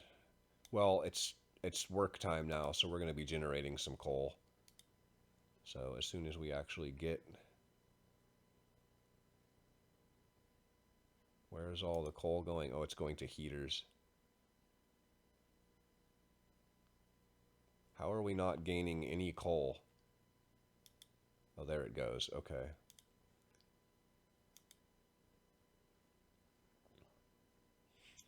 It means we probably need extended shifts out there. Now that we have a little bit of coal storage,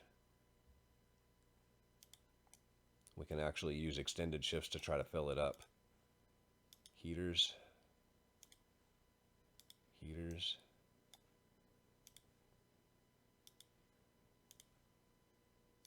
At least until the generator comes back up.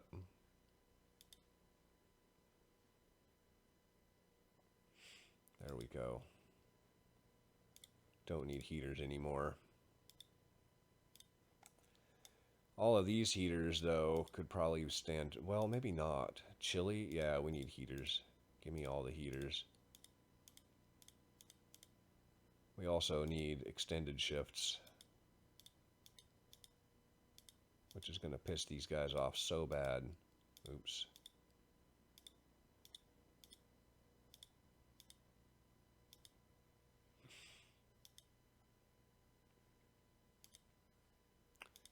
Radio mast. All right, we finally have some resources, and we don't actually have anything. We can just build houses. We don't have anything else pressing.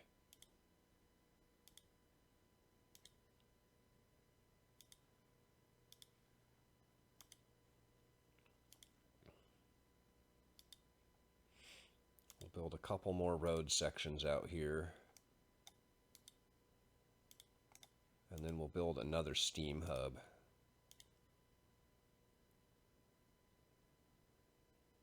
That looks about right.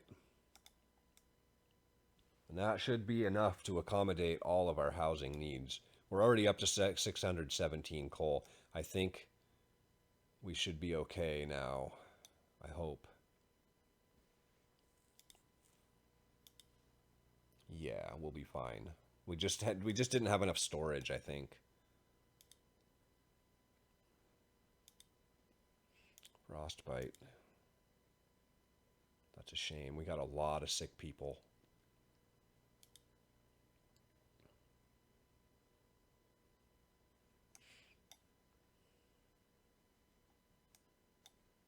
We need one more bunkhouse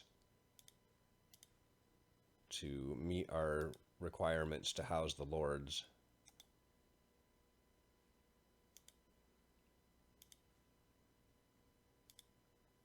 Build a couple extra.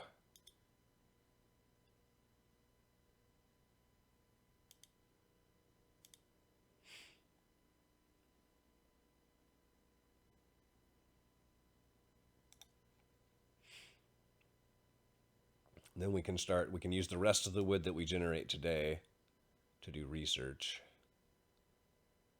And then if we have any left over, we'll start upgrading some of this housing. We need more people in here. And heaters. Oh, mechanical calculators, beautiful. Research needs to be generator power upgrade. Oh, we're 5 wood short. Well, we will wait for 5 wood.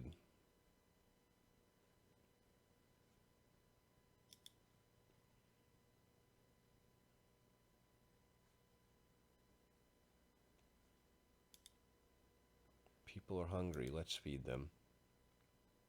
That's one of the weirdest events. The way that it resolves is never straightforward. Can we just get wood, please? Are you serious? Oh, it's going to be cold in the morning. We're going to have to fire the overdrive. No other way. I could have deleted a thingamabob, but we've got lots of problems. People are going to be eating raw food overnight, probably. An emergency shift here would be a good thing. All right, sorry about that. I had somebody step in on me there, and I had to have a conversation. And I forgot to pause the game, so it ran for a few minutes while I wasn't recording. I think we need an emergency shift here. Wait, can we not do that? Why not?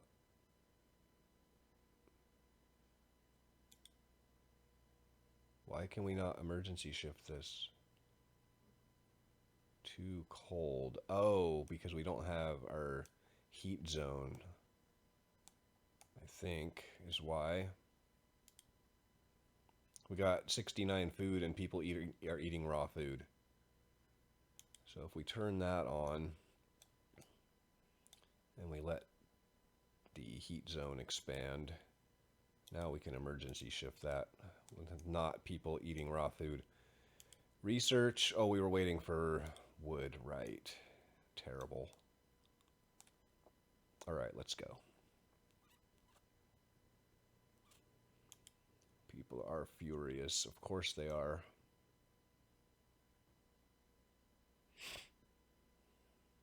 I'd be mad too, like we got all these people showing up and they're getting into nice housing and then our own people are still sitting here in tents. They're like, wait, what's going on here? This man, we're going to have one guy? I mean, what's one guy? Go ahead, take a day off, bro. We'll just put somebody else in your place. We need definitely another house of healing. Our coal situation does indeed look okay. We've got 1,000 stocked. If we hover over this, it's 15 hours. That's plenty. What is not looking good? Oh, we're gonna research generator power upgrade. Lord's basic needs. We need a couple more houses. Oh, it's all sketchy. Dismantle the ice drill. There's some wood. That's perfect. Go home. In 12 hours, we'll have enough resources to upgrade basically everything. A little bit of a reset on our... Is he bringing any food? 25. I mean, it's something.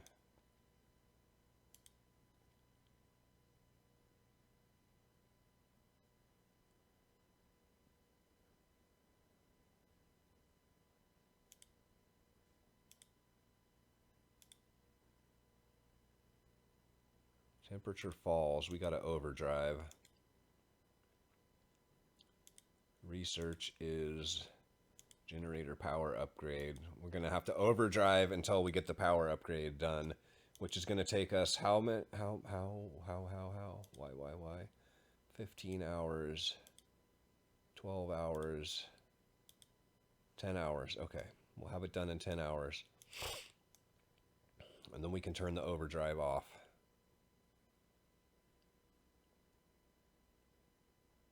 We got everybody in housing. We just need to feed everyone now, and we have 7 hours to do it. That's not a very good... Heaters. More food, please.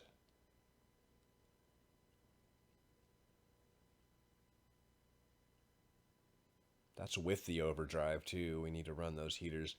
Now, if we were to get steam hothouses, that wouldn't be a problem. We also need a steam wall drill, although our scouts are going to temporarily solve that problem for us. All in all, I think we're actually in pretty good shape. This is the only thing that we're really struggling with, is to feed the hungry people.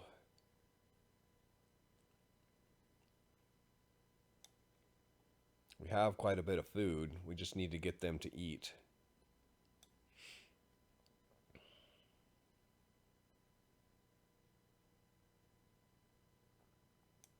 My main concern now is actually sickness. We've got 51 people not in treatment. That's kind of terrible. 35 wood and 10 steel. I think we can cope. I think I would rather upgrade housing if I can.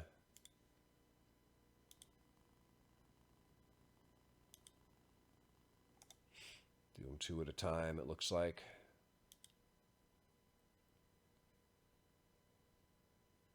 Problem is these people, when they show up, a bunch of them are going to be sick.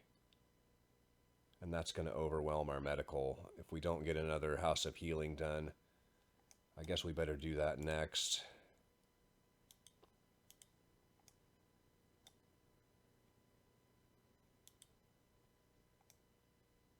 Sucking up all of our wood.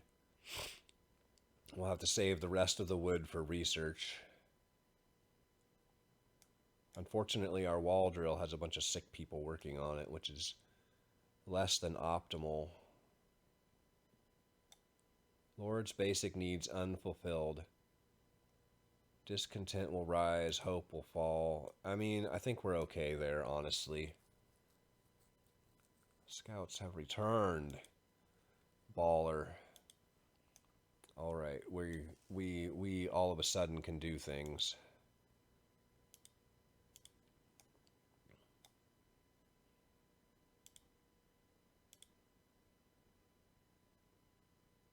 Invalid crap. Invalid. We're wasting a lot of this heat zone just not being able to build stuff. That's kind of terrible.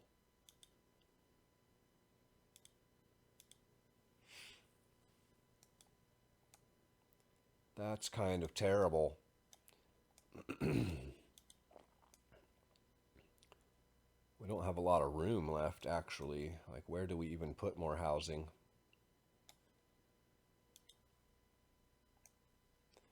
Alright, what do we need next? Let's go to this supply depot and see what's out there. Radio mast, coal mine. I don't know if I want to run all the way out here. There's probably good stuff.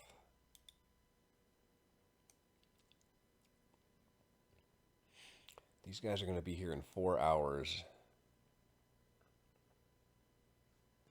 We need to spend some steel.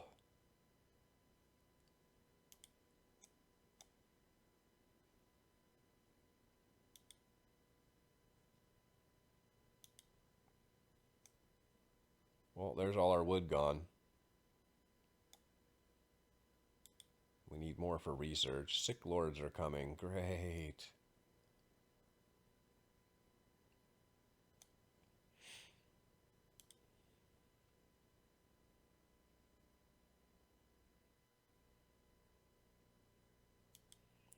Generator power upgrade. Nice. I'm going to leave the overdrive on for a minute here and let that come up to temperature, and hopefully that will solve some of our discontent.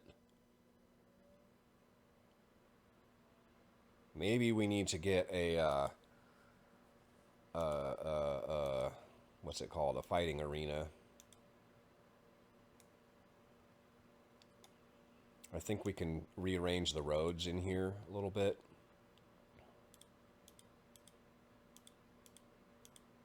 Like so. And build a fighting arena there to get a bunch of these houses, and then maybe we have to delete a house in here and get a fighting arena there. If we don't address this discontent, they're going to depose me. Be a pretty bad way to lose. It's at 103%. I think we'll be okay.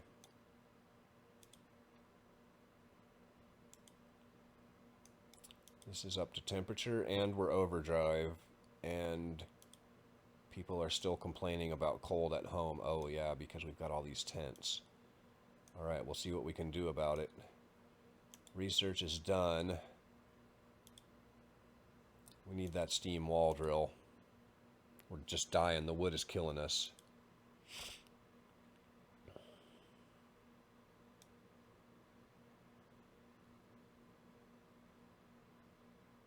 $163 people.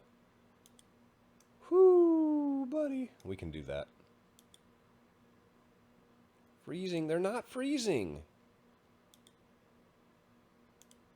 Sick but proud. Don't be proud. You're showing up on our doorstep begging us for help. There's no pride in that.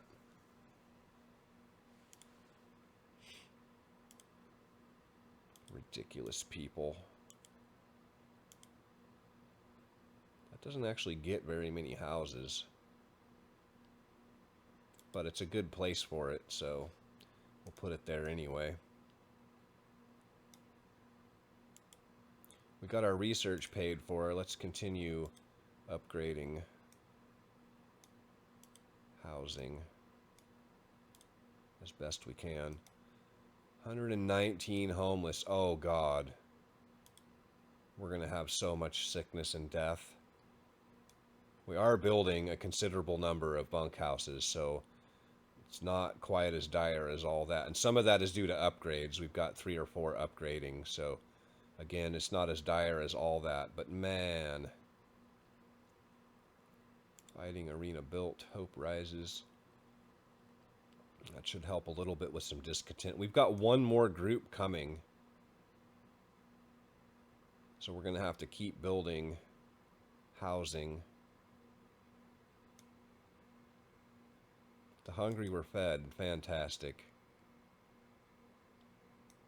Now let's see if maybe we can handle our discontent.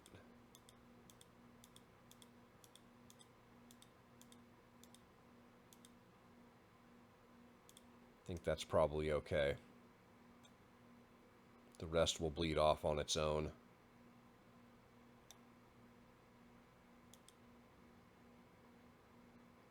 Oh God. As soon as the overdrive is done, we're screwed.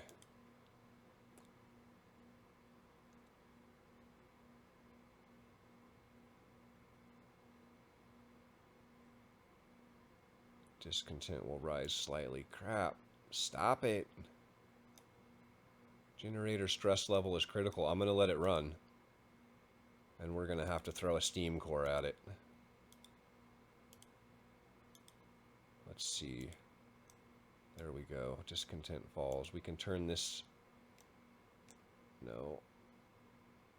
Steam Hub back down to extended shifts. Save a little bit of coal there.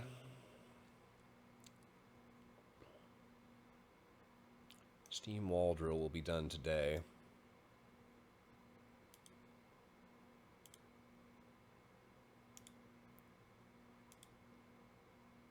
Turn off the overdrive. No. Can't do it, sorry. Send a child to fix it. Child will probably die. Discontent will rise greatly. We'll just use a steam core. That doesn't buy us much time, unfortunately. But maybe it's enough.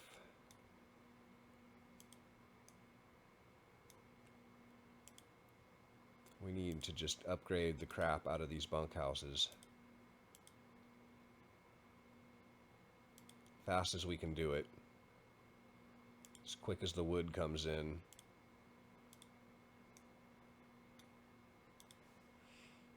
More strangers spotted. Oh, we need to get some people in here. Dang.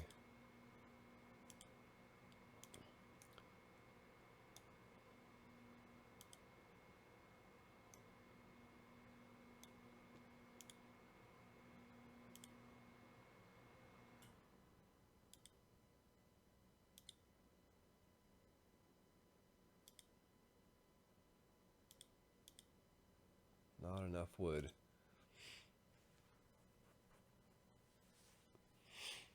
Dang, dang, dang. We're almost there. We're so close.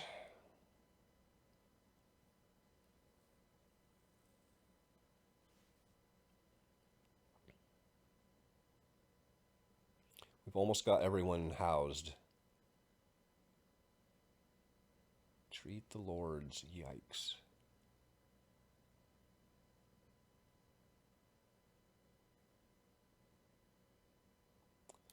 Gonna have to turn it down.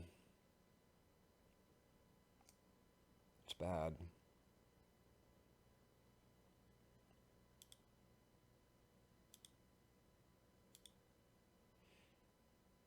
Oh, that was silly. I already had this road over here I could have pulled from.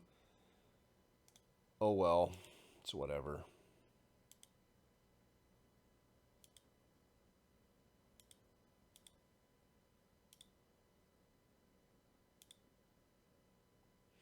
Nope.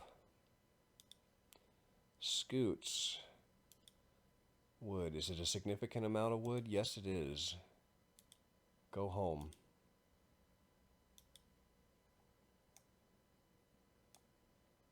Get it home. We need that wood desperately.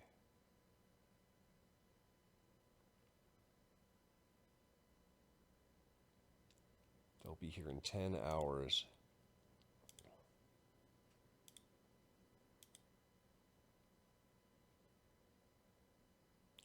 Steam wall drill. Beautiful. I don't even care about research at this point.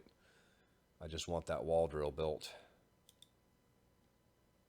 That'll solve so many of our problems. How much is that going to cost us? Oh, we've got enough now. Fantastic. Get it done.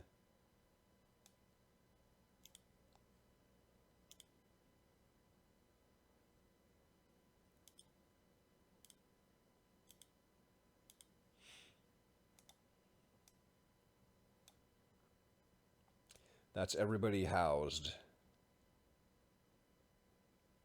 which is great. As soon as that wall drill is done, I'm emergency shifting it.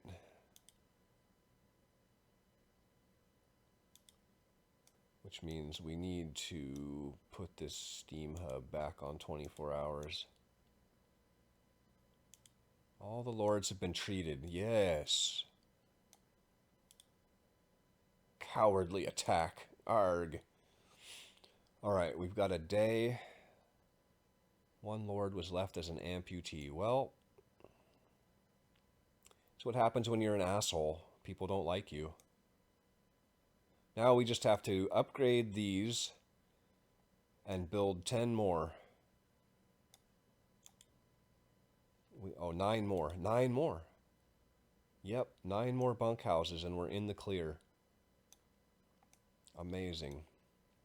Somehow, we're still alive. We still have hungry people. We have not ever once resolved that problem. How do we have so many? Oh, well, I guess it's fine. It's not worth messing with at this point. We'll just let people. Oh, hey. No reason for that. We seem to be keeping up without hunting, without flying hunters, so that was a waste of research, I think.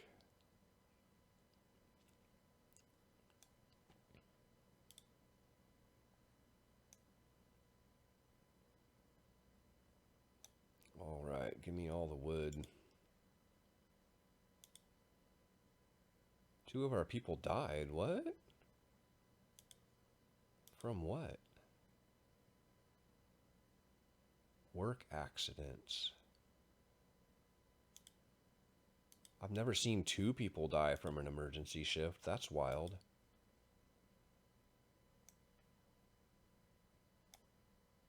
Radio mast, that should be interesting.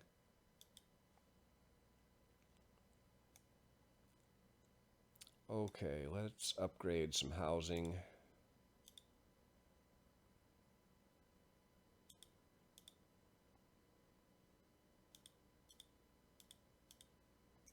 All of it.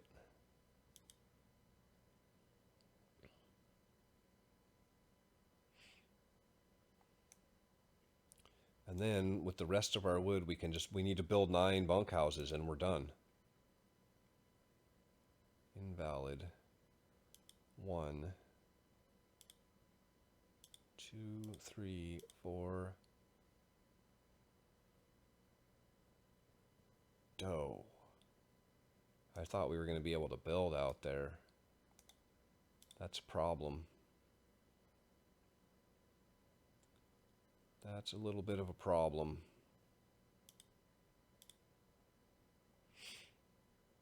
So we need 5 more, and we need some kind of a heat zone for them.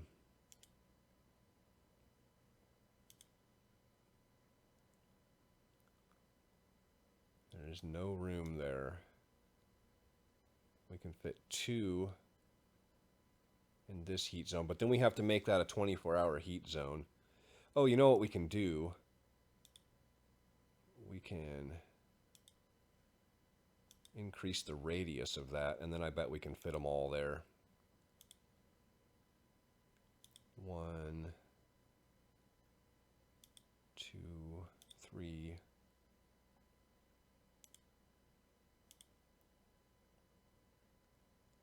4.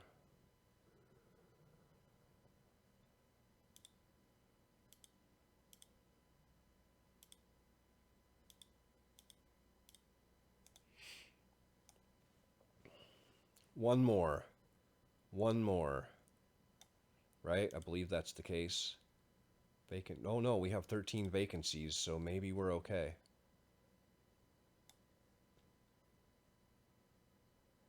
No, I think we need one more. So I think it's... Oh, maybe not. We'll see. We'll have to wait for things to catch up. Is this road not connected? What's going on there? Build that if you would.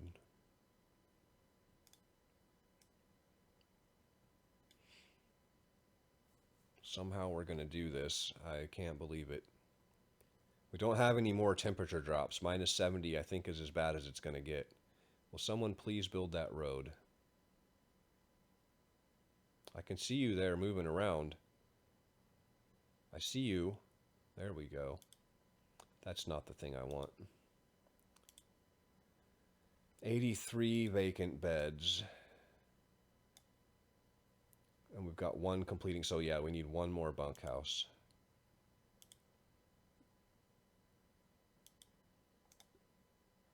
We'll make this a 24-hour heat zone.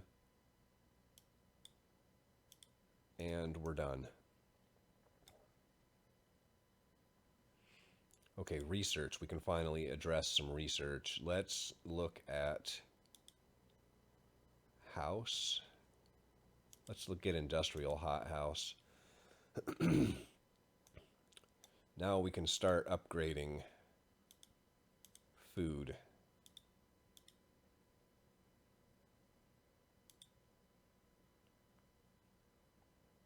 Do 3 of them tonight. We might need a second cookhouse at this rate.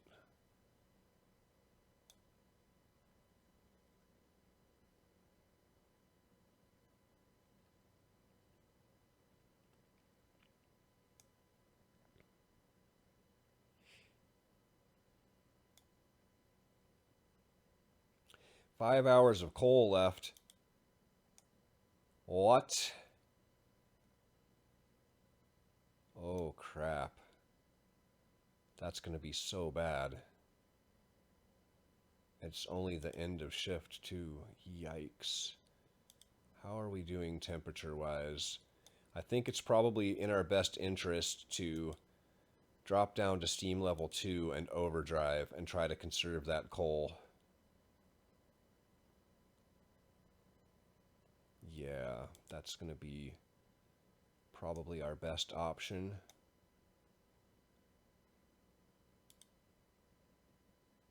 We got about 8 hours left now. That's not great either. Now we can turn this back to extended shift. That'll help to save a little bit. Steam cores. What I would like to see is some coal, but there is no coal there. Coal mine. Hey, let's go there. I don't know if it's going to be in time. Probably not, but it's better than nothing, right? We could emergency shift a gathering post, but I don't think that's going to really help us. And it would make our people very angry.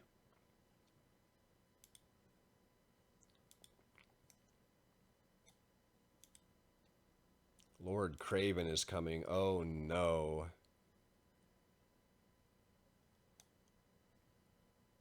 Seven hours. Okay, we're okay. We're all right. Barely. Just barely okay.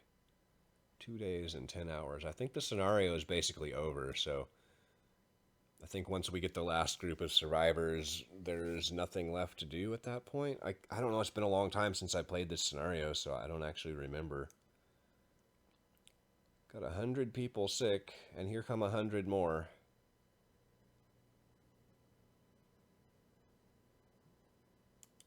We could just send them away. That would solve all of the problems, actually. Yeah, that's 100 sick people.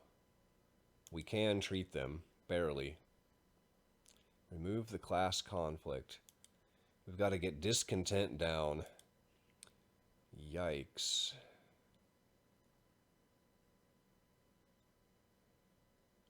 Discontent below 25%. How are we going to do that? That means we need some place to put a couple of additional houses. I don't know where that would be. I think that probably doesn't matter, actually. We'll just build them anywhere.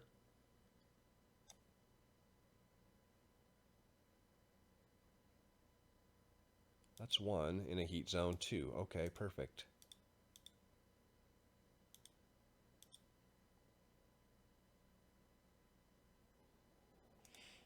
And then we can put in a couple more fighting arenas, and that will help anyway. Let's see, fighting arena. Where do we need you to be? Like right here would kind of be perfect.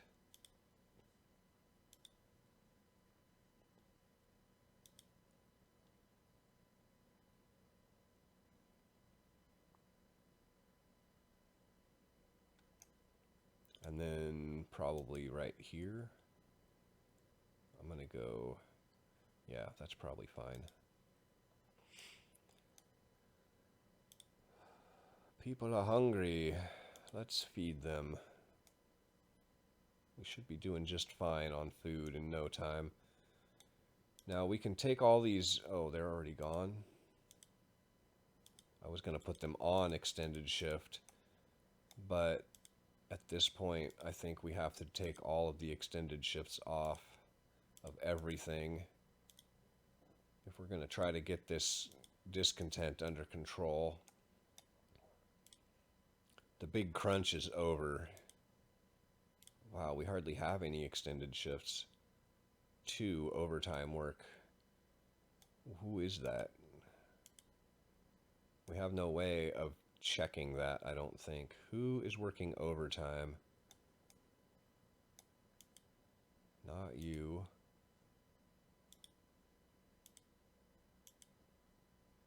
We're out of coal. Well, crap-a-dap-a-doo. We can fix that almost immediately.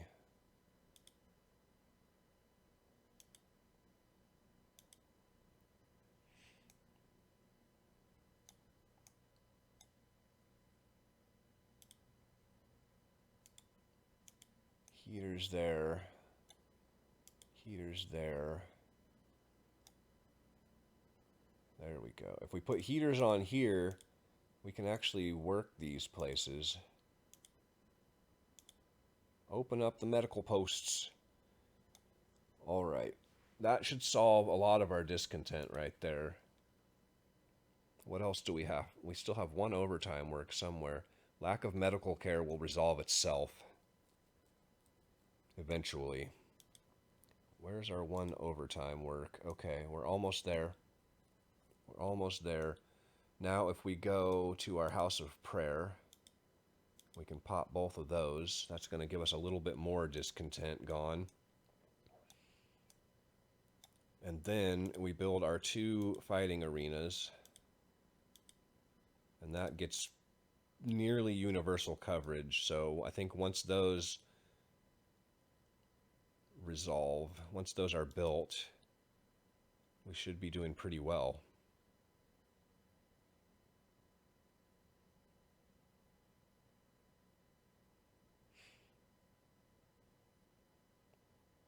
Discontent down, and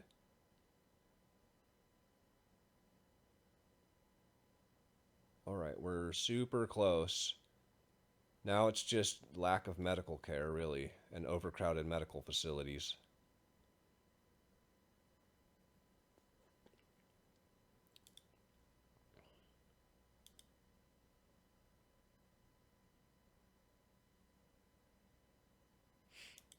We only need the coal. Go home with it. That should fix our coal issues for the rest of the game, I think. Hopefully. Maybe we build some more hunters. 1, 2, 3 more hunters. Hangars. What? Are you a lynch mob? Lord Craven will be lynched. Sorry, bro. Sucks to be you.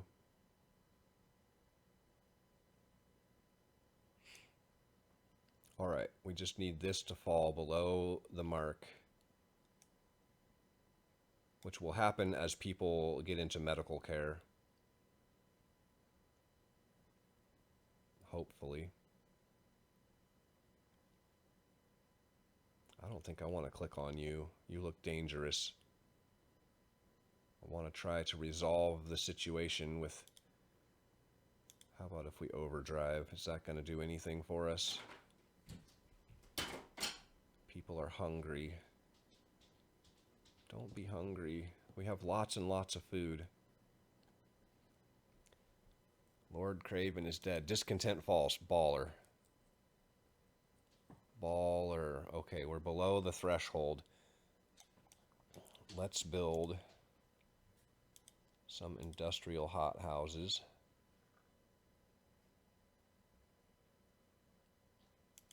I don't think research even matters at this point. What do we need? 35 steel. Eek. Let's put some people in here. Get them all out hunting tonight. And we should finally be crushing food.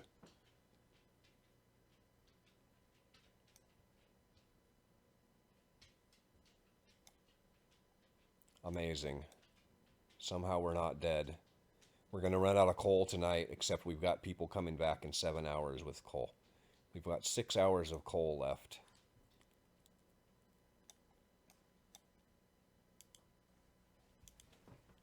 But that's going to change because people are going to stop working right now. All this stuff's going to shut down. All the heaters are going to shut down. All the steam hubs are going to shut down. We should have enough. No, still not enough. I still think we're okay. Quarrel in the cookhouse.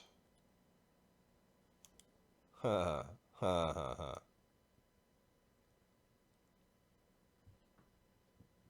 I'm on my people's side.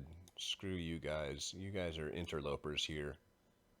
We were nice enough to bring you in and treat you. That'll solve that problem.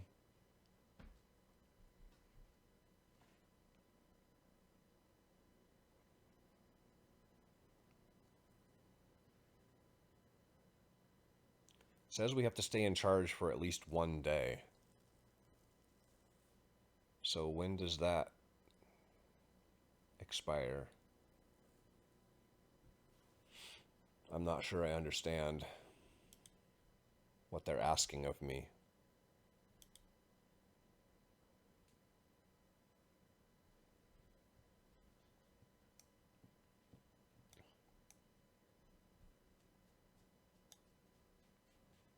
It would be interesting to try this again to be a deathless run. Oh, I don't know if I could do it. I don't know if I'm interested in doing it. This was a lot of work. Because this is a 5-hour video, but I've spent about 3 days preparing for it. Just like playing different openings and trying to come up with different scenarios. There's some coal. We can go back up to steam level 3.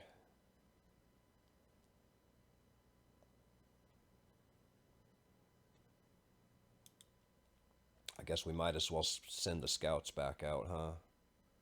Snow Dune, Red Flag Camp. Let's go there. Let's go to the radio mast first. That'll be a lot faster. We could open an outpost there. I think we're okay on coal. We just actually need to put some extended shifts on, which we can afford to do a couple. Class conflict resolved. Okay, that's the end. We weaned. No, we didn't. We didn't win. Well, what do we have to do now? Oh, but now we can put extended shifts on. Now we don't have to be below this weird benchmark. Now we can just crush coal.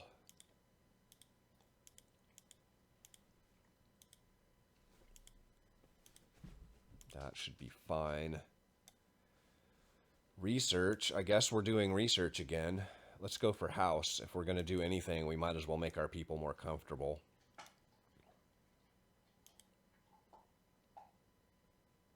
I don't understand what we have to do at this point. We have no goals. Except feed the hungry, which is... That's going to happen. Oh, okay. Is this it? Yep, that's it.